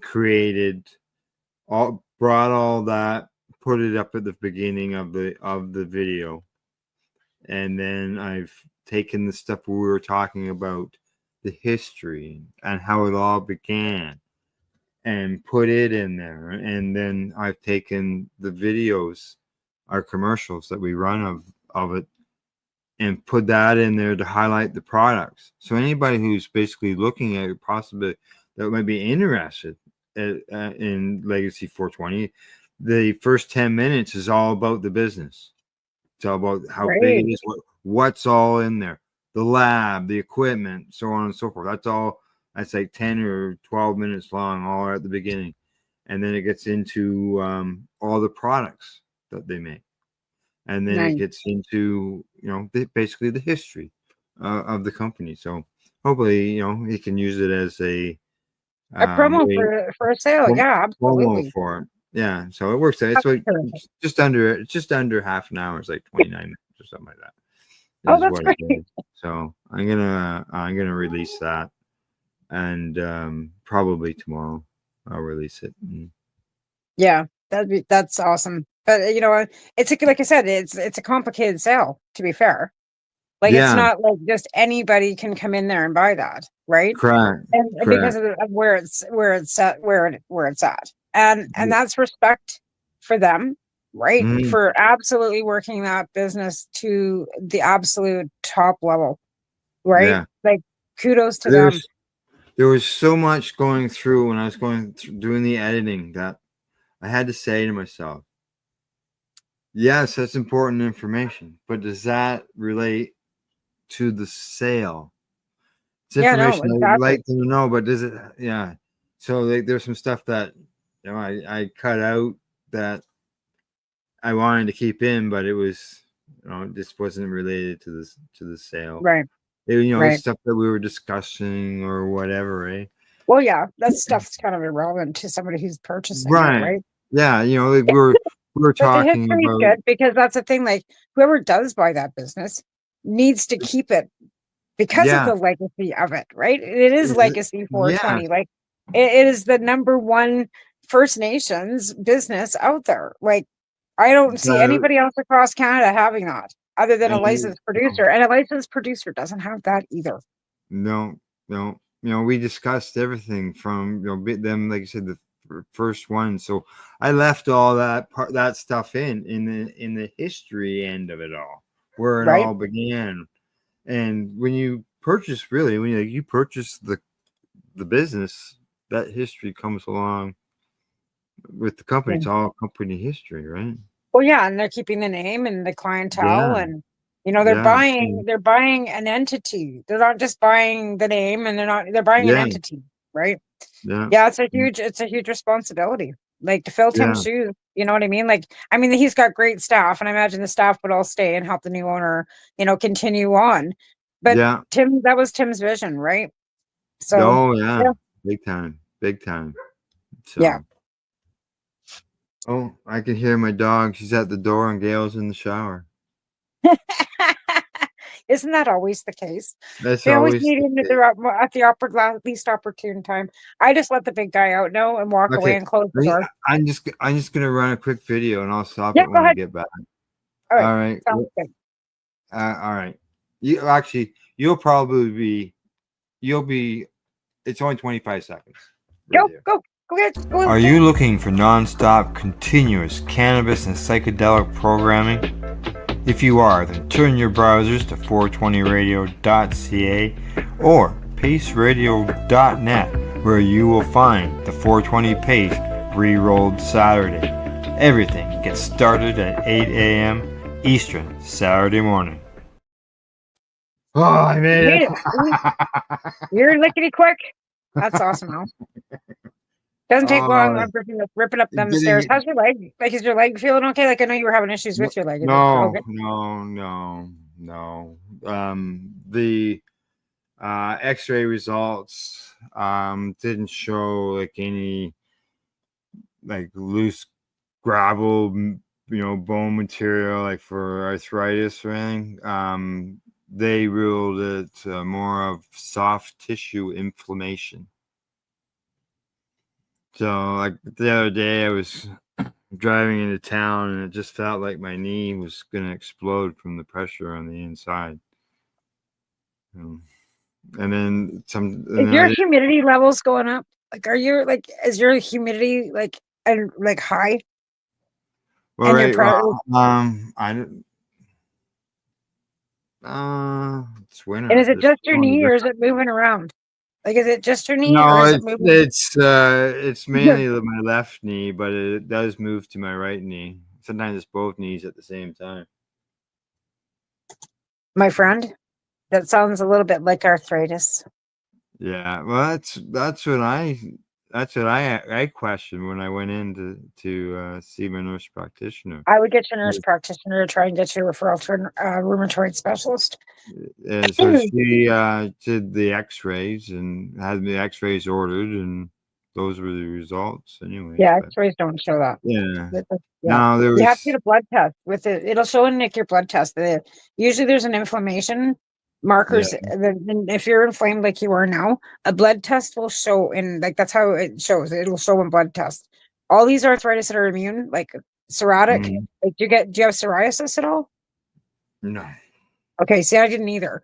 But there's psoriatic arthritis too. If you don't have to have there's an inflammation, or just inflammation arthritis. There's rheumatoid arthritis. There's like 100 different ones, No, right? that's right. Yeah, And because you've osteo. got Crohn's disease, I'm sorry to say, autoimmune. Yeah, and because it's your soft tissue, does it feel like your legs are like it's like a broken bone? No, it just feels like there's a lot of pressure at times. And other times it feels like it's just basically bone on bone. Yeah, like I said, my shoulders and stuff feels like when you tear a rotator, right? And my hands feel like I broke it. Like when they get all swollen, it just feels like it can't move. It's all stiff and sore and swollen, and it feels like I've broken it, right? It just feels like I don't know. And It's just it on the might not be side, anything like that, but it's yeah, on the side, it feels like it's all inside the knuckle, right? Yeah, in the soft tissue, like right in, like Yeah. it's not the actual bone, it's not the actual joint No. itself, it's the cartilage and the tissue around it. That's what Yeah. my shoulder is. So yeah, I get like there's points where I can't even touch, and it will just like If your shoulder flares up like my knee does, like I just described, I can see why you yell and scream. right. Yeah. It does.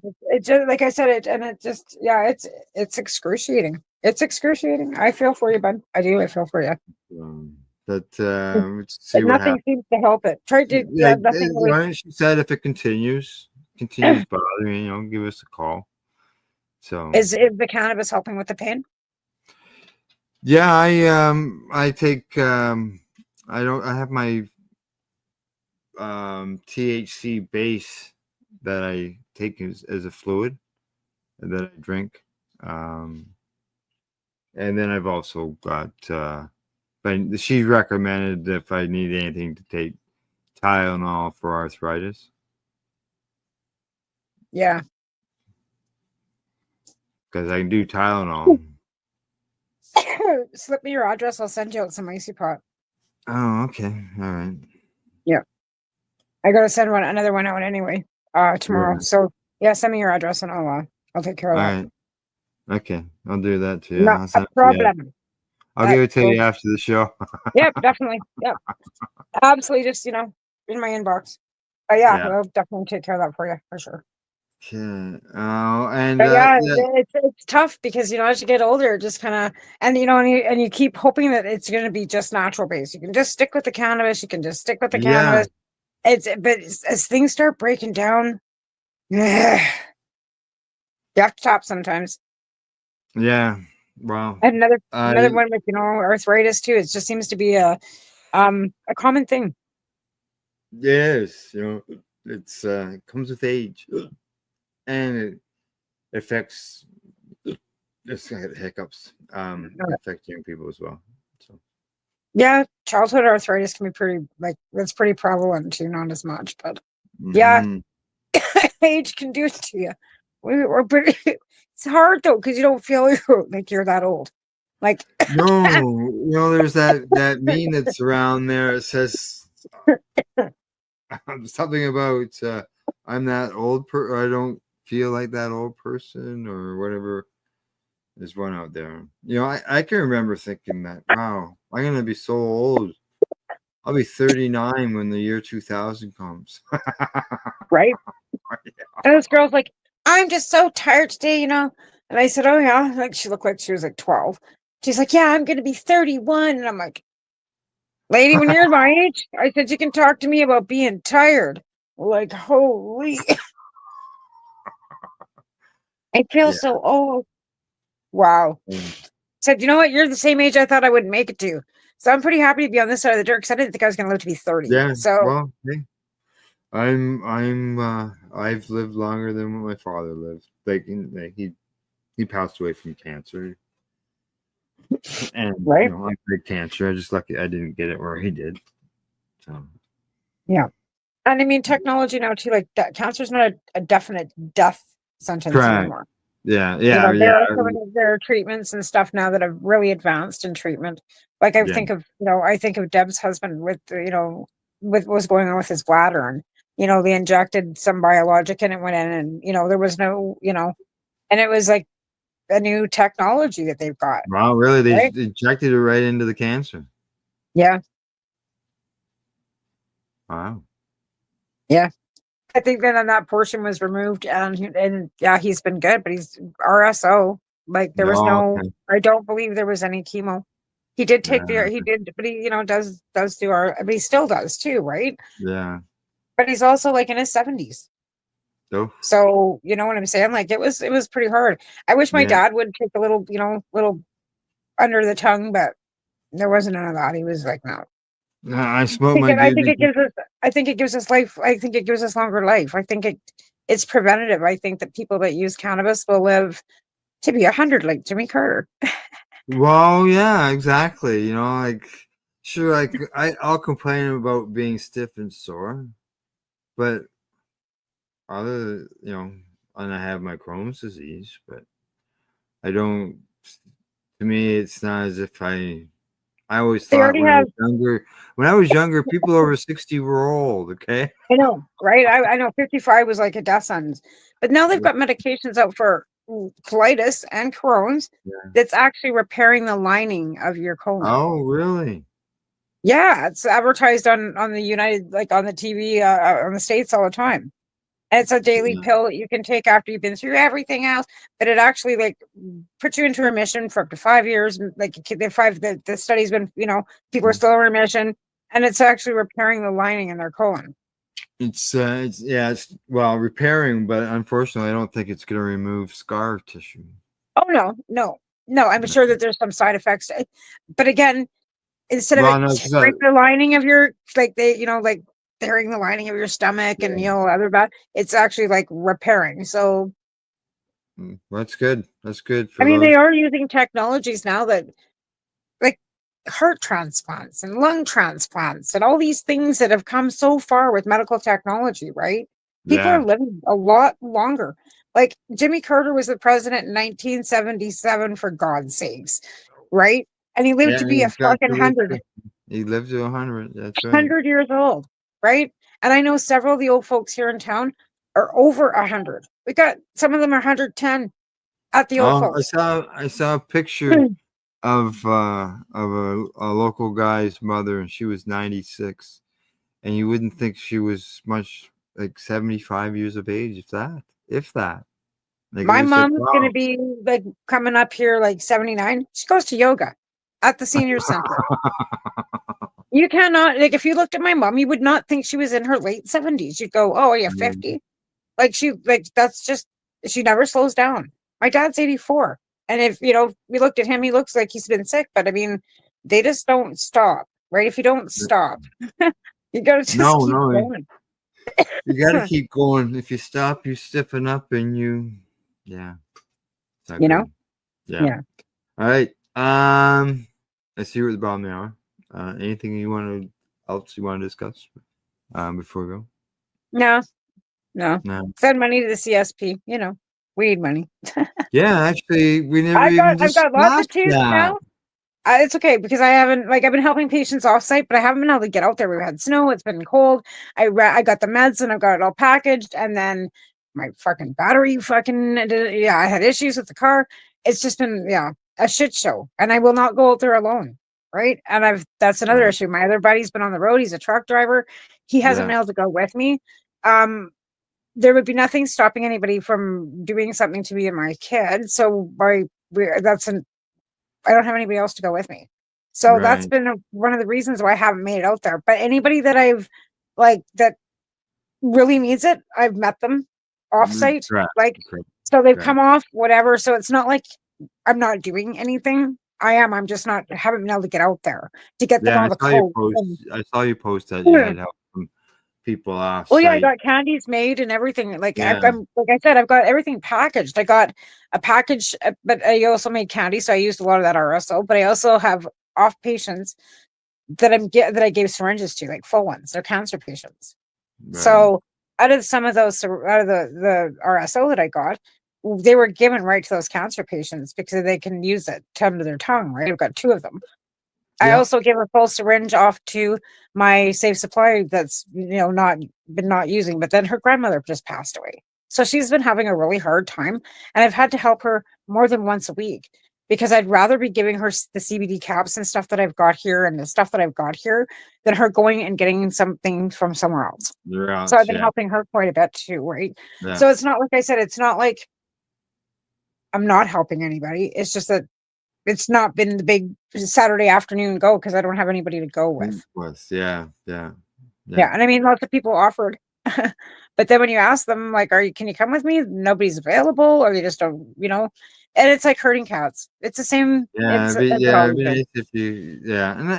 have to have dedicated volunteers, and I hire, That's the thing. You need dedicated suppliers. You need dedicated. Oh, I've got dedicated suppliers. The suppliers and stuff really aren't an issue. Like I can keep pumping, like the AC pot's out at Dirty Darts too, so that's another avenue. And so it's not like the supply is not there. I can keep pretty sustainable between that and other donations and stuff. I've got a lady that just sent me a whole box of toques again, and toiletries. Dakota Evans, I love you. She's from Ontario. She packs me a box up, and she hand knits all this stuff. Right? Oh, really? So I just got another full box. Yeah, she fills up one of those prepaid boxes and it's stuffed full of toques and mitts and toothpaste and everything else, and that's her contribution, right? Nice. That's the second one she sent to me, and they love those because they're soft and they're homemade, right? So so I've got those, and and I've got another girl in town that just dropped me off like a bunch of soups and stuff. So again, it's there. That stuff's coming in, and I can, like I said, if I can keep baking and doing stuff and getting stuff out there and having the few donations that I do have coming in for cannabis and stuff, because that helps too. Then I don't have to, but I just exchange but I didn't sell like a whole whack of candy out there. It's still going, right? Like I didn't expect to have like all 40 packages sold. No, it's not. It's I sold 4, not 40. Right. Not everybody eats them. Like not everybody's, not everybody's into that kind of stuff. People have to find them and discover them, and you got to start, from 0 sales and build up. Yeah, and like I said, they're not big bucks. They're selling them for 15, and that's all coming back to the program. And honestly, I just gave them the money and grabbed them so I could have product to take out to them. Yeah. I didn't there was no it's like I'd rather, like I told them, I'd rather barter. Right. You keep that, and I'll just take that, and we're all good, right? Correct. Yeah.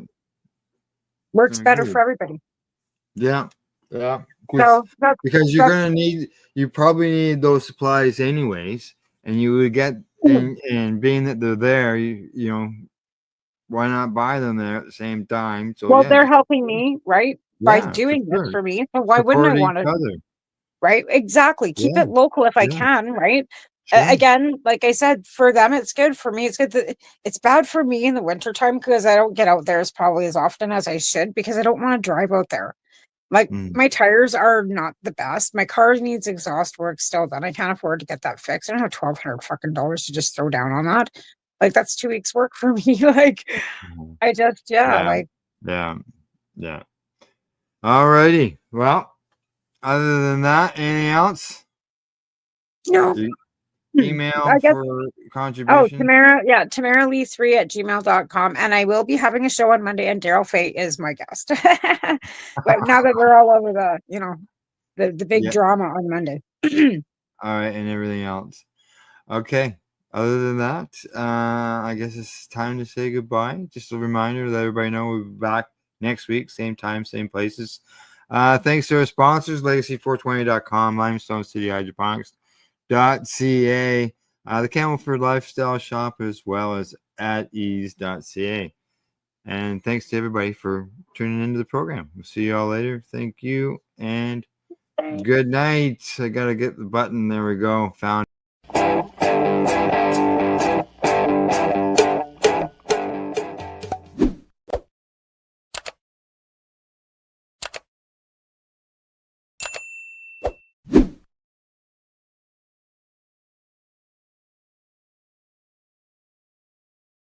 Let's share PACE everywhere. That way it can help create peace. People everywhere advocating cannabis education. You're listening to the Pace Radio Network here at paceradio.net.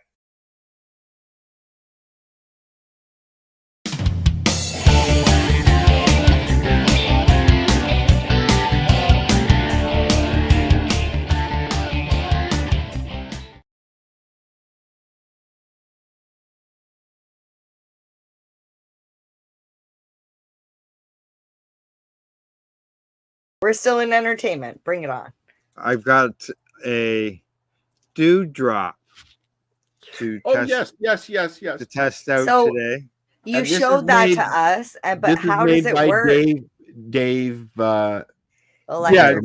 Dave, and I'm gonna mess up pronouncing his last name. Pereira. Pereira, correct. Yeah. Or Electric Dave on Instagram. Yeah, and he's also the maker of the Happle. Correct. And I've got that. So right it's here. not Electric Dave though. No, it's electric. Electric. Electric. Yeah, So you know, yeah, correct. when you're looking for him. ERRLECTRIC. Electric. Yeah. Electric. So there you go. This is his dewdrop. Hold on now. Here, hold on. There you go. This is the dewdrop. As you can see, it's nice and clean, and it's nice and clean because I have not used it yet. Okay. On the top of the stem, this is the piece where your hash will stick to. You light your hash, you stick it in here, and in the water. Yeah, I've put Hash goes water in the water. Yeah, no, no.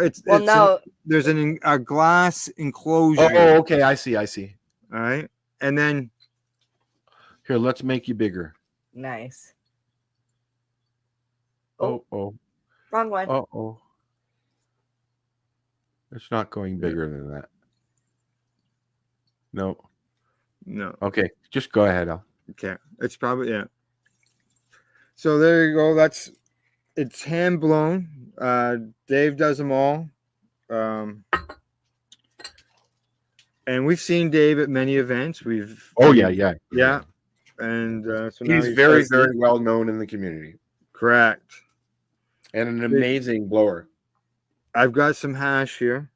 Now, what I have found, some hash will work really well, and some hash will melt. And when it melts, it makes it a little harder for it to burn because it's melting. Well, yeah, because it's also dripping. Correct. Exactly. So I got leaves falling on me. Yeah, you know what? It's really weird here. It was green up until about 3 days ago, and now everything's starting to turn. Yeah. So I've got some hash burning here.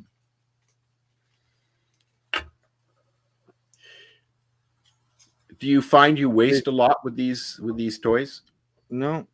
Okay, just gotta make sure it's burning. It's not burning. Come on, hash. I should have maybe put some on here previously. Tested it out. But then I would have smoked it all.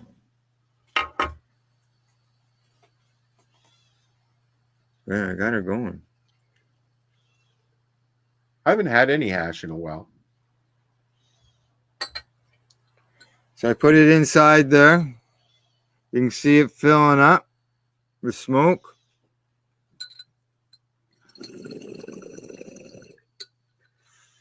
You just see it doing its thing. It sort of looks like our background. Yeah. Nice and smooth. Oh, Wow, yes. nice. Yes, I like this. And you could flavor the water as well, eh? Yeah, I imagine you could. Yeah. Put a couple of droppings of some terpenes or something in there. And it's very, very nice. Dave says it's got a new reinforced stem on it here. And I'll tell you, this lid, it's just glass on glass. I have to tilt that to clear the chamber. It seals that well. Yeah, it's got the little bubbler in the bottom. Fork holes. The handle for this has got some ridges on it, so it's not a completely smooth surface, so it's good to grip onto. And you know, the thing about smoking hash too is it goes forever. And what's the price range on those? You could have just said you don't know. Al. I don't. I don't know. I don't know. Now I can tell you, the apple that I've got, the apple here. Yeah. I purchased it at Spirit Leaf in Campbellford, and it's a smaller version. I gotta clean it. This was $55, but it depends on the store, right? Yes. But if anybody's interested in one of these, you can buy direct from Dave. Correct. Yeah. Check your store, your local store, if you see if they've got one. Oh, stuff. I was checking out another store. It says it's $55 too. Pardon me? I was just checking out a couple other stores. They're $55 too. $55. Yeah. Good. Yeah, it's coined one of the best hash pipes in Canada. Yeah. Exactly. Yeah. It's no wonder Nugs was like, we want to brand it. Oh yeah. Yeah. Yeah, okay, you got a little cough on me, but yeah, but that's a concentrate for me. That's right. Exactly. Any concentrate can make nice, a hack. Nice, and it pulls nicely. It's easy to hold on to. And then it'll be easy to clean. Just like the apple will be easy to clean as well. I put my student glass, I take it apart and put it in the dishwasher on the top. Well, there you go. I don't know if I'd put that in the dishwasher, but yeah, it might be a little too thin. Yeah, but it's good stuff. So you can check out Dave's Instagram at Electric Dave, ERRLECTERIC Dave. Should have probably pulled him up on Instagram. And here is his page right here. There we go. Electric Dave. Some of his posts of his stuff. Oh, look at that. He's put an e-nail on it. Oh, yeah. Yeah, see, I was wondering if the top had a different feature because it looks wow. Different. That is cool. I might be able to do that. I might be able to do that. You know what? I enjoy I use the student glass more as a bong than a. I don't even have water in it at the moment. No, you just use it dry. Just use it dry with the module as my vaporizer, and throw some shatter in there or some diamonds. I've got 1 scoop of diamonds left. Yeah, right. It's my movie watching bong. I don't own a bong. That's the only thing. I use my shatterizer and my student glass. Now here it is with a banger on it. Is that a banger on the front of it there? Yeah, that's. I was wondering because the way the thing, it just looks different. Yeah. Here, let's make it big, Al. Yeah, I got it. Yeah. There you go. Yeah. That's cool. Funny. I've got like 6 bongs and I don't use any of them. Oh, 7, 8. 8 bongs. Now he's got. I've got a glass one, a raw one up there on the shelf, but I don't use it. So he's got a bowl on it. Yeah, there. he basically made it like an it's in everything. Yeah, that's gonna smoke everything. Flour, concentrates. Yeah, you can see he's changing it out, eh? Yeah. The drop. You're a genius. Yeah, he did. Fucking brilliant. I wondered because as soon as I seen that, I was like, what the fuck is that? Like, I've seen the hash kettle for years, but you look at the hash kettle prices, holy fucking shit. You could buy like 6 or 7 of the Happles. Yeah. Yeah. Yeah. Why would you buy that other thing? Steven, fuck off.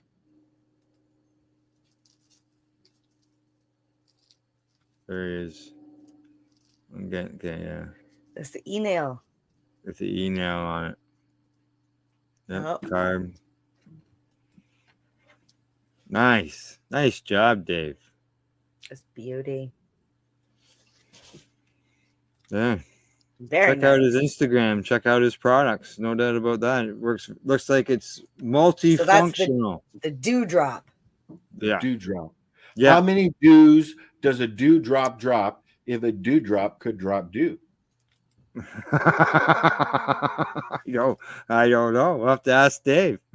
You should post that in our chat. Post a link to his Instagram in the chat here in the comments. Yeah, Oh. but I think. Oh, hang on. Yeah. How much dew would a dewdrop drop if a dewdrop could Okay. drop dew? That's what I just said. Yeah. Yeah, Let's yeah. just repeat to see if I could say. How seashells much by the hash seashore. how much hash could a Apple hash if a Apple hash could Apple hash? If a hash could happle, or if a happle could hash. Sound drunk. Yeah.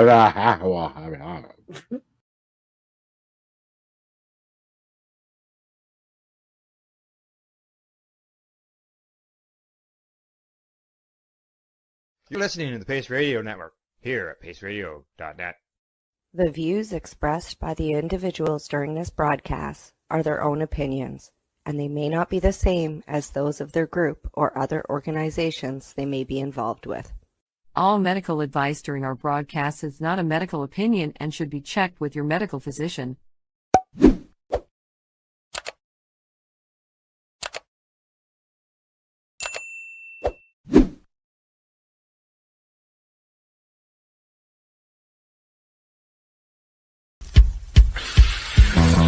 Oh yeah, baby, that's lovely.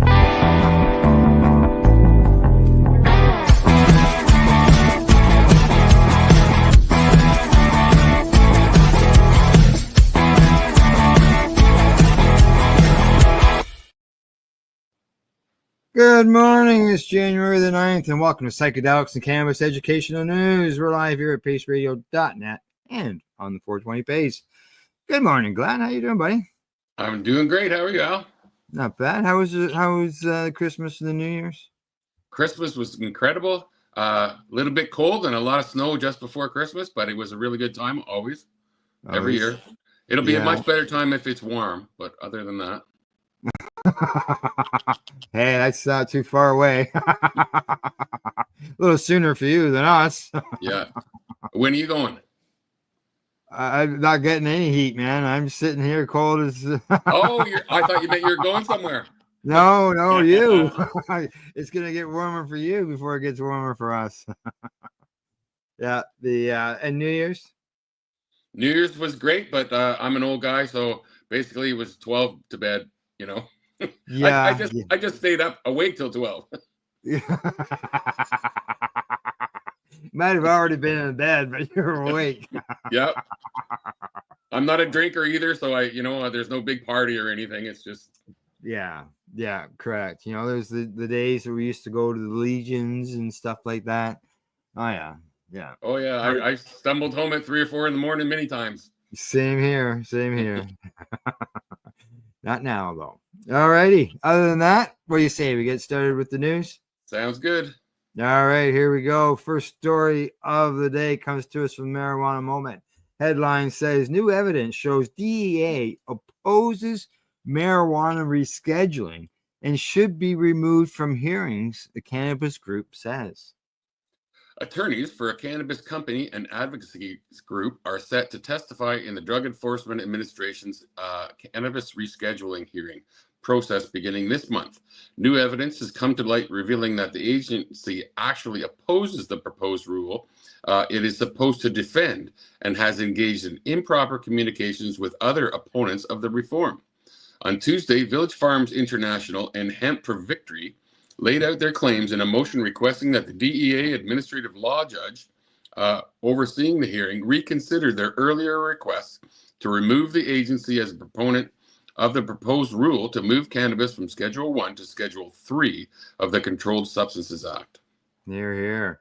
Part of the motion addresses a new declaration submitted to the ALJ by a DEA official last week, wherein the agency pharmacologists seemed to question the basis of the reclassification proposal by echoing anti-rescheduling talking points in attempting to show that cannabis has a high abuse potential and no currently accepted medical use. The cannabis group said in their latest motion. They what? The DEA, it says the DEA based its analysis on a legal test that was previously rejected by the Justice Department's Office of Legal Counsel and the agency's defiance of OLC's binding opinions in stunning proof of its open hostility to the proposed rule. Specifically, when assessing whether cannabis has currently accepted medical value, DEA used a 5-factor review that OLC had described as impermissibly narrow, running counter to the 2-factor review standard applied by the U.S. Department of Health and Human Services, to each conclusion to recommend rescheduling. What's more, the attorney said the timing of the DEA's declaration filing is further evidence that the DEA opposes the policy change, noting that the agency was statutorily required to submit any relevant data on the proposed rule before HHS carried out its scientific review and the rulemaking process was formally initiated. Now it says here, by waiting until practically the eve of the hearing to submit its data, DEA has thwarted the HHS's review, sidestepped the notice and comment process, and deprives pro-rescheduling of the fair and transparent hearing that the Administrative Procedure Act and due process requires. In doing so, DEA has violated the CSA, the APA, and its own regulations. Wow. Mm-hmm. Now, the motion that alleges that there's additional damning evidence of ex parte and undisclosed communications has emerged, with the DEA failing to disclose nearly 100 requests to participate in the upcoming hearings, as well as communication and coordination with at least one anti-rescheduling DP, the Texas Bureau of Investigation. Wow. One of the previously undisclosed requests to participate in the hearing came from the state of Colorado, which was denied by DEA despite the state's extensive background in regulating cannabis. Yet the Attorney General of Nebraska was permitted to serve as an anti-rescheduling witness. After blocking Colorado's efforts to stand up for its regulatory system and the proposed rule in these proceedings, DEA rolled out the red carpet for the state of Nebraska, an anti-rescheduling DP that is now working hand in hand with SAM, the anti-rescheduling DP, whose president and CEO has bragged on social media about his confidential DEA sources and special insider knowledge of DEA's campaign of opposition to the proposed rule. Wow. This new evidence confirms that the DEA has worked to stack the deck against the proposed rule by favoring anti-rescheduling parties in its selection of hearing participants and obstructing a balanced and thoughtful process based on science and evidence, what the filing says. Now, the DEA judge, John Mulroney, rejected the cannabis group's earlier request to remove the agency as the proponent of the rescheduling rule, but he did seem to put weight into separate allegations that it engaged in unlawful communication with another DP, the prohibitionist group Smart Approaches to Marijuana, who is SAM. Now, go ahead. Relatedly, a federal judge recently dismissed a lawsuit seeking to compel DEA to turn over its communications with the anti-cannabis organization Law 360 reported.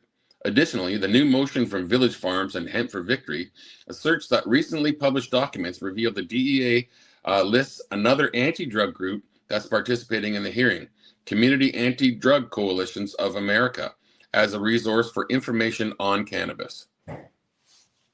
And CADCA, in turn, has announced that it has been working as DEA's partner on matters related to fentanyl. It says neither DEA nor the CADCA has disclosed this potential conflict of interest to this tribunal. At a minimum, this tribunal should postpone the upcoming hearing to allow for an investigation into the DEA's conduct, including ex parte and undisclosed communications with anti-rescheduling organizations and other entities. As part of that investigation, this tribunal should order the DEA to disclose its communications and other relevant information, allow for discovery, hold an evidentiary hearing, and make on-the-record findings. Yes. Yep. Following such an investigation, the attorneys said further relief is warranted, urging the judge to mandate that DEA declare whether it supports or opposes the proposed transfer of cannabis to Schedule 3.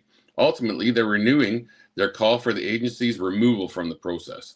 As Movents have made clear, DEA's position as proponent to the proposed rule has been improper from the start, they said. To permit it to maintain that position even after filing what amounts to an open declaration of war on the proposed rule would be a mockery of the adversarial process. Now, Sean Pennington, an attorney representing Village Farms and Hemp for Victory, said in a press release that the new evidence presented in this filing strongly suggests the DEA is using its authority in these proceedings to subvert the process and thwart the Schedule 3 proposal, which it vehemently opposes. You know, Glenn, they're throwing out all this roadblocks, and it's not even for legalization. Could you just imagine if it was for legalization? It's already insane. Yeah.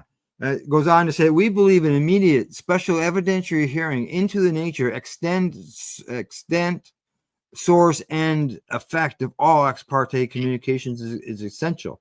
And until that process is unquestionably complete, there will be no way to ensure fairness and transparency, preserve any meaningful opportunity for judicial review based on the whole record, or to salvage the public legitimacy of these proceedings, he says.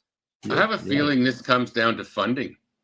The DEA gets a lot of funding to fight cannabis. And if it's rescheduled, some of that funding is going to disappear. Yeah.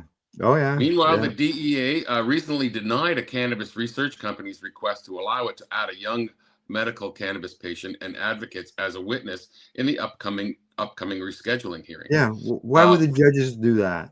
Like, it makes it's because they don't want to reschedule us. That's Yeah. it. And the only thing I can think, this is supposed to be a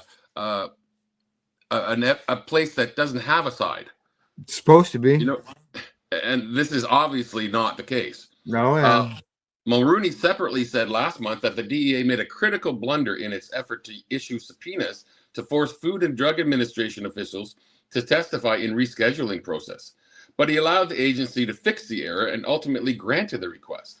Also, one of the nation's leading cannabis industry associations asked the judge to clarify whether it will be afforded the opportunity to cross-examine DEA during the upcoming hearings on the cannabis rescheduling proposal.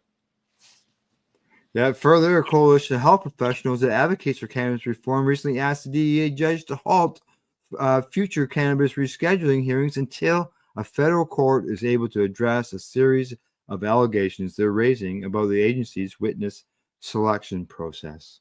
It just goes on and on and on, Glenn. Like, it's just nasty. Now, it is a long story. It's one of these long stories. Yep.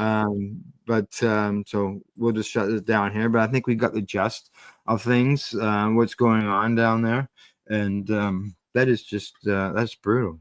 Yeah, brutal. And it's brutal. been this way for forever, as long as forever. Yeah. It's just really being exposed now. More out in the mainstream than what it has been in the past. Yep. That's not good. Not good at all. Not good at all. All right. On to our next story. This one comes to us from StratCan. Headline there, it says, micros, again, the most popular license type in 2024. The number of new micro cultivators and processors licensed in 2024 outpaced standard licenses by almost 2-to-1 ratio. The numbers indicate an ongoing trend, also seen in the previous year, as micro licenses are generally processed faster and cost much less than a standard license. Health Canada has also proposed increasing the canopy and processing capacity of micros, although an early election could impact these changes. Yep. Yeah, correct. All those changes will be stopped. All of them. They just die right there. Yeah. Now, as far as updates for licenses, Health Canada issued 101 new licenses in 2024. Of those, 62 were micros, 3 were nurseries, and 36 were standard cultivator and or processor and or medical sale licenses. By all calculations, there are also notable changes on the other side of the equation. 98 licenses revoked on request, 11 suspensions, 6 of which were subsequently lifted, 15 expirations, and 8 revocations by the minister. This brings the total to 121 licenses either revoked or expired, meaning there was a net loss of 20 licenses in 2024. Currently, there are 914 federal licenses, and according to Health Canada, only 322 of those 808 cannabis excise license holders were active and remitting excise duties to the CRA as of September 2023. Only 322. What are the other 500 doing? They're not paying out their taxes. That's for sure. But it's very expensive to get these licenses. So what happens? Yeah. Why are they not remitting taxes? They're not getting sales, I guess. Not making the money, paying the bills, other bills instead of the tax. In 2024, there were 11 cannabis product recalls in Canada. The majority of those were due to labeling or packaging errors, such as incorrect product information or missing required details. A smaller number involved quality assurance issues, including higher than allowable levels of microbials or missing a microbial test. One recall was issued for the presence of an unlabeled cannabinoid, hexahydrocannabinol, which is HHC. Yeah. It's worth noting that all of these recalls were voluntary, reflecting proactive compliance by the producers. And by comparison, there were 12 cannabis product recalls in 2023. And since legalization in 2018, there have been 80 recalls in total. So there you go. Interesting. Some quick numbers on the micros and what's going on. Yeah, I'm not surprised. The micros are obviously smaller buildings versus the big factory style. Yeah, these are mom and pops instead of giant institutions. Yes, yes, yeah, exactly. Small, well, yeah, they're just like the places aren't even much bigger than a house, if that. Instead And of being, you can produce a lot in one house size. yeah, they do have other challenges, but yeah, it's, as people say, it's more like the old time growers when they're just in those little small companies versus And I'm glad a to see that factory. most of the recalls were done by the producers themselves. Yeah, That's pretty exactly. cool. They weren't, legally told to recall this, Or right? forced to. Yeah, Yeah. exactly. All righty. Well, as we know, our our prime minister's is resigning, and we also know that he legalized cannabis. So here's our next story here. This comes to us from the Fresh Toast, and this is a bit of a review on those 15 years as prime minister. He's stepping down, Trudeau, and here's a look back at Trudeau's long involvement with cannabis. Justin Trudeau's journey with cannabis legalization in Canada is a story of personal experience, political conviction, and transformative policymaking. As the son of former Prime Minister Pierre Trudeau, Justin's perspective on cannabis was shaped by a family incident involving his younger brother, Michael. In 1998, Michael Trudeau was caught with cannabis during a traffic stop. Thanks to their father's connections and resources, the charges were dropped, of course. This event highlighted the inequalities in Canada's drug laws, where those with means could avoid consequences while others face criminal records. Justin Trudeau later reflected on this, stating, "That's one of the fundamental unfairnesses of this current system, is that it affects different communities in a different way." It does. It does. Trudeau's personal history with cannabis extends beyond family experiences. In 2013, he admitted to smoking cannabis at a dinner party in his Montreal home in 2008, after he had already been elected as a member of parliament. In a sign of changing norms, the admission, while controversial, did not significantly impact his political career. As the Liberal Party leader, Trudeau campaigned on a platform of cannabis legalization during the 2015 federal election. His approach focused on regulation and harm reduction rather than economic benefits. Trudeau emphasized two main goals: minimizing underage access to cannabis and reducing criminal activity surrounding illegal marijuana trade. After winning the election, Trudeau's government took concrete steps towards legalization. In 2016, a task force was created to explore the issue.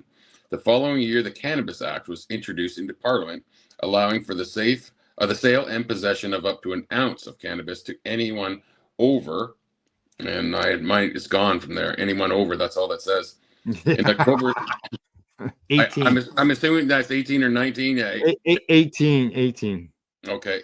On October 17th, 2018, Canada became the second country in the world after Uruguay to legalize recreational cannabis nationwide. This move was seen as a bold reform, distinguishing Trudeau's administration from previous governments. The legalization process wasn't without challenges. Provinces were given significant responsibility for regulating sales, leading to some friction with the federal government. Additionally, Trudeau faced criticism from both supporters and opponents of legalization. Following legalization, Trudeau's government announced plans to create a simplified, free process for pardoning individuals with simple possession records. This move aimed to address the historical inequalities in the cannabis law enforcement. But Trudeau's approach to cannabis legalization reflected a combination of personal experience, pragmatic policymaking, and a commitment to social justice. By moving from prohibition to regulation, Canada, under Trudeau's leadership, has embarked on a significant social and legal experiment that results in continue to unfold. And as far as that pardon thing, it wasn't just something like we see in the U.S. where it's signed off in the law. It was more of they dropped the fee to do it. People were still required to do it. The numbers are super low as far as people getting pardons because people have to go ahead and do it, and there's still costs involved in it. I wish they would just expunge anything to do with cannabis. Done. Yeah. So yeah, there you go. At the end, it says, as Trudeau ends one chapter and starts another, he will continue to be a champion of cannabis. So there you go. We don't know what his next chapter is yet. Oh no. 1, 2, 3, 4. Okay, one more story to go. And this one is coming to us from the Marijuana Moment. And the headline there reads, oops, did it not? Oh, there it is. Scientists explore how cannabis affects enjoyment of music through a new study at a cannabis lounge. Not This just is close to enjoyment of home. music, enjoyment playing music too. I know many musicians and almost everyone, well, I should say at least 80% of them use cannabis. Yeah. After publishing findings last year, the cannabis enhancers users' enjoyment of music, researchers in Toronto are setting out to explore in more detail exactly how cannabis affects people's musical perception and taste. They partner with a downtown consumption lounge to survey consumers in a real-world setting about specific songs selected to play in the space.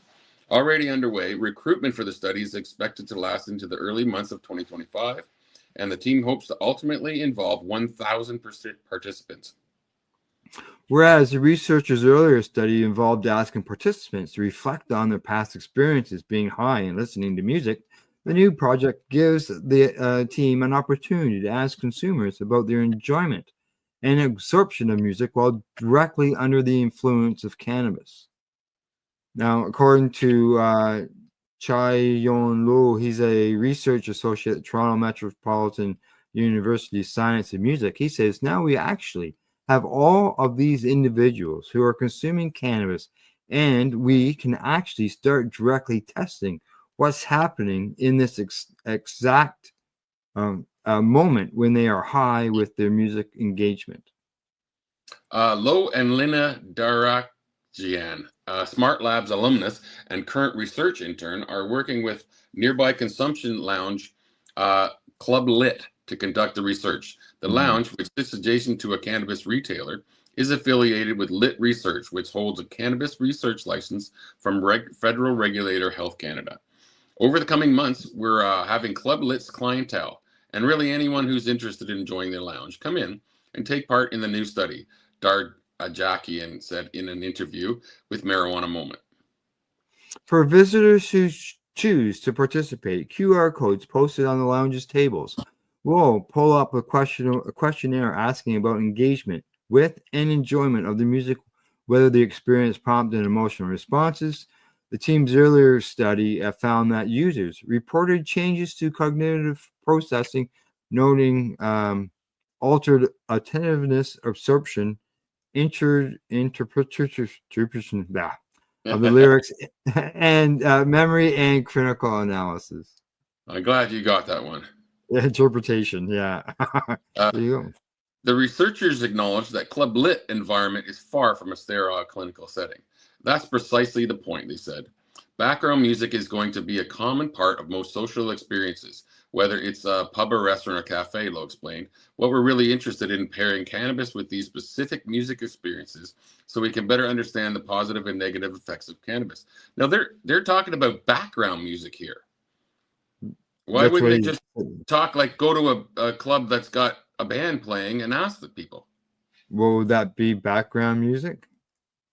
Well, no, that's a band. That's the foreground music because you're actually there to watch the band. But whereas here, you're here to go to the club, which is playing music in the background. You know, it's like going to a restaurant and there's music playing in the background. It's not the same as going to a theater and watching an act. You know? No. I know. It goes on to say it is possible, confound that we don't entirely know what's happening. But I would argue the opposite way. Having a sterile environment is the ultimate confound because there's really such little stimulation happening and it's so far removed from the real world. It's strange. Playlists will rotate by genre, allowing researchers to test whether cannabis makes listeners like certain types of music more or less than they typically do, or whether it makes them more open or closed to genres that they may not otherwise choose. We're trying to find a balance where we don't necessarily drive away clientele by playing, music that people may not naturally pair with their cannabis use, Darjakian said. However, we do have a range. Genres simplified for the new study include pop, rock, R&B, reggae, soul, electronic, and jazz. One of the key findings in the Duel's past study was that the participants reported more openness to new experiences, and people have their notion of what they already like, but maybe when you're high, you're actually able to engage in new types of music as well. Lowe says that'll tell us something really interesting about some of these processes that are happening. There's a picture of it right there. Al Shefsky, the founder of Club Lit and neighboring Lit Research, said the lounge is designed to be a comfortable indoor space to consume. When the Smart Lab researchers get in touch about a real-world setting for their study, we were interested right from the beginning, he said. He needs a place where it is authentic experience for the consumer and for the participants in the study. Shafsky told Marijuana Moment. We were delighted, really, to collaborate with them and to kick this off and start getting the data. And, see where we can go now with this model, and that's evolved from a legal operational consumption lounge. Now, to his knowledge, Shefsky says Club Lit is the only legally operating indoor cannabis consumption lounge in Canada. Only one. He's excited about the space serving as a lab to learn more about how cannabis affects people's musical experiences. And that's the research license that allows them to do that through Health Canada. So it's just not like someone decided to open up a lounge and everybody can go in there and do as we did the years that you and I did the tour back in 2012. That was one of my favorite experiences. Yeah.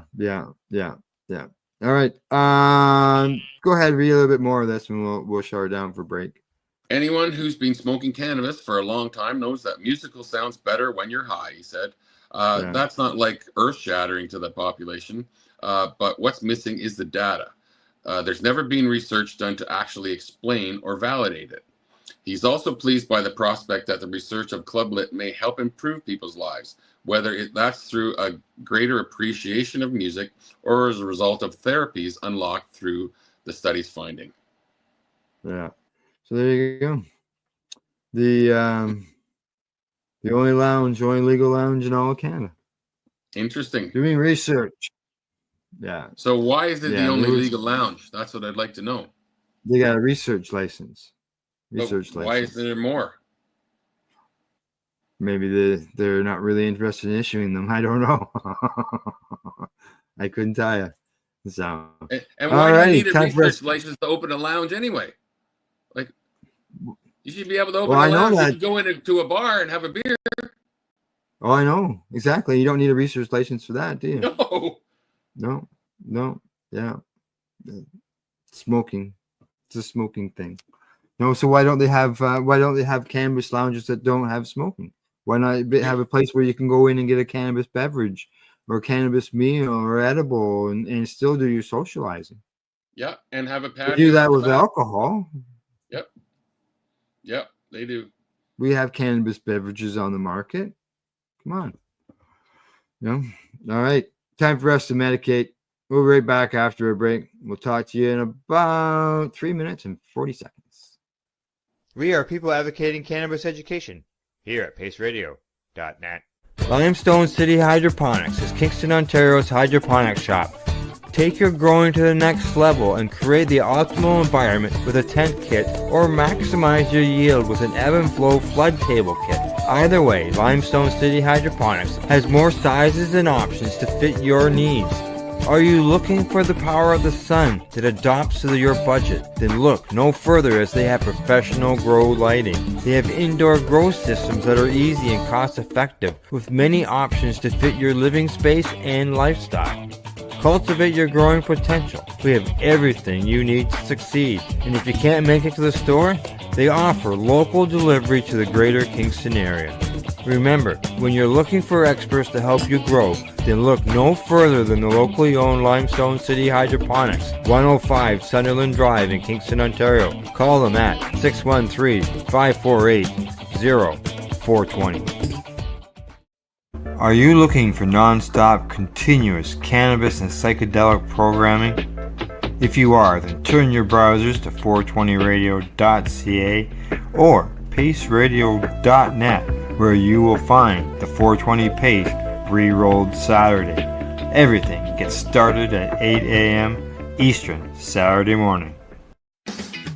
Enjoy the buzz of legalization with Campbellford Lifestyle Shop. From lights to plant nutrients, books, consumption accessories, and more, we've got all your basics to grow or consume cannabis. Visit our info center or take a look at our piercing services and body jewelry, now available in-store through Campbellford Lifestyle Shop, 17 Bridge Street West, Campbellford.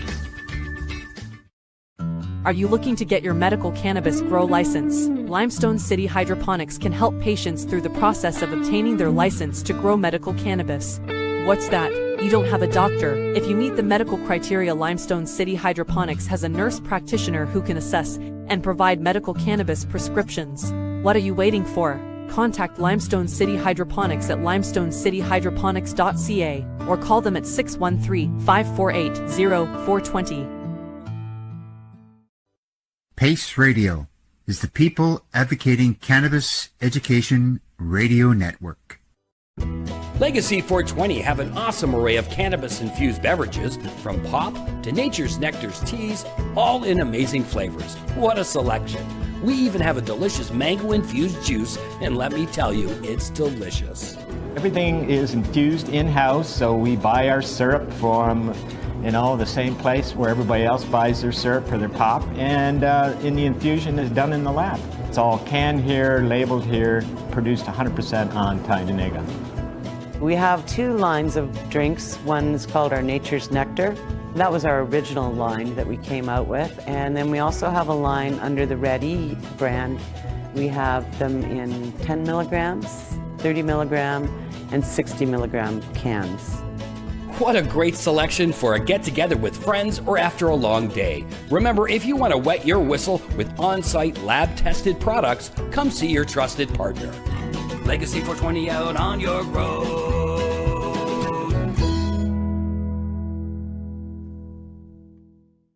You're listening to the Pace Radio Network here at paceradio.net. Hey, you're watching Psychedelics and Cannabis Education and News. Glenn, just so you know, before Christmas, Tamara and I on the Pace Radio Show, we had an interview with Tim Barnhart of Legacy 420. Got the sun going on here, right? And we talked all about the history of Legacy, as well as its upcoming sale. He's selling Legacy 420. Yeah. And I have taken that interview and edited it and moved things around and stuff, and I'll be releasing it. I should be releasing it later today. And for anybody who might be interested in buying a cannabis business, this will give them a good idea of what's a successful cannabis business. Yes, very successful. He mentions there was a time there he had 65 employees and $25 million in product going out the door. Now, I do have a question for you. I don't know if you covered this or not, but I'm very curious because this is an on-reserve dispensary. Right. Now, can anybody buy this? He did mention about it being still remaining within the Indigenous community. So any Indigenous person in Canada could possibly purchase this? Sure. Yeah, you could buy it, right? Well, I can't. I wish they could. Well, you could get the funding, maybe, right? Yeah. If he wants to give me a loan, I'll take it. Well, as he said, he's got like $100,000 just in molds for gummies. Wow. Yeah. So, alrighty. Yeah, a little too rich for my blood. Yeah. On to our next story of the day. This comes from Marijuana Moment. Headline says, legalizing medical marijuana leads to significant decrease in opiate companies' payments to paying doctors. The study shows. I wonder why they're opposed to legalizing then. Yeah. Legalizing medical cannabis appears to significantly lessen monetary payments from opioid manufacturers to doctors who specialize in pain, according to recently published research. The authors finding evidence that this decrease is due to the medical cannabis becoming available as a substitute for prescription painkillers. And this is why some doctors are going to be opposed to this too, because they're going to lose money. Yeah. And, you know, hey, it's saving insurance companies money because of the fact they're not having to pay it out. Yep. Yeah. We find MML, which is the medical marijuana legalization, leads to opioid manufacturers to decrease direct payments to physicians prescribing opioids, wrote the authors from the University of Florida, the University of Southern California, and the University of New York at Buffalo. Our analysis suggests this shift is due to increased adoption of cannabis for pain management, indicating that opioid manufacturers perceive cannabis as a superior substitute and responded by reducing these payments. The study was published late last year in the Journal of American Statistical Association and was partially funded through a grant from the National Science Foundation. It looked at various financial incentives that opioid drug makers provide to prescribing doctors, such as consulting fees and travel to conferences, and used a novel method of analysis meant to estimate causal effects from observational data. They say our analysis finds a significant decrease in direct payments from opioid manufacturers to pain medication physicians as an effect of medical marijuana legalization's passage. This is funny because we have the National Science Foundation, who's part of this, and they're kind of against the DEA, but they're saying there's no medical use of DEA. DEA says, that's right. I know. But we listen to the DEA or scientists. I guess scientists are out now. I don't know. I don't know. This is a name, Rita Baratakar, an assistant professor of marketing at the SUNY Buffalo School of Management, co-authored the new study. Our findings indicate that medical cannabis is increasingly viewed as a substitute for opioids in chronic pain treatment, and the potential to transform pain management practices to help mitigate the opioid crisis has profoundly affected communities across the U.S. The researchers explained in a press release, the availability of new pain management options can change the financial dynamics between drug companies and healthcare providers. The team's analysis found that decreases in direct payments from opioid makers to physicians was higher among physicians practicing in localities with higher white populations, lower affluence, and a larger proportion of working age residents. Lower income regions tend to have higher rates of chronic pain and opioid misuse, making them key areas for potential substitution with medical cannabis, Carr says. Black patients are also less likely to be prescribed opioids for pain, and younger populations may be more open to alternative treatments, which could explain the different impacts of marijuana legalization in these communities. Well, I don't understand. Why are Black people less likely to be prescribed opioids? That's a really weird. Why does the white person want the opioids? Yeah, very strange. The study emphasizes that while its focus is the relationship between opioid manufacturers and doctors, it's crucial to consider how MML affects patient pain management, noting that annual prescription data shows a decrease in opioid prescriptions among states that legalize medical cannabis. This is one paragraph should be introduced in the case to declassify it. Yeah. And that's it. The case is over. Done. It's so... I almost swore there again. From 2015 to 2017 in the states not passing an MML, 30 days full of opioid versus non-opioid remain flat, the paper says. However, in the states passing an MML from 2015 to 2017, 30 days fill as well as the number of days of prescription of opioid versus non-opioid decreased from 1.57 to 1 ratio to 1.52 to 1 ratio.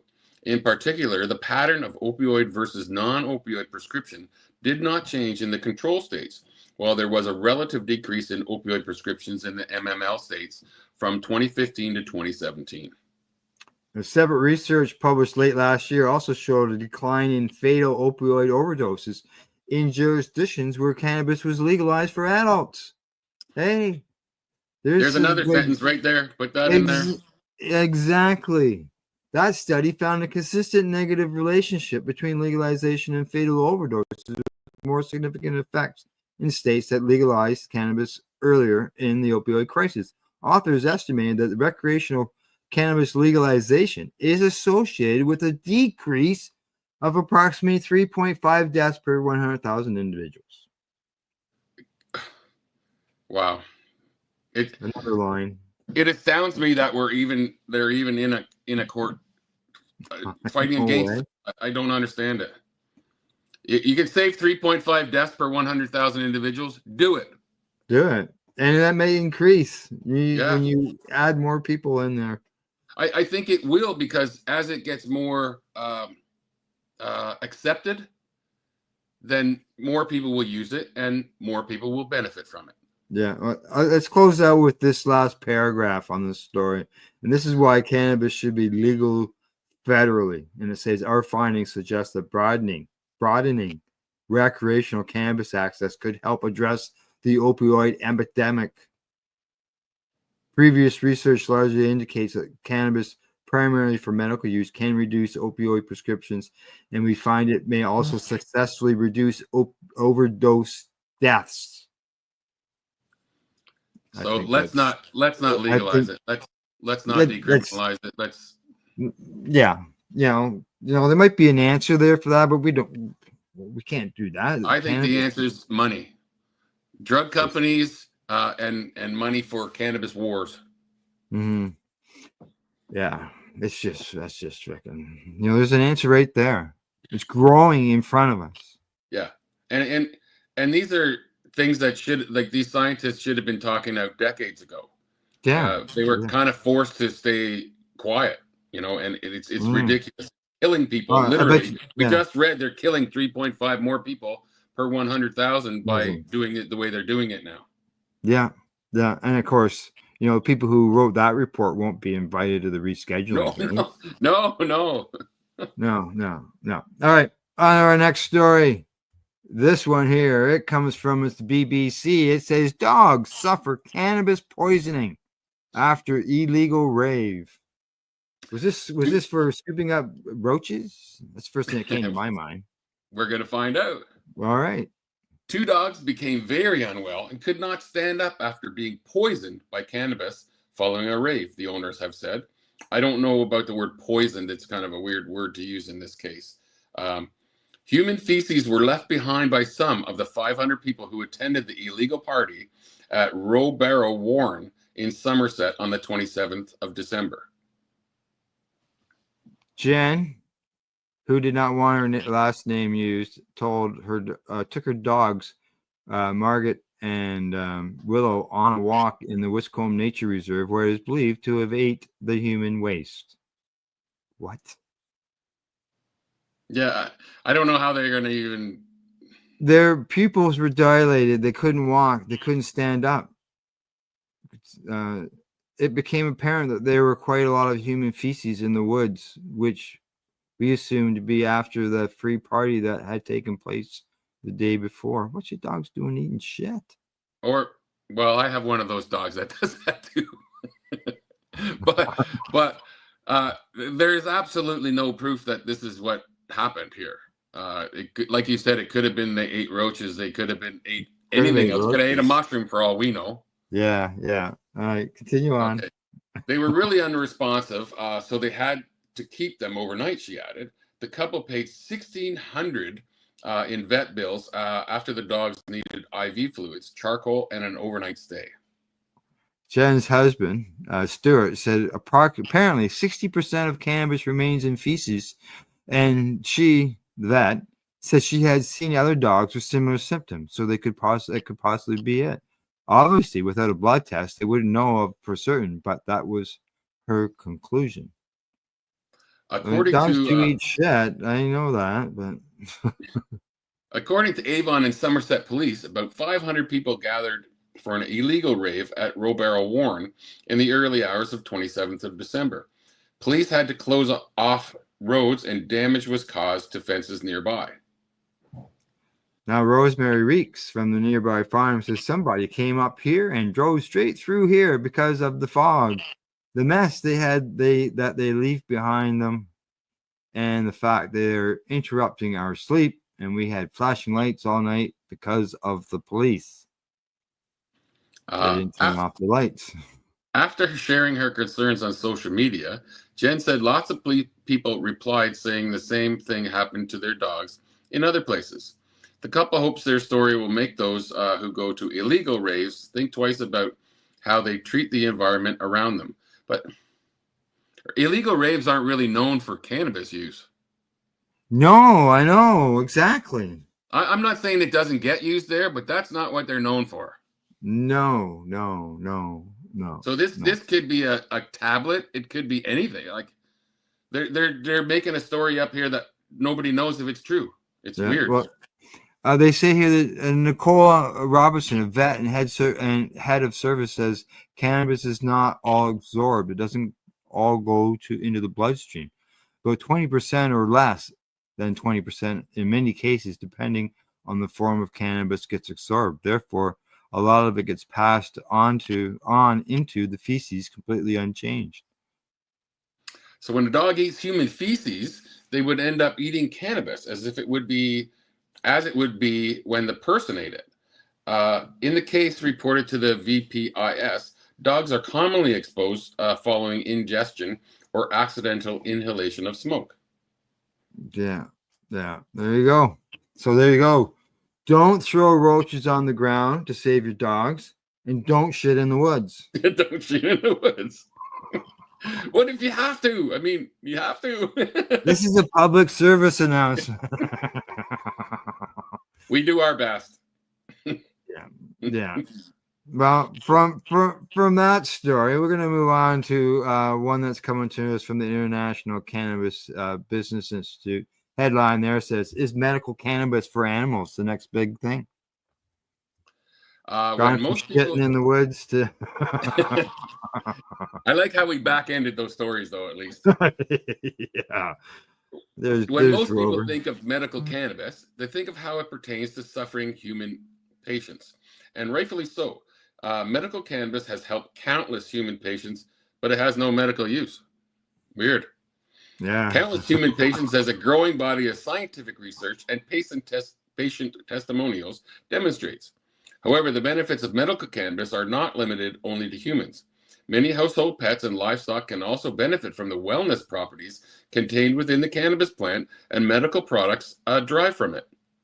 More governments around the world are recognizing this fact and modernizing their cannabis policies and regulations to reflect it. For example, back in 2019, Malta's Ministry of Economy announced plans to permit the production of medical cannabis for veterinarian use. Late last year, Brazil's National Health Surveillance Agency decided to amend ordinance, big numbers, to allow the regulation of medical cannabis products for animals by the Ministry of Agriculture and Livestock. Other examples of similar policy modernization can be found elsewhere around the globe.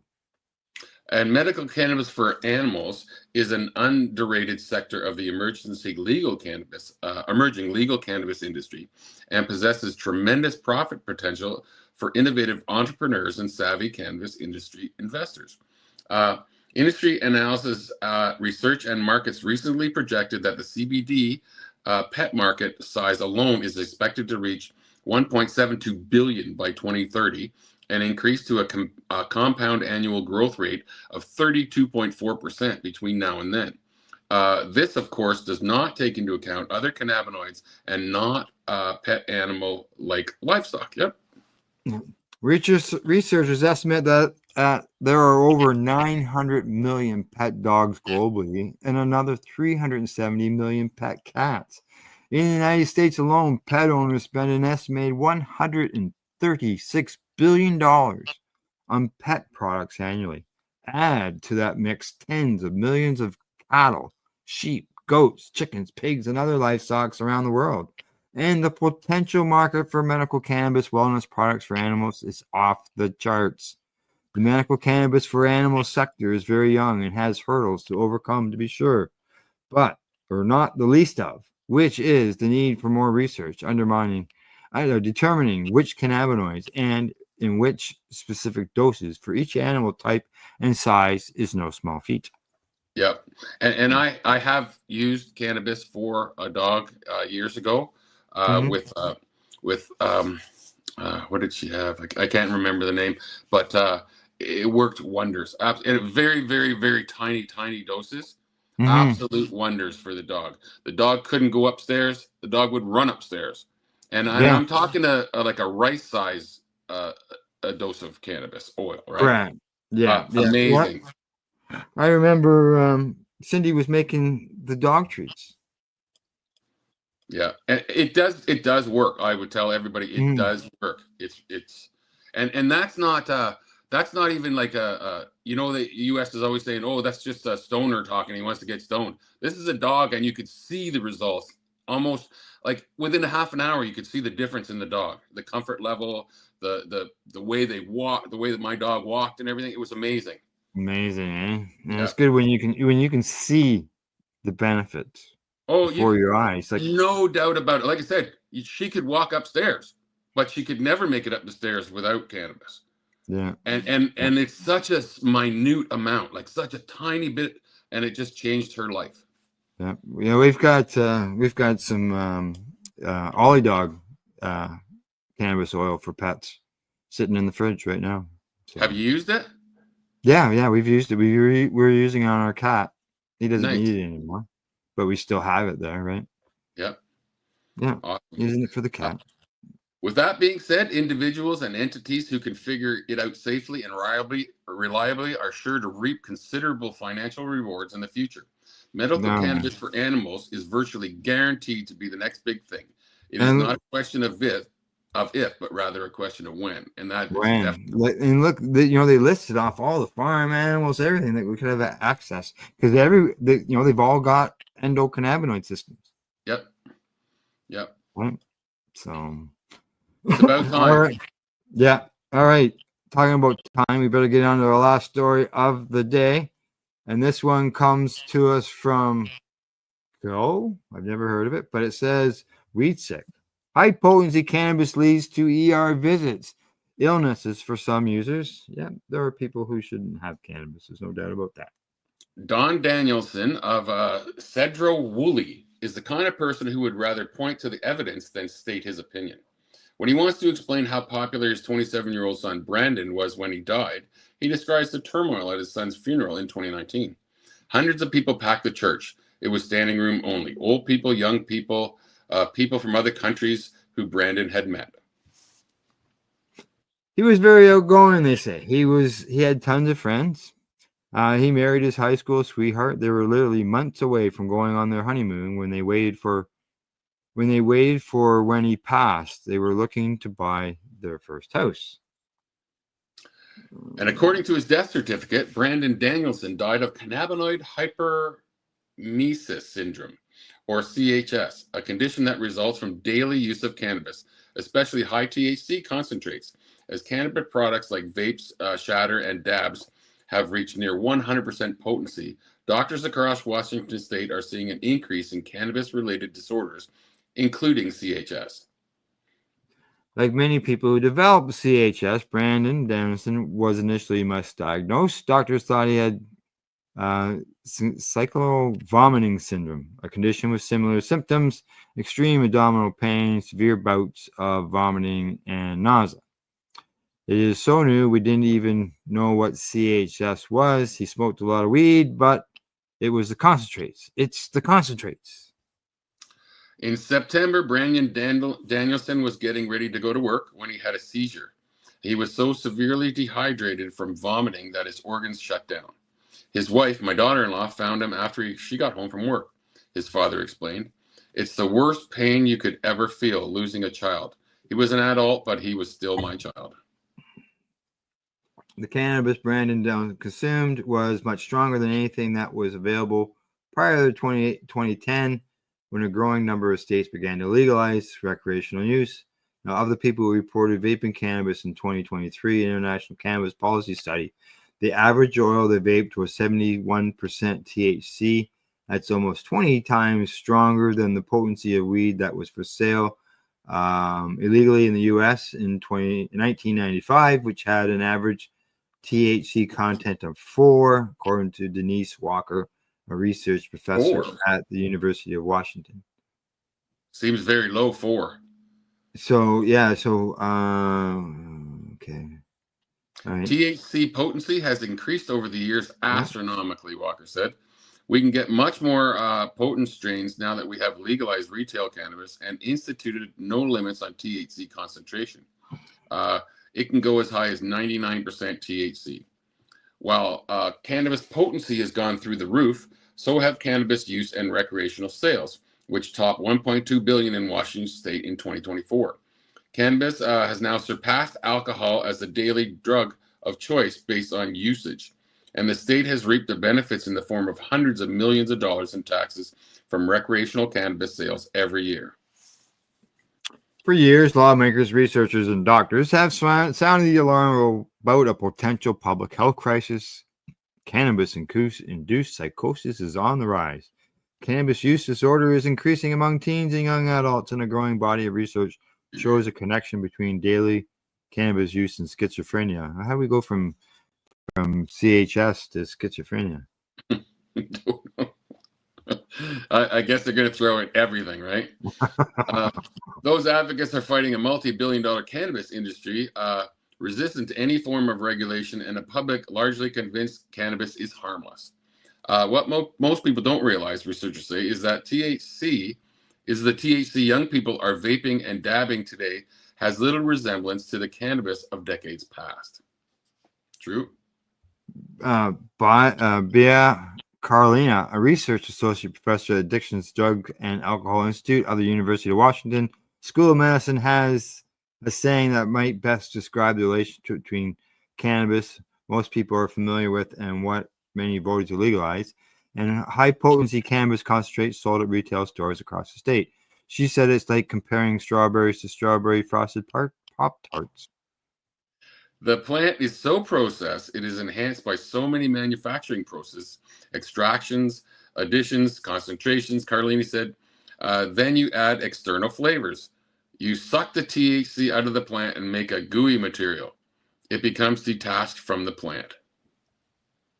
Well, that's why you just use heat to make your concentrates.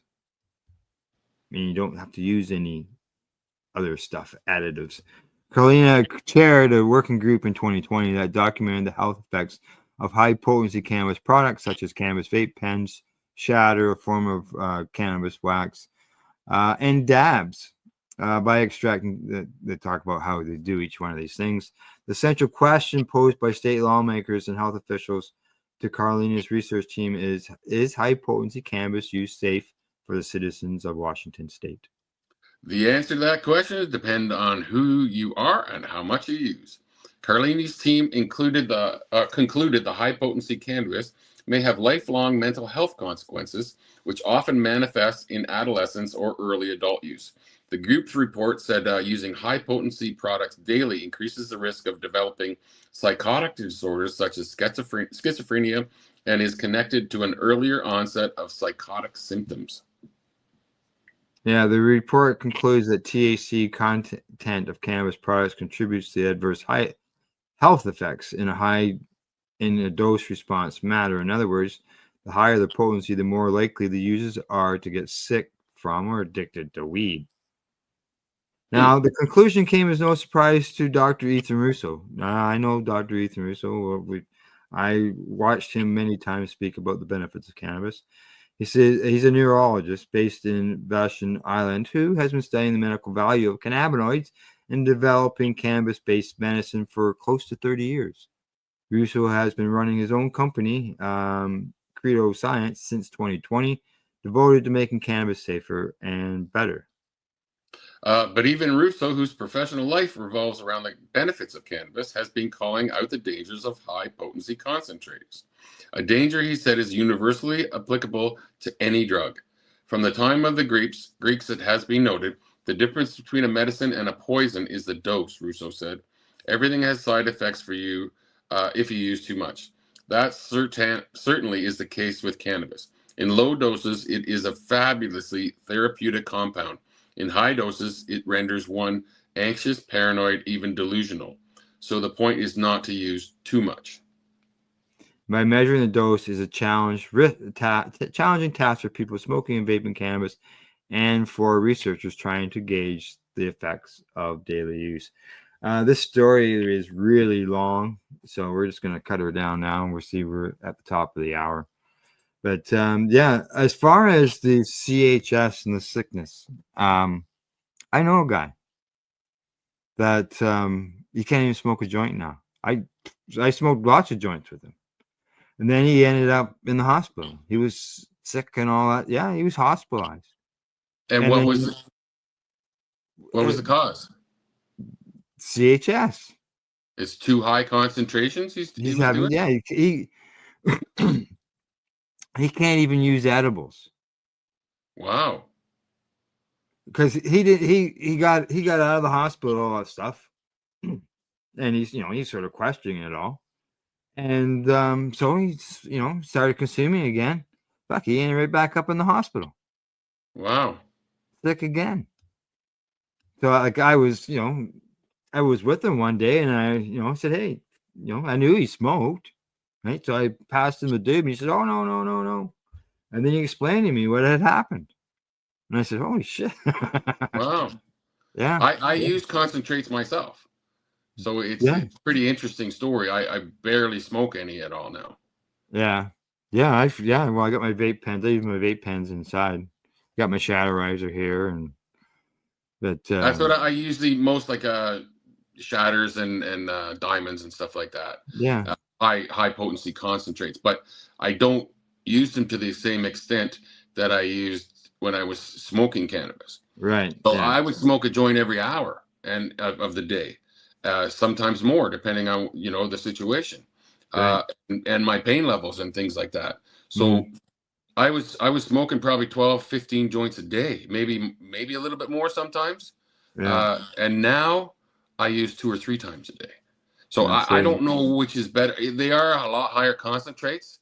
Yeah. So I don't know in the end which is better for me. I mean, right now it seems to be working fine for my life, but I'm kind of thinking about this now too. Well, hey, you'll know. You get any signs. If all of a sudden you start vomiting for no reason at all, you can start questioning it at that time. Interesting. Yeah.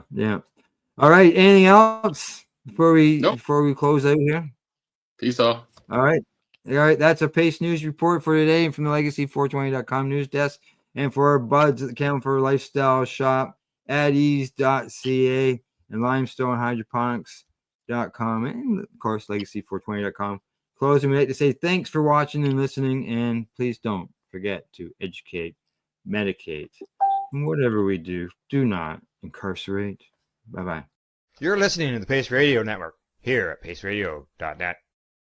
The opinions of the individuals during this broadcast are their own, and may not be the opinions of their group or other organizations they may be involved with. All medical advice during our broadcast is not a medical opinion and should be checked with your medical physician. When you have a pain that's reached its peak, Legacy for 20, it's so unique. If organic cannabis is what you seek, here's your trusted partners 7 days a week. Suppository salves, vapes and drops, topicals, edibles, infused pop. Just when life seems like it ain't easy, at Legacy 420, enjoy a pop freezy. Lab tested products, make them the GOAT. Legacy 420 out on your road. Legacy 420 in Tyndonega Mohawk territory. Indigenous organic cannabis at its finest. Enjoy the buzz of legalization with Campbellford Lifestyle Shop. From lights to plant nutrients, books, consumption accessories, and more, we've got all your basics to grow or consume cannabis. Visit our info center or take a look at our piercing services and body jewelry, now available in-store through Campbellford Lifestyle Shop, 17 Bridge Street West, Campbellford. Limestone City Hydroponics is Kingston, Ontario's hydroponics shop. Take your growing to the next level and create the optimal environment with a tent kit, or maximize your yield with an ebb and flow flood table kit. Either way, Limestone City Hydroponics has more sizes and options to fit your needs.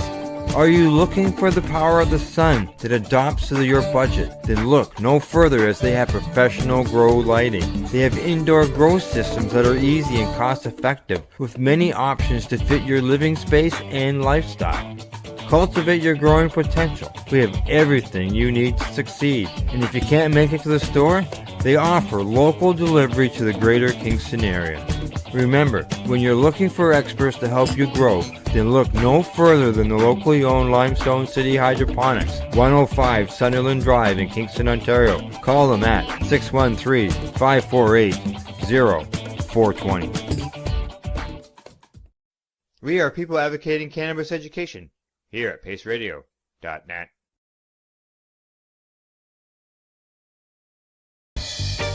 You're watching the 420 Pace Network, found at 420radio.ca and paceradio.net. Are you looking for non-stop, continuous cannabis and psychedelic programming? If you are, then turn your browsers to 420radio.ca or paceradio.net, where you will find the 420 Pace Re-Rolled Saturday. Everything gets started at 8 a.m. Eastern Saturday morning.